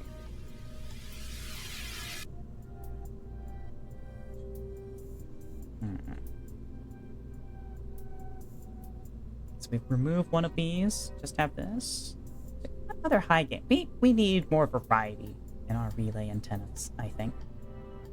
Let's get a different one.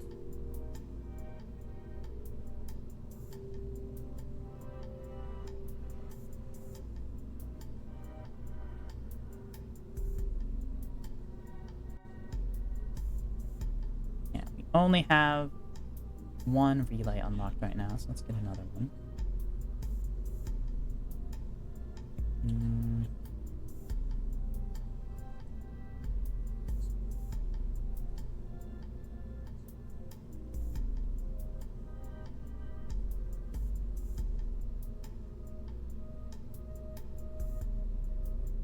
These are short distance communications. We want longer distance. How do I even know what distance these are at? What number am I specifically looking for?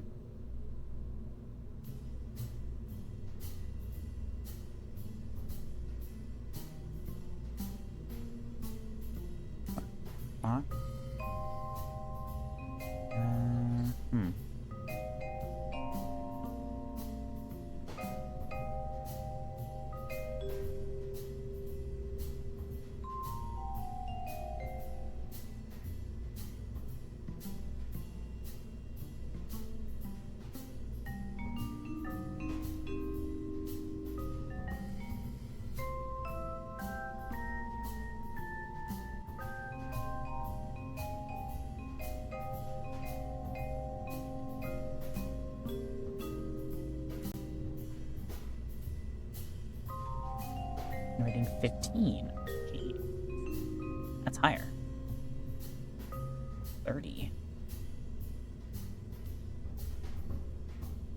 just beyond the inner planets. Okay, I think the G number there is what we're looking for in terms of how far out stuff can, our signals can go.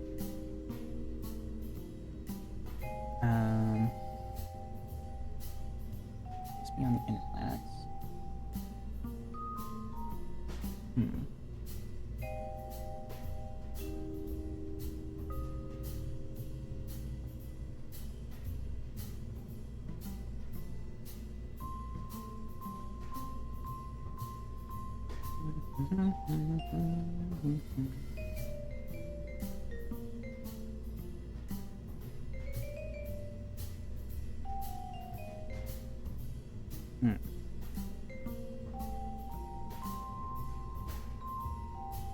I should just go more expensive, you know?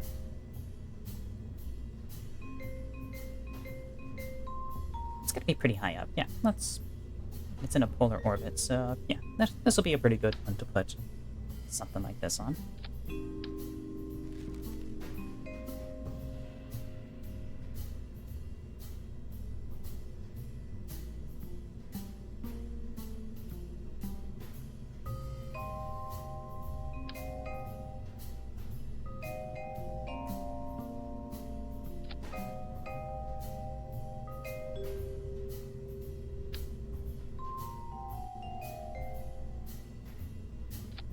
I just put it on top.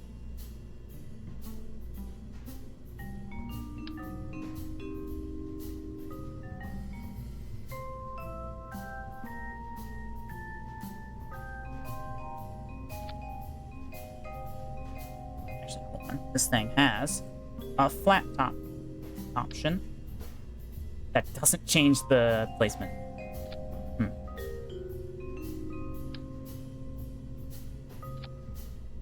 Okay.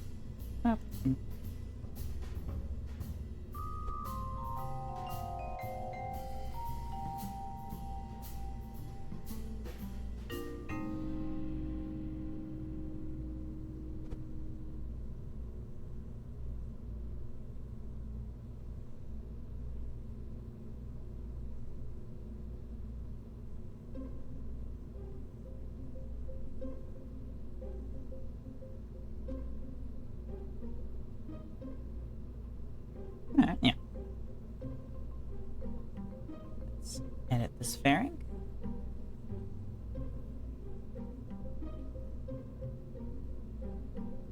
Why can't I? Oh. It's because,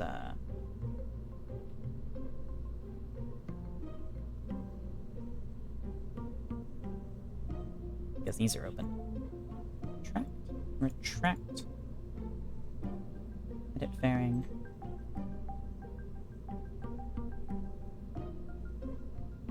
There we go. Alright. I think that'll work fine.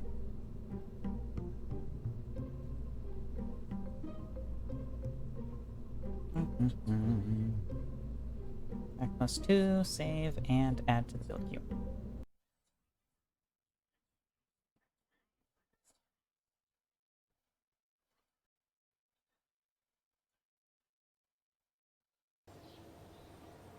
Alright, and once again, we're gonna move that up.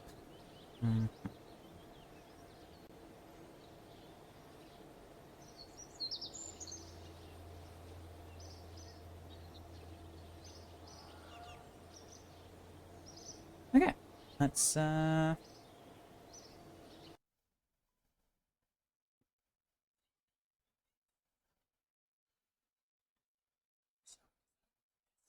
gonna keep an eye on Stato 1 while we time warp, I think. Is probably the best thing we can do. Because of course we need to monitor it to make sure that, you know, life support's working. These capsules are intended to stay in orbit with crews for longer periods of time than our previous Voskhart capsules were able to. So we need to make sure that everything is good here. So our snacks, we've gone down by 9. Still got plenty. So alright, let's go ahead and let's warp.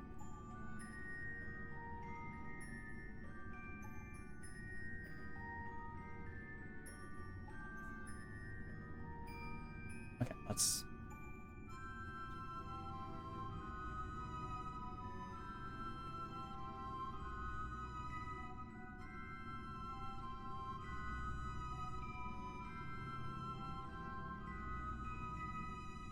Everything seems to be going well. They're maintaining charge. Your snacks are lasting.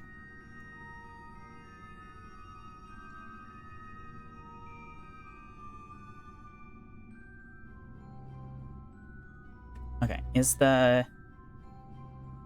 It doesn't say what is building, but I think we actually passed it. So let's head back to the Space Center. And let's see. Is the new Stato ready to launch? With repair kits?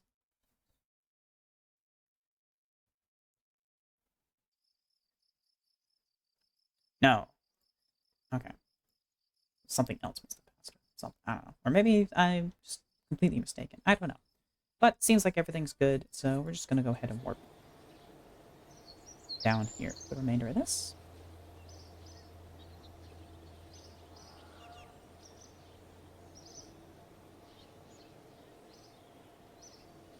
Alright, Stato 3.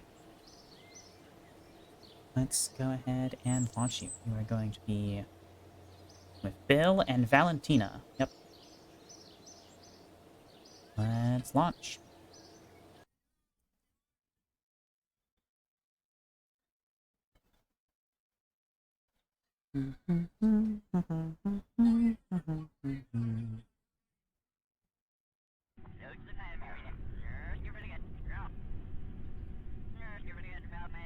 Throttle up.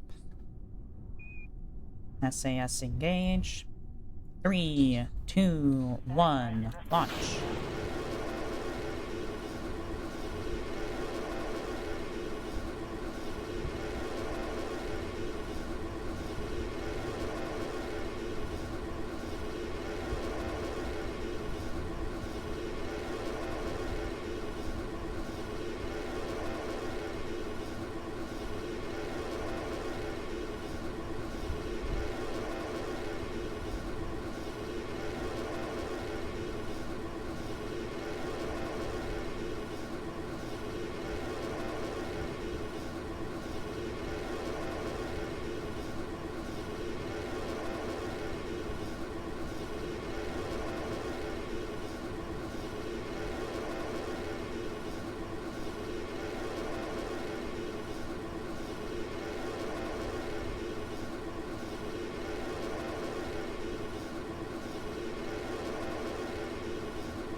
And those thermals.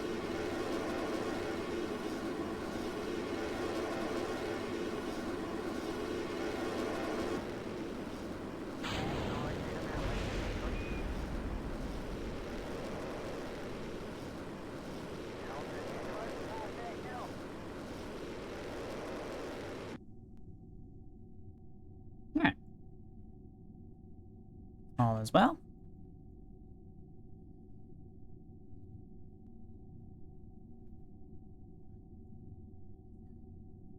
Alright, when does that staging event occur?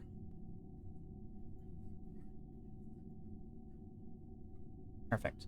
So the booster will collapse, or will crash back into the ocean, as we desire.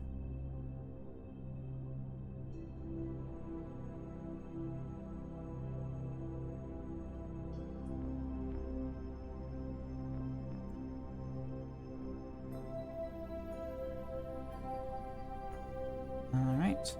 51-second burn.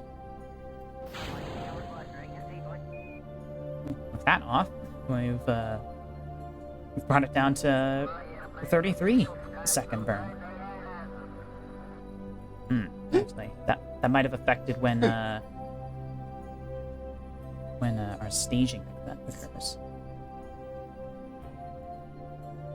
Yep, okay. That affected our staging event. So we're gonna have to...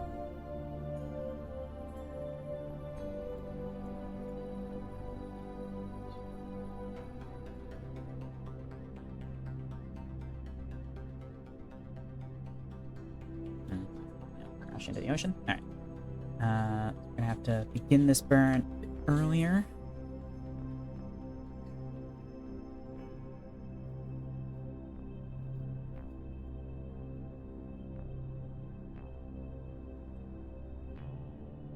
Deploy everything.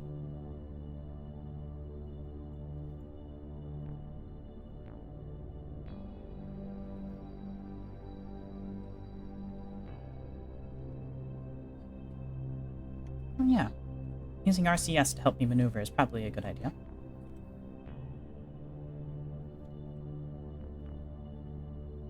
Alright, so 12 seconds we begin burning.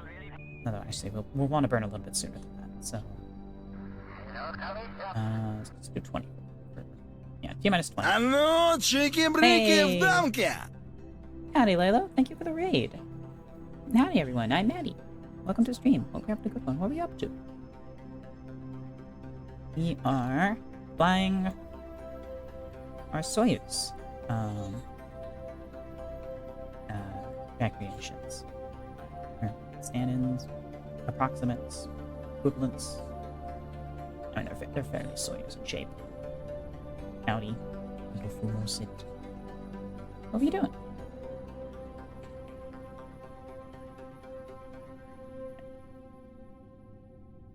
And up ahead a little. Up and burn. Burning a little early this time. Because we need to ditch this stage and then start up this stage.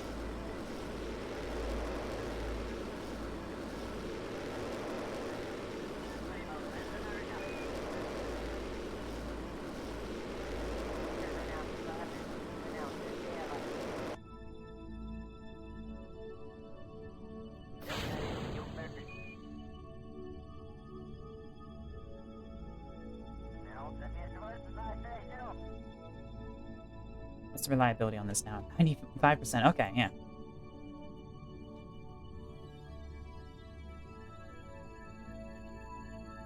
Shut up.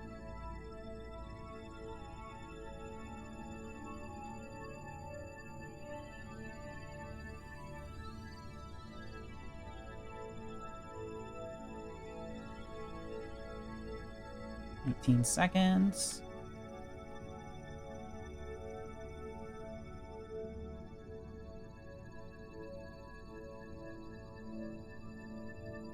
So at 9 seconds we begin burning.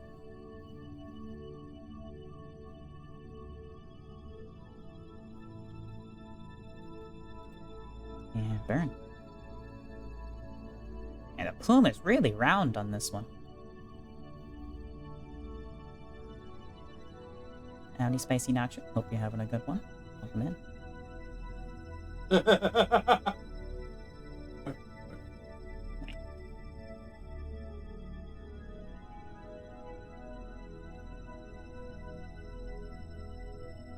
Alright. So now, set as target. And let's find an encounter for a rendezvous. Alright, let's...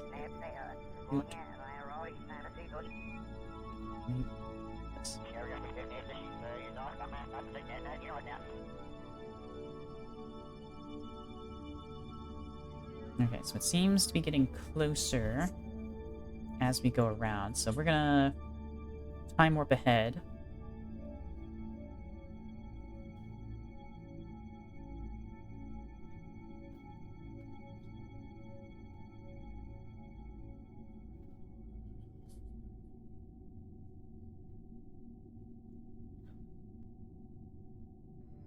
And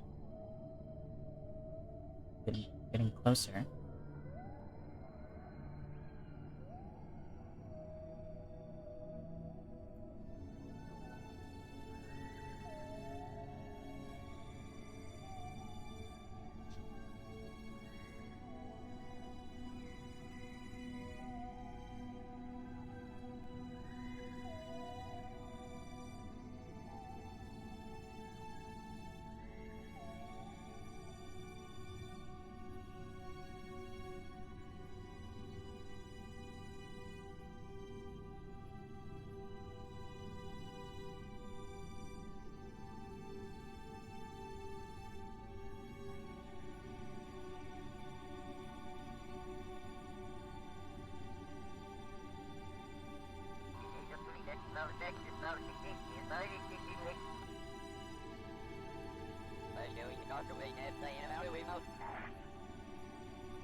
Off our amount. That.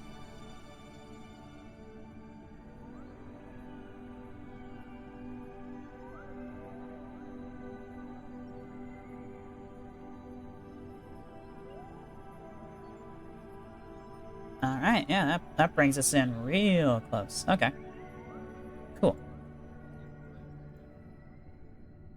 That's a 9-second burn. We want to be a little more precise than that, so we're going to drop our thrust level here. 24, yeah, that'll be good.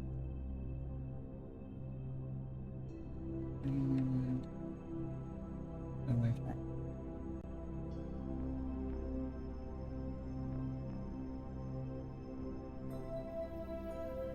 Right there, yeah. Alright, so at T-minus 12 seconds, we begin burn.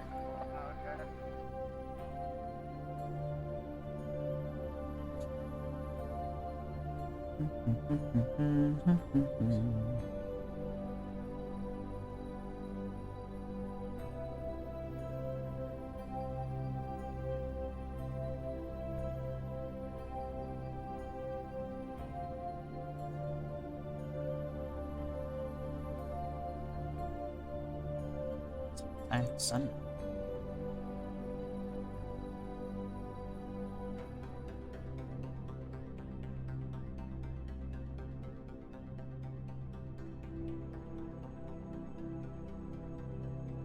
Approaching. Sorry.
We're a little bit off, but you know, that's fine.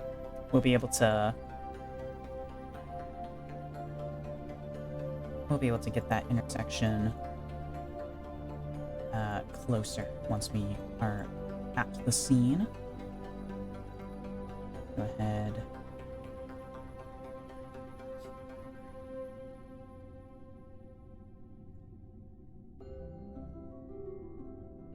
Yeah, no, we'll just let's warp here. Let's see, we should be able to see them. Yep, there they are.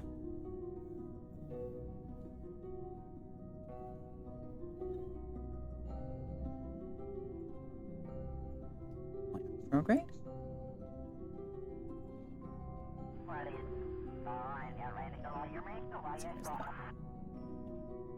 Point our panels. That's not our panels. It's the back of our panels. There we go.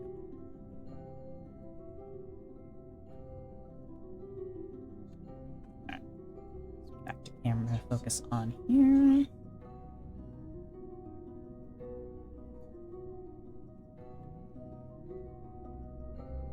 Actually, let's...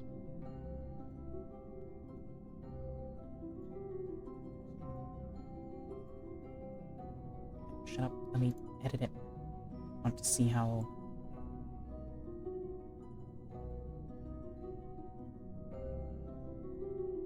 Oh, right, we need to... Boom, and burn.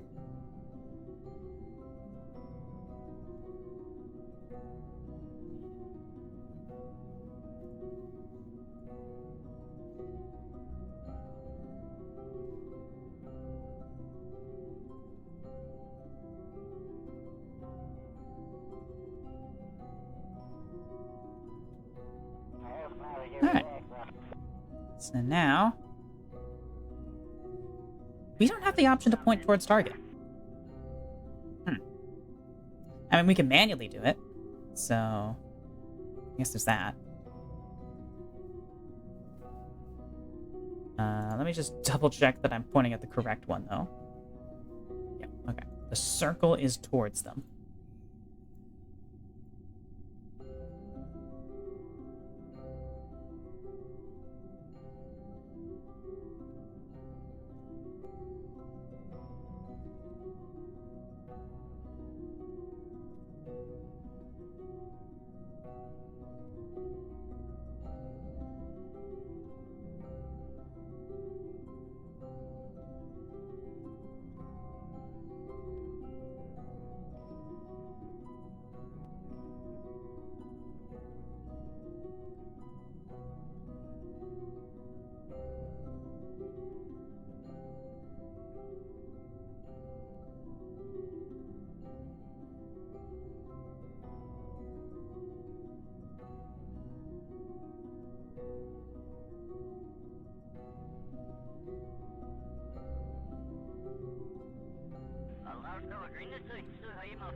Camera locked.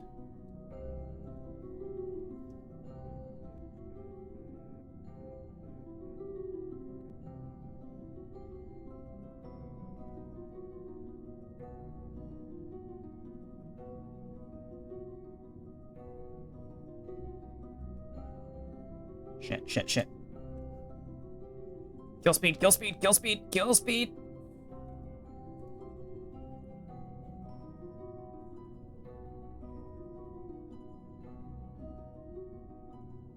Okay, well, it was fine. Turns out.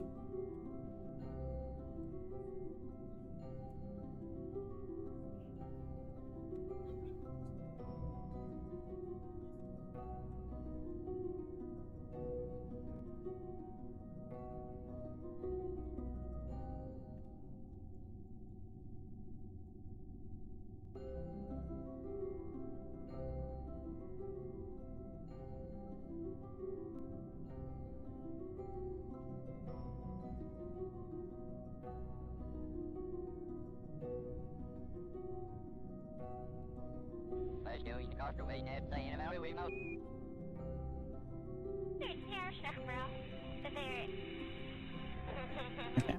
Pointing both of them at each other. RCS.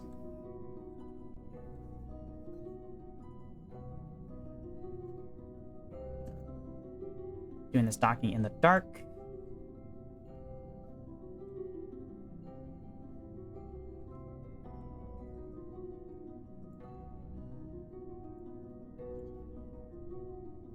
Yeah, we're coming in just fine. Slow down.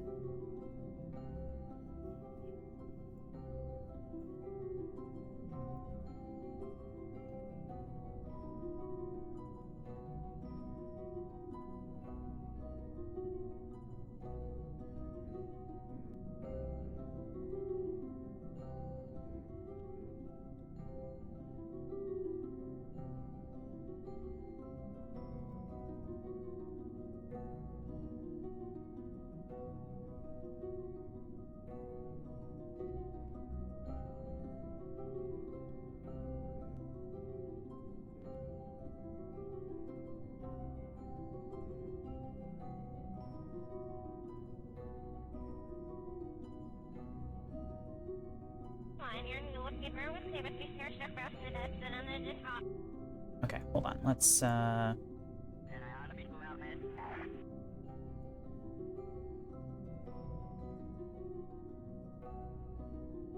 we have docking port cam? We do not.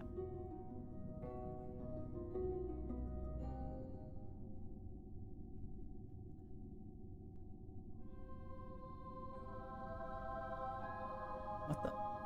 Why is it?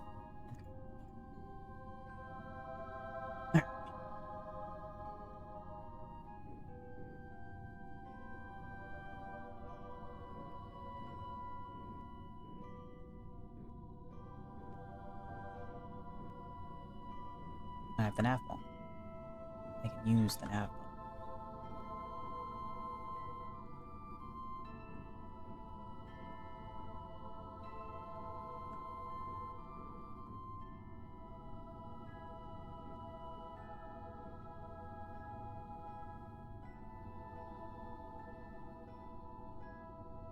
Why aren't they docking? Huh?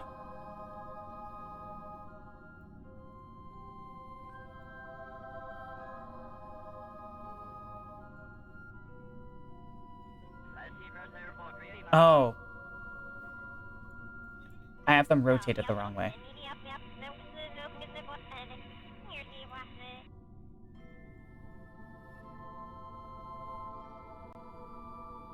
Maybe. I think. Let's try this. So they can only dock along the 180.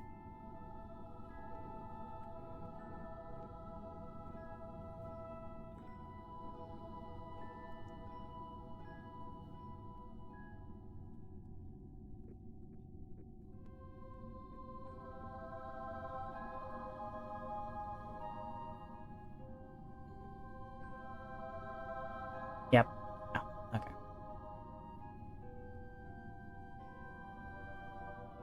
Come on. Come on. Dock. I can tell you wanna.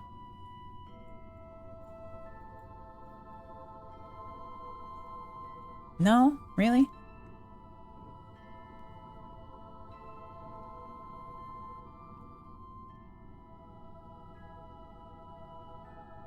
Dock. Come on. I can see the magnetization.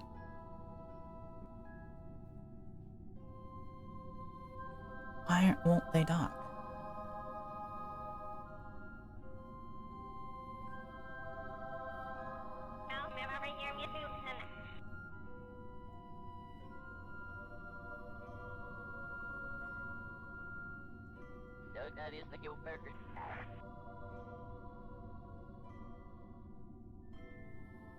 I have the rotation right the first time, and I just needed it to go in from the upside down.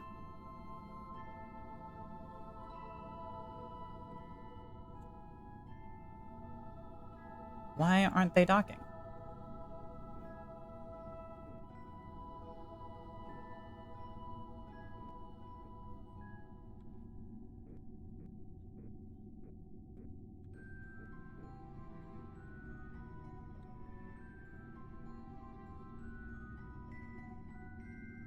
Alright, hold on. We have this guy.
Alright, let's back up and reset.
Why aren't they docking?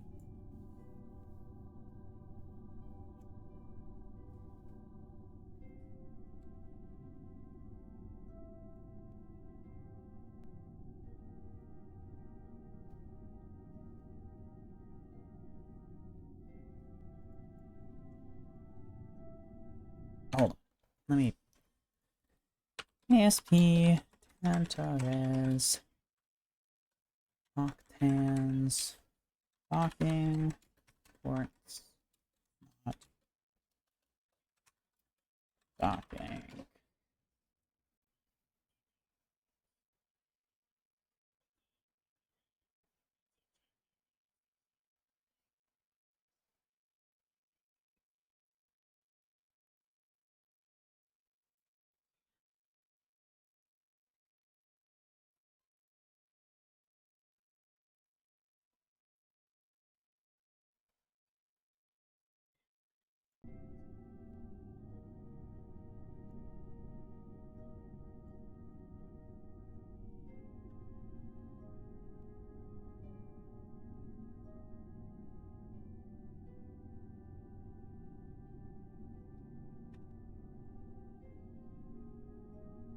It's considered already docked. What?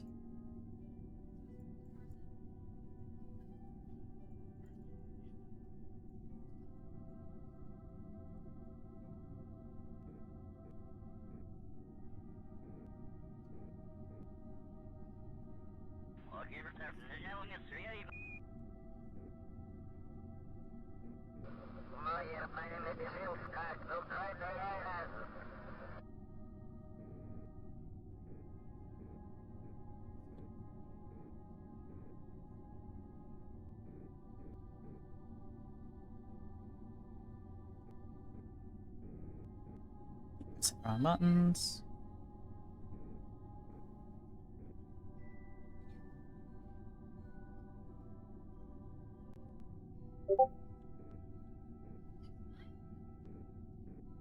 Why did I get a ping? What was that?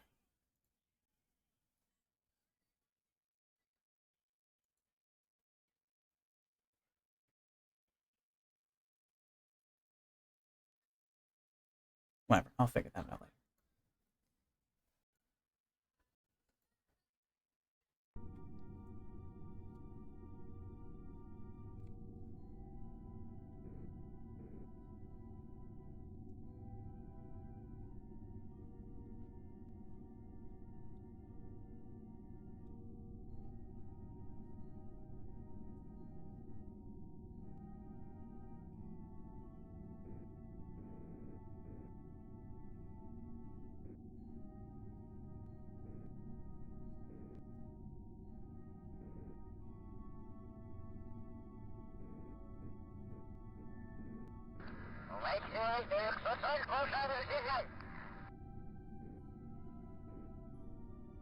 Come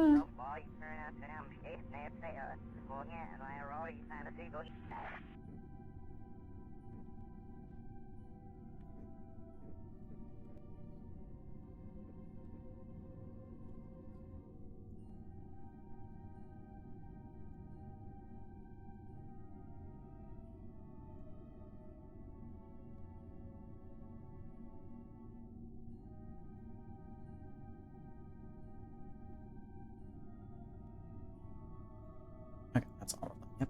Cool.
That's not really helping me at all. And yeah, I think we're fucked because I think this thinks it's docked already for some fucking reason, and I can't undock it. It won't let me.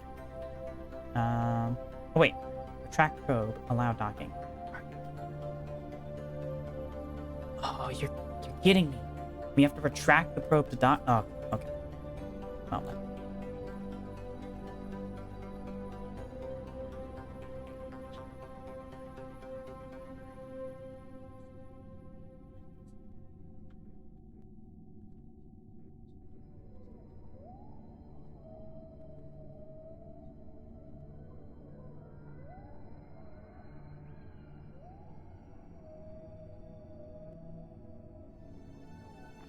There we fucking go.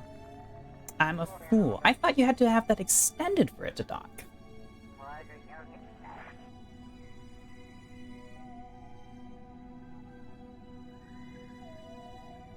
Hey, finally. Yeah, I thought you had to extend the probe to dock. I thought that was the whole point of the probe. It's that it was like an extension and it would slide in and then it would retract, pull you together. I thought that's how it worked. But alright, cool. We've done it! Yippee!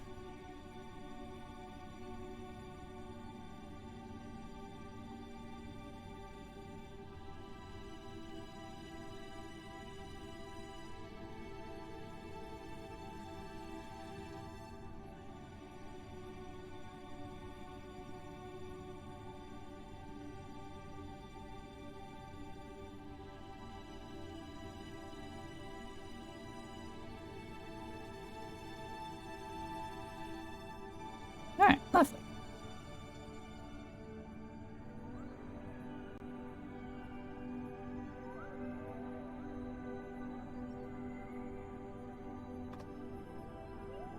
Screenshot of us docked together.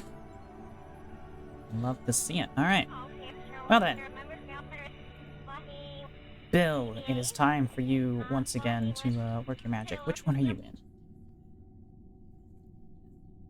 Bill. Transfer. Into here.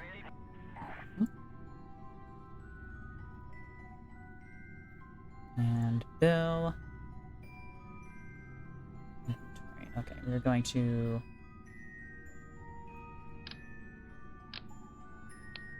There we go. Alright, Bill. EVA.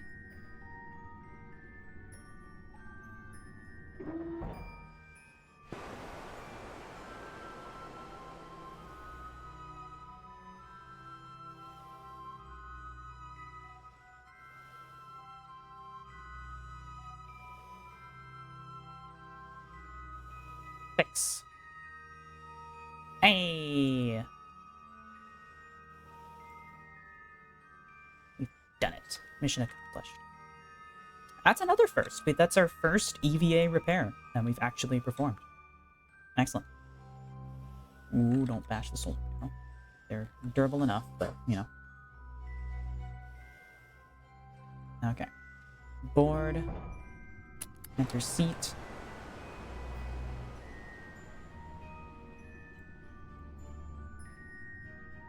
Alright, so now it's time for the first crew transfer.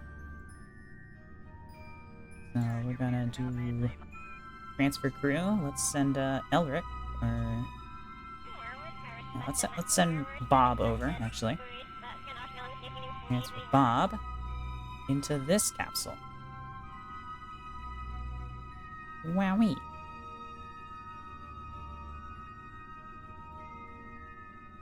Reliability on that one still lower than reliability on that one. So we're gonna want our engineer to still be on that side. So yeah, let's grab actually. Move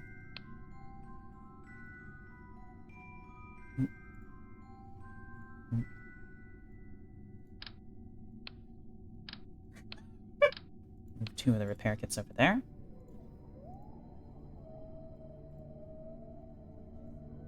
And transfer crew.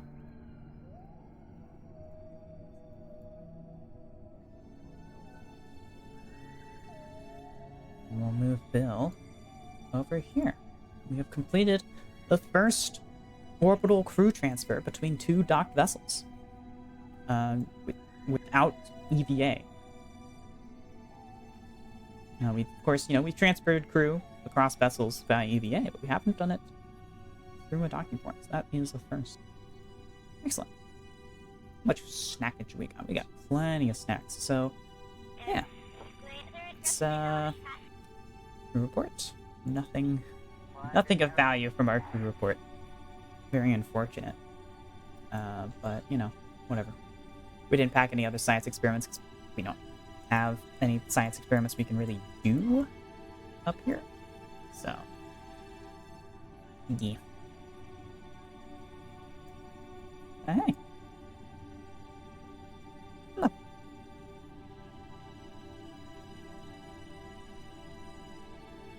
Alright, well, while they're up there, going for a crew in orbit duration record, let's head back to the Space Center.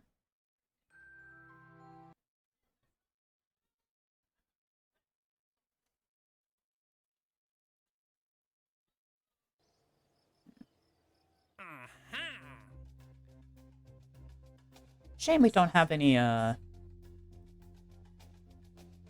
we didn't have any space station, contracts we could complete with this, but oh well.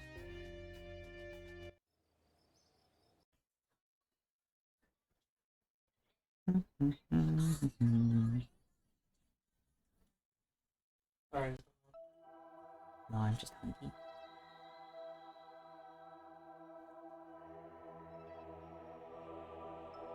So Reckless 2 is almost complete.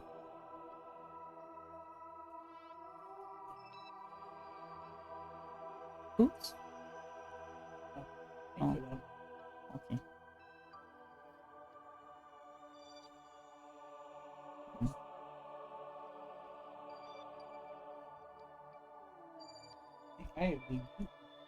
Yeah, so we should make some food and make some for B2.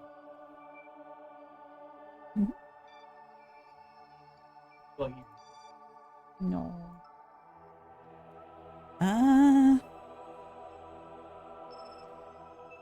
we don't have that, sorry.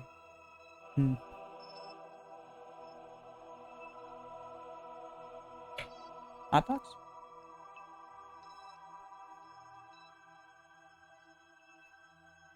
We're about to run out. How many do we have? Actually, I don't know. I'm not sure. Okay. If there's 4, we're about to run out. Well, unless you've eaten 4 without me knowing, we should have 8.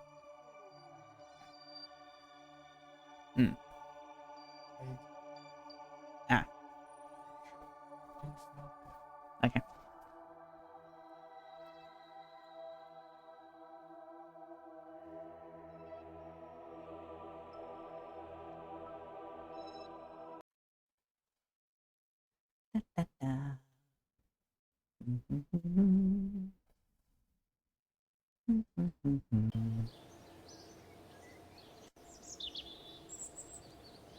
Alright, perfect time for us to launch our next flight.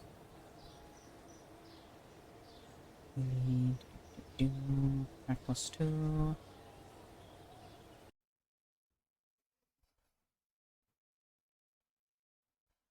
Yeah. Yeah. What? We have We have none? we have none. Oh, okay. Enough. Alright, throttle up. And let's see, specific orbit, polar orbit of Kerbin.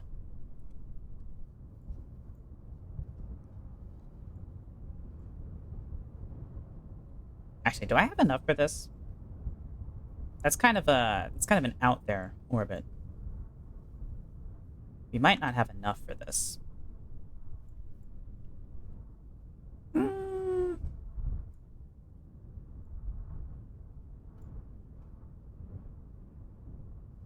Should I add an upper stage to this? Give us more Delta V. How much Delta V do we have total? How much Delta V to get a moon encounter? Let me check that. What's the moon encounter delta V map? So moon encounter is 860 plus 340. Uh-huh. Now this is on the ground. How do I see what it is in orbit? Because that'll be the real deciding factor. Let's go to the Space Center real quick. And head into the VAB and just double check real quick what our delta V is on this thing. 4.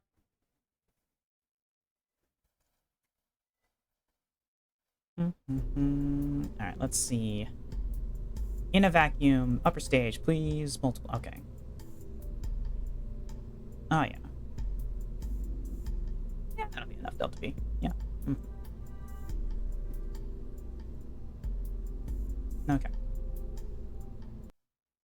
This should be fine. Might cut it close. I don't know. But it should be fine. So let's go ahead and we have to be mindful of the orbit direction. Oh, we also have to we have to make sure we're under it when we fly. Otherwise, we're gonna have to change our orbit direction a bit. So let's make sure we're underneath. We are not, and let's make sure the direction we need to go. Okay.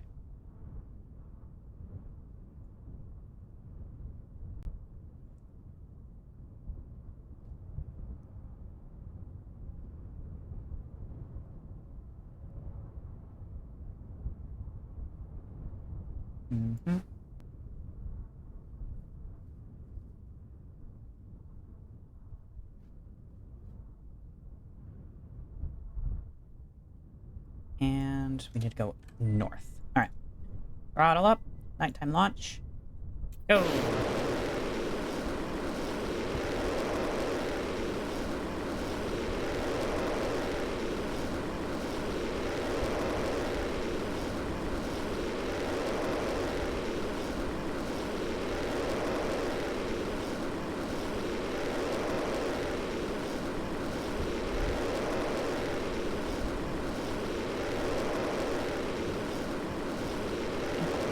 Thank you. Wait. You gonna bun me?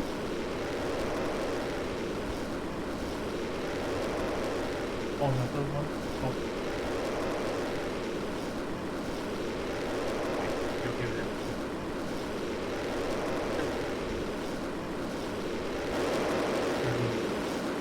And I am flying about it.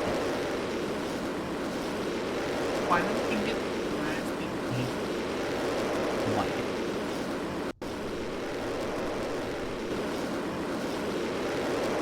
She's lucky she's cute, cat. Could be.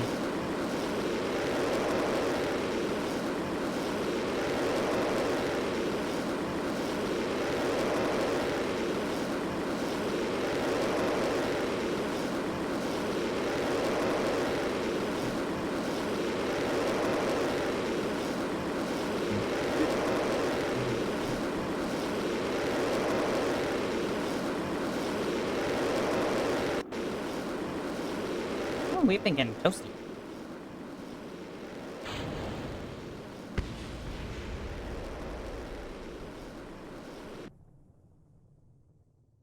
Thank you, babe. Wow.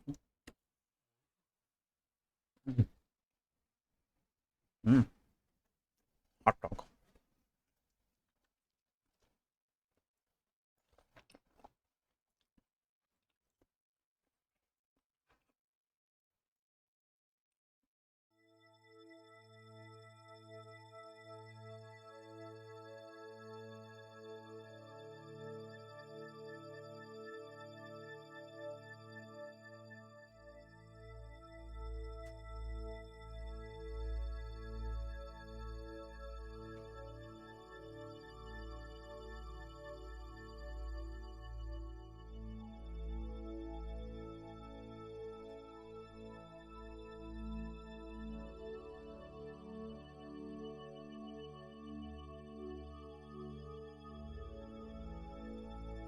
Gonna be cutting this one a little close on the delta V, I think, so we're gonna do that.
And it seesaw back and forth a bit.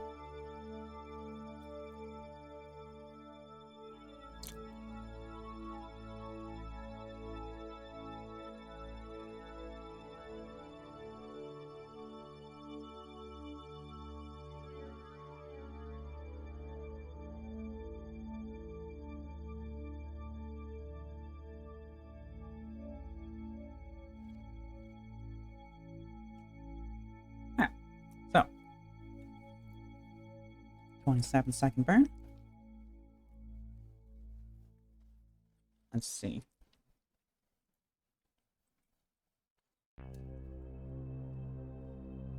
14 seconds.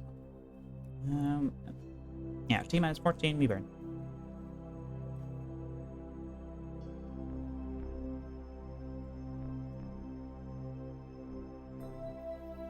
Actually, let's do a little sooner. T minus 20. Be a little more efficient that way.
Ah, shit. Fucked it up. Well, balls.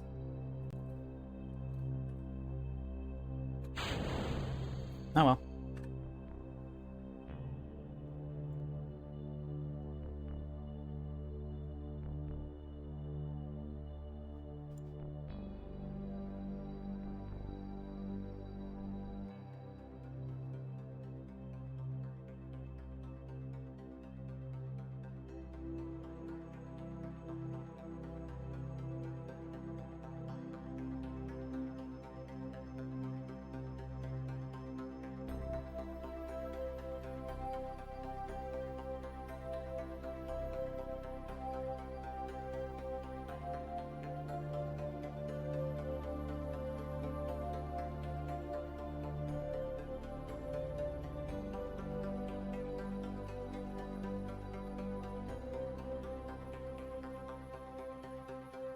Let's see here. Where?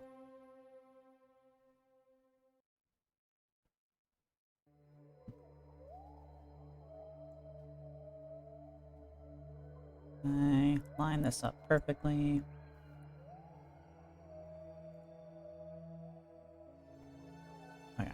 Right there. Seems to be the right spot. Water, fire, air, and earth. Like magnets, how do they work? I was struggling to figure that out myself a little bit ago. Looking it up.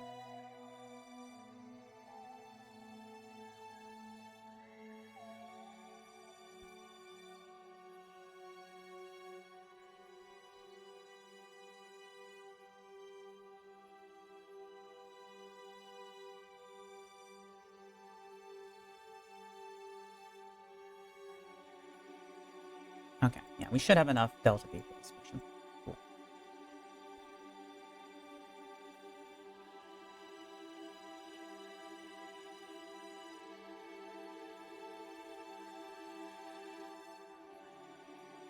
Alright. T minus 1 minute 30 seconds plus 12, 1 minute 42 seconds.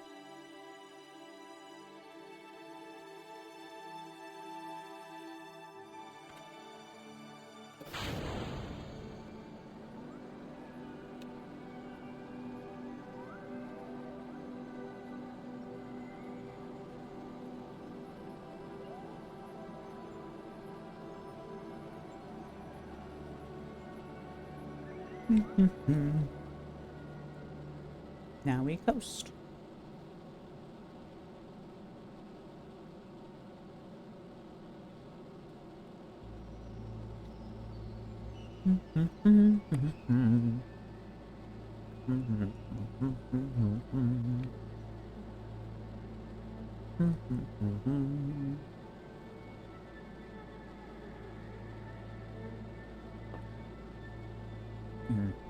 Should have swapped this out for the more powerful engine. Oh well.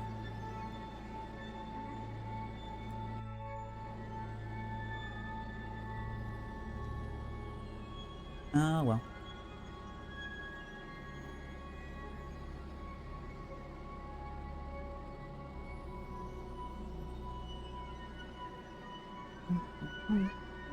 Yeah, hi, kitty.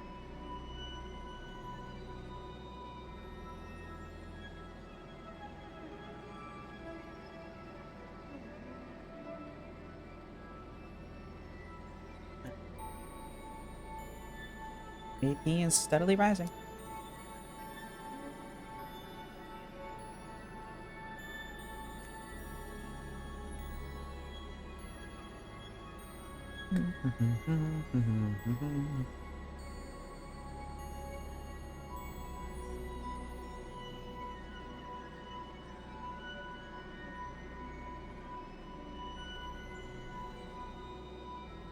All the direction is correct.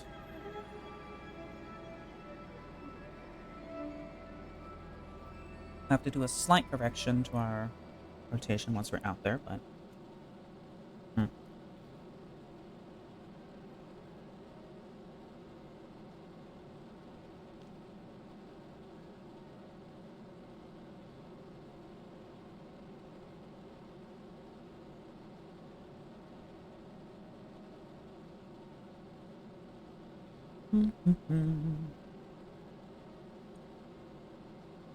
less than a minute left of this burn.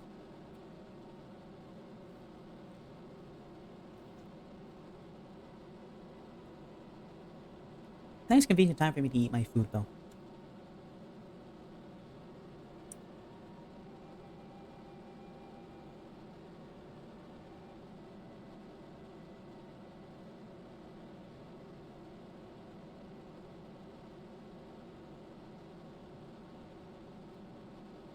We were off our burn mark for a little bit. Whoops.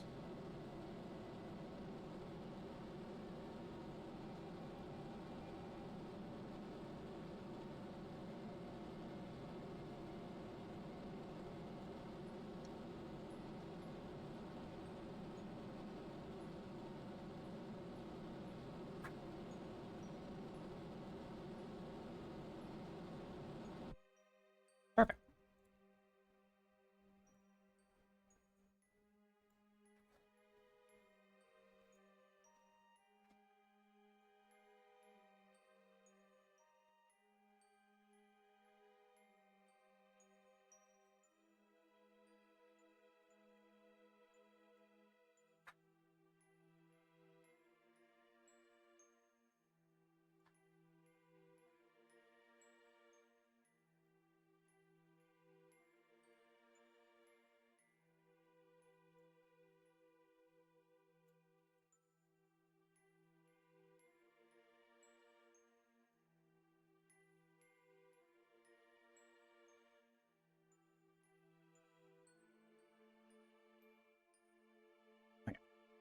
let's line this up.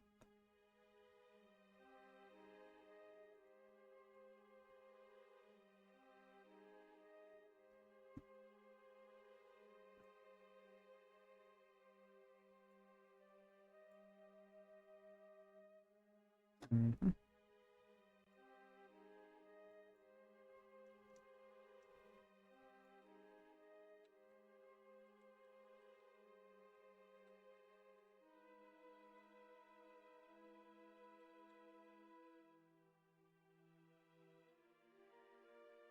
This one's just a 4-second burn.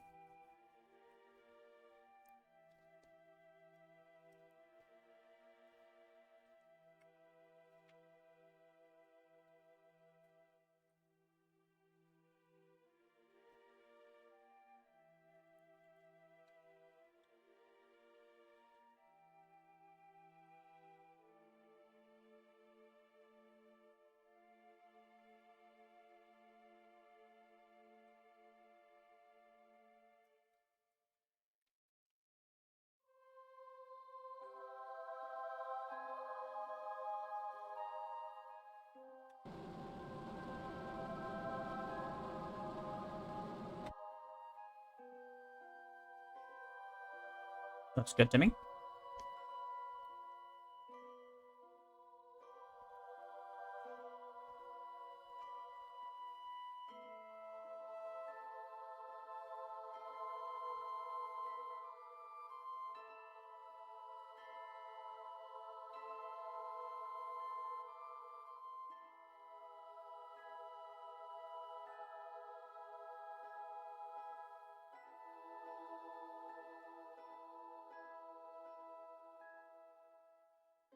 Alright.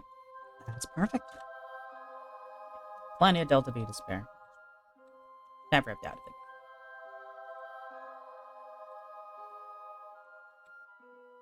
Use a lot less Delta V the further away you are from whatever thing you're orbiting.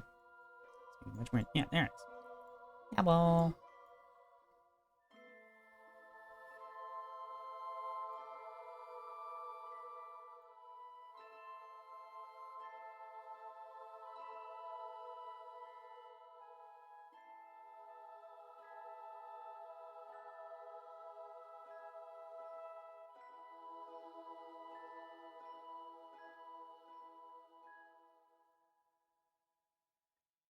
Hmm. There.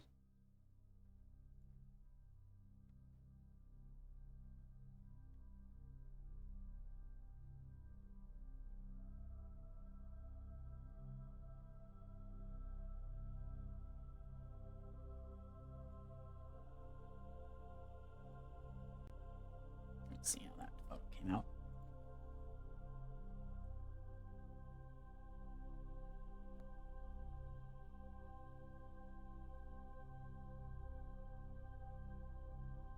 Hey, not terrible.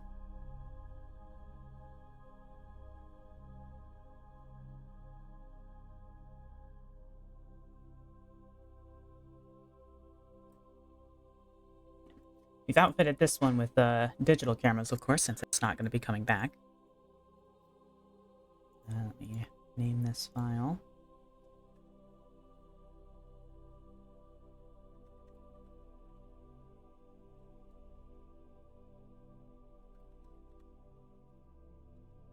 Oh. Alright.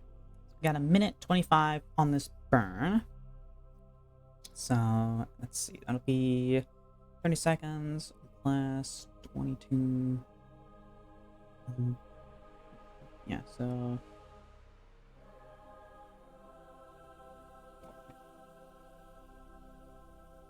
Uh,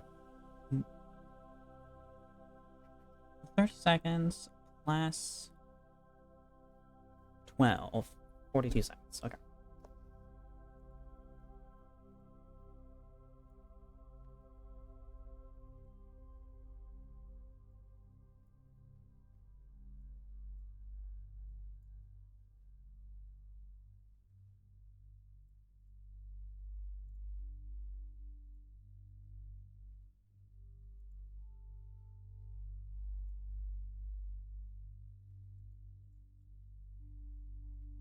instead of you.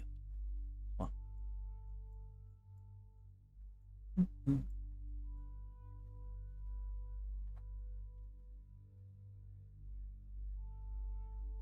Da, da, da, 42 seconds. Long clip.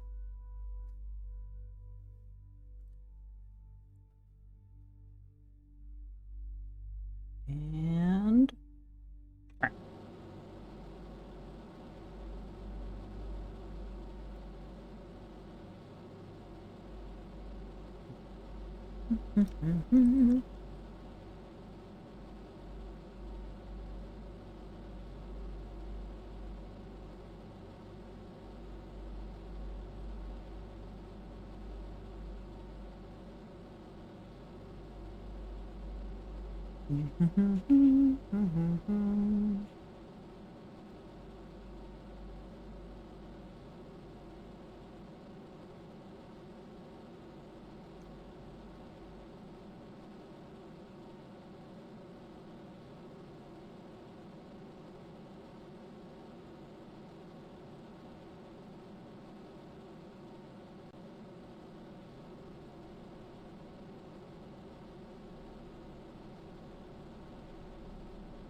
approaching cutoff.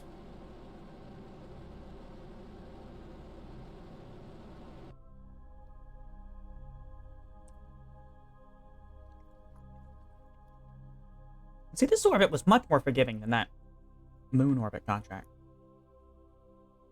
Some bullshit.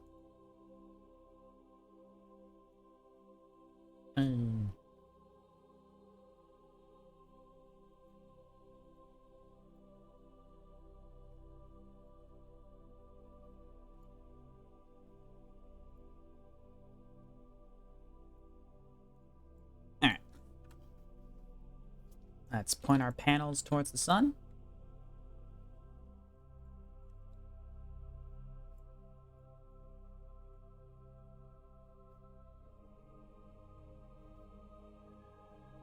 And we'll leave her out there. Yeah. Nice.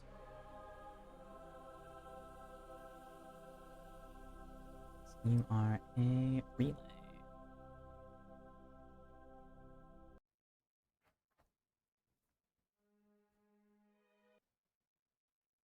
Excellent work.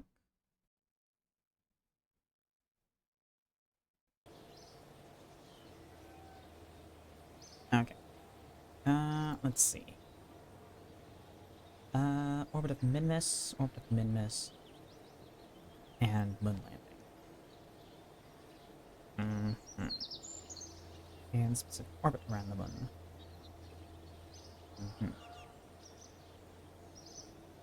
Wait. Why is this not? Huh?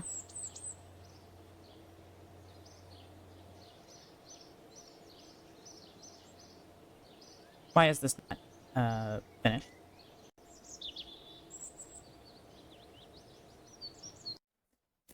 What?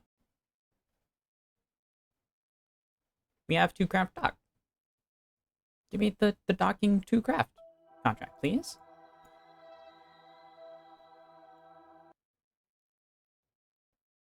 Hello?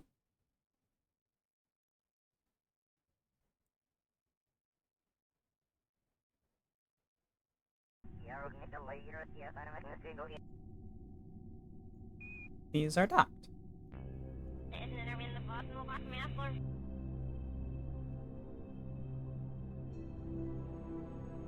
Okay.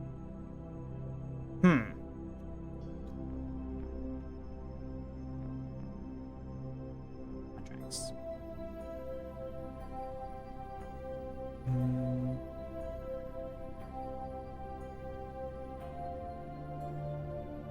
Active. Orbital maneuvers. Course complete.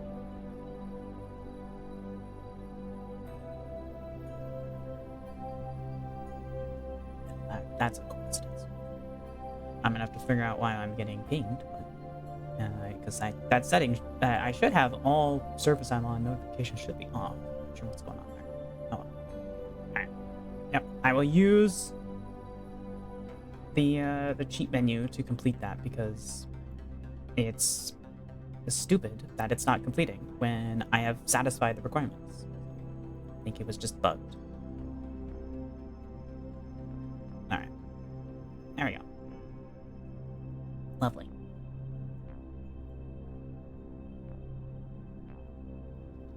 Carry on snacks. Oh, we got plenty of snacks. They're fine.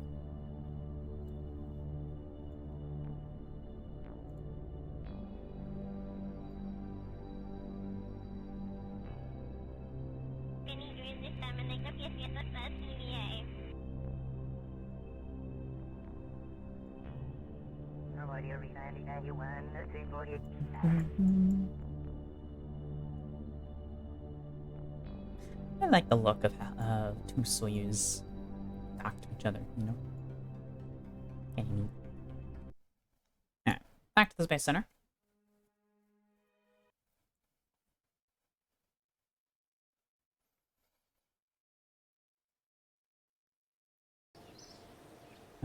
Let's see. Another moon landing? I mean, that'll get us a bunch of science. So, yeah, let's do another moon lander first. So let's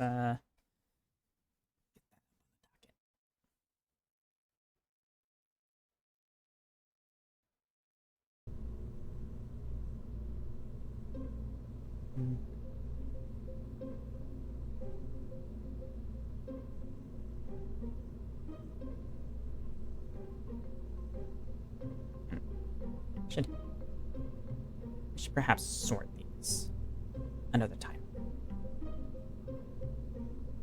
Let's see, Moonheart 5.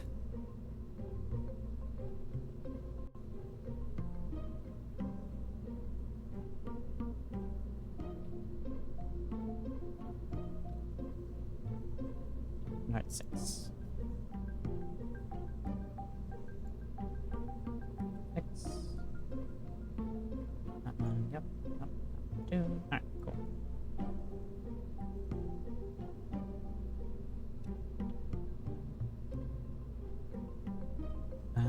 Do we have a camera on board? We did not have a camera on board.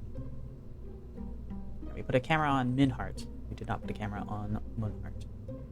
So let's change that. Let's head.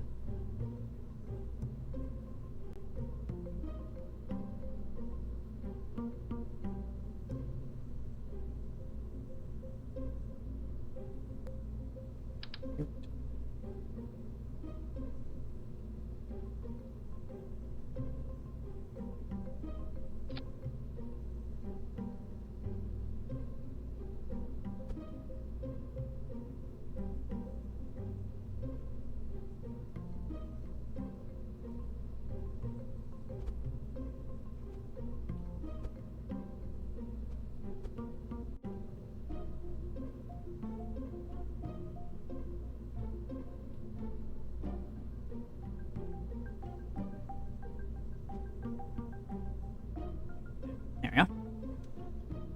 We have a camera. We can take photos from the surface. Alright, and save and launch. Let's see. So that'll be our lander. We also need it's these Moonmus probes.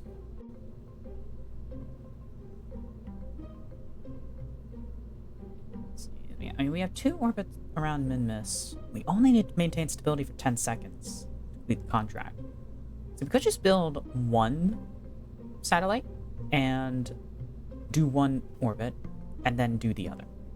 So I think that's what we're going to do. But before I commit to that plan, I need to inspect these orbits to ensure that that is something that makes sense and that they're not like spinning in opposite directions or something. That would be difficult to switch over.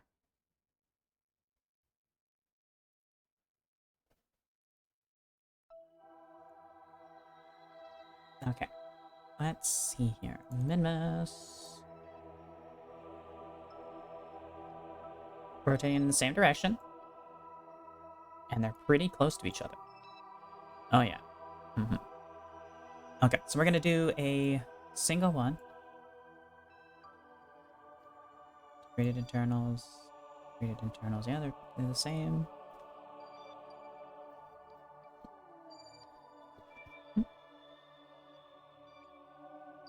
Pretty sure integrated internals is both of these, right? Just want to double check. The tracking center does show me orbits for contracts I have not accepted as well. So, yep, integral is both of them. All right, cool.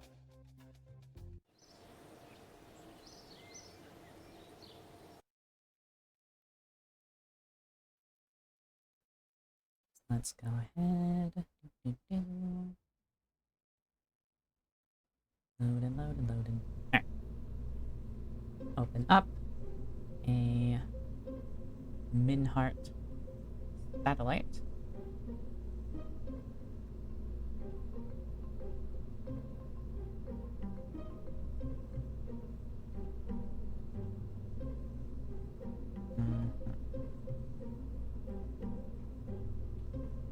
Nice. So we just need a thermometer. Don't need anything else.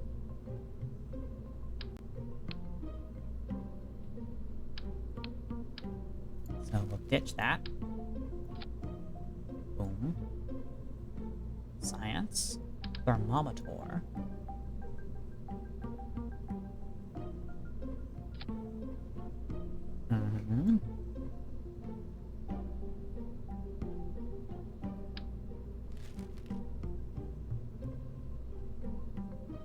You know what? Should we put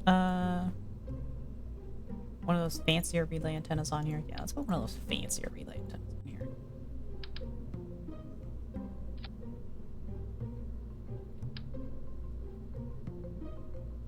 Be nice if this could just be attached directly, centrally.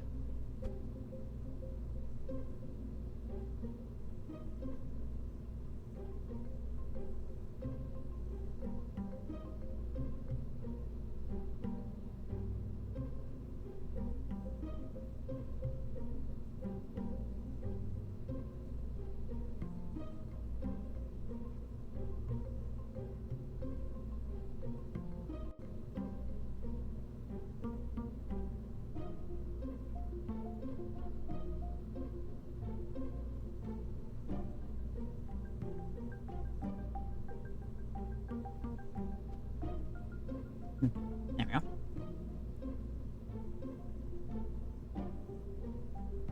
This should have more than enough Delta V for its mission.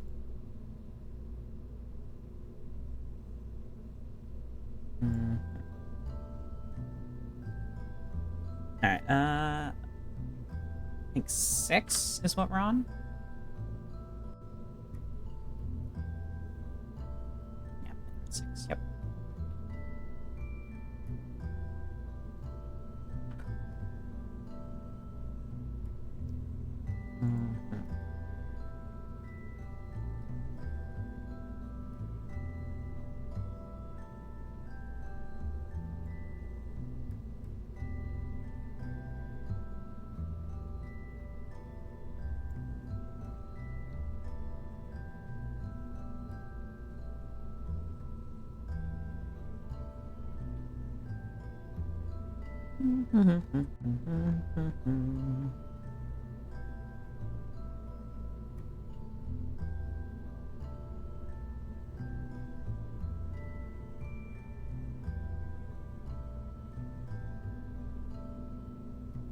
Okay, these Delta P numbers are pretty crazy.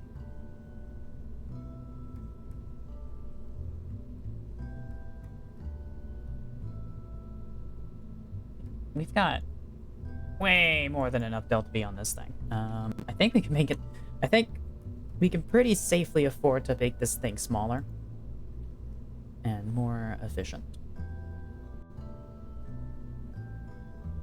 But will I? So we could, like, you know, switch to this.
That still has plenty of Delta V.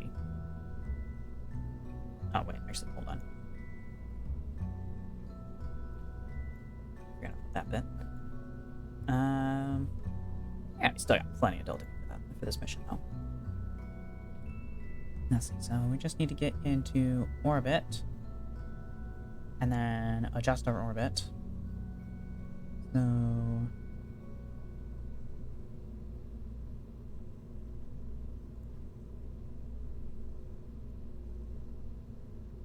and that's more than enough for adjusting. 150. 1,000 plus 300. 1,300. 1,400.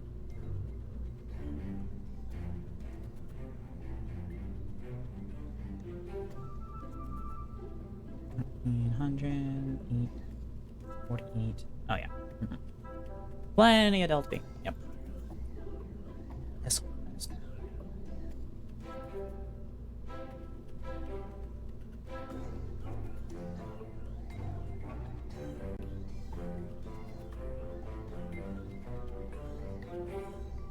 Save and add to build.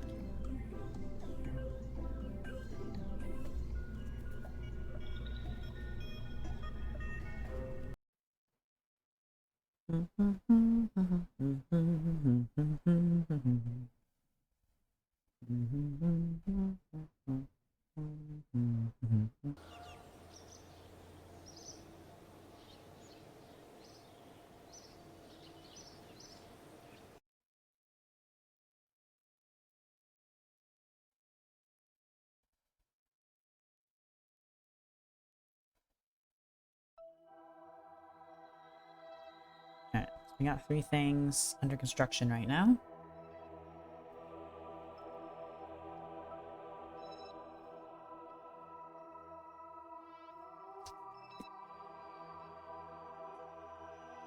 I'm gonna put that up.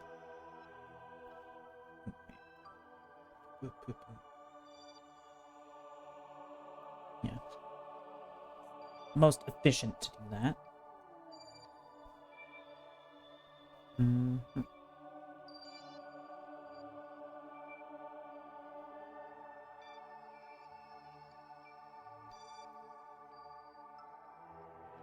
Alright. I think that's gonna be it for tonight. Yeah.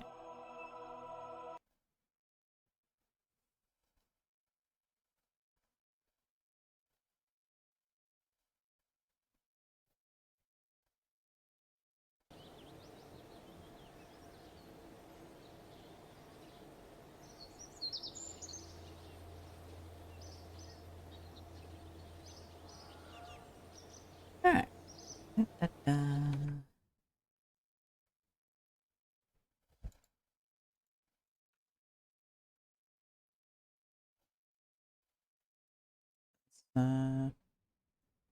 Save the game.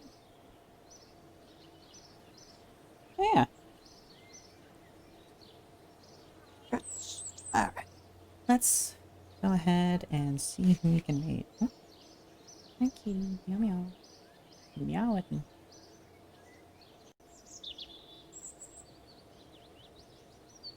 Meow. Meow.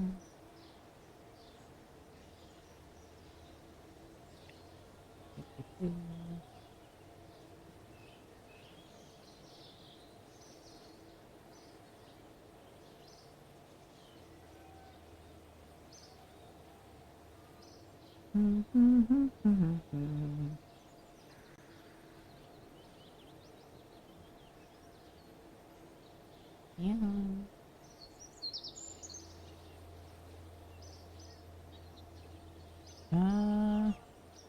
You should raid Vampy. We have not raided him in a while.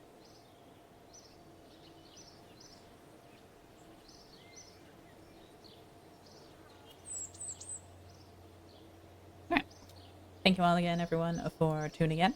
I will see you all in the next stream. which should be Baldur's Gate either tomorrow or Wednesday. So, I will see you all then. Bye. Good night. Bye bye bye. Bye bye bye. Bye bye. Good night. Bye bye bye.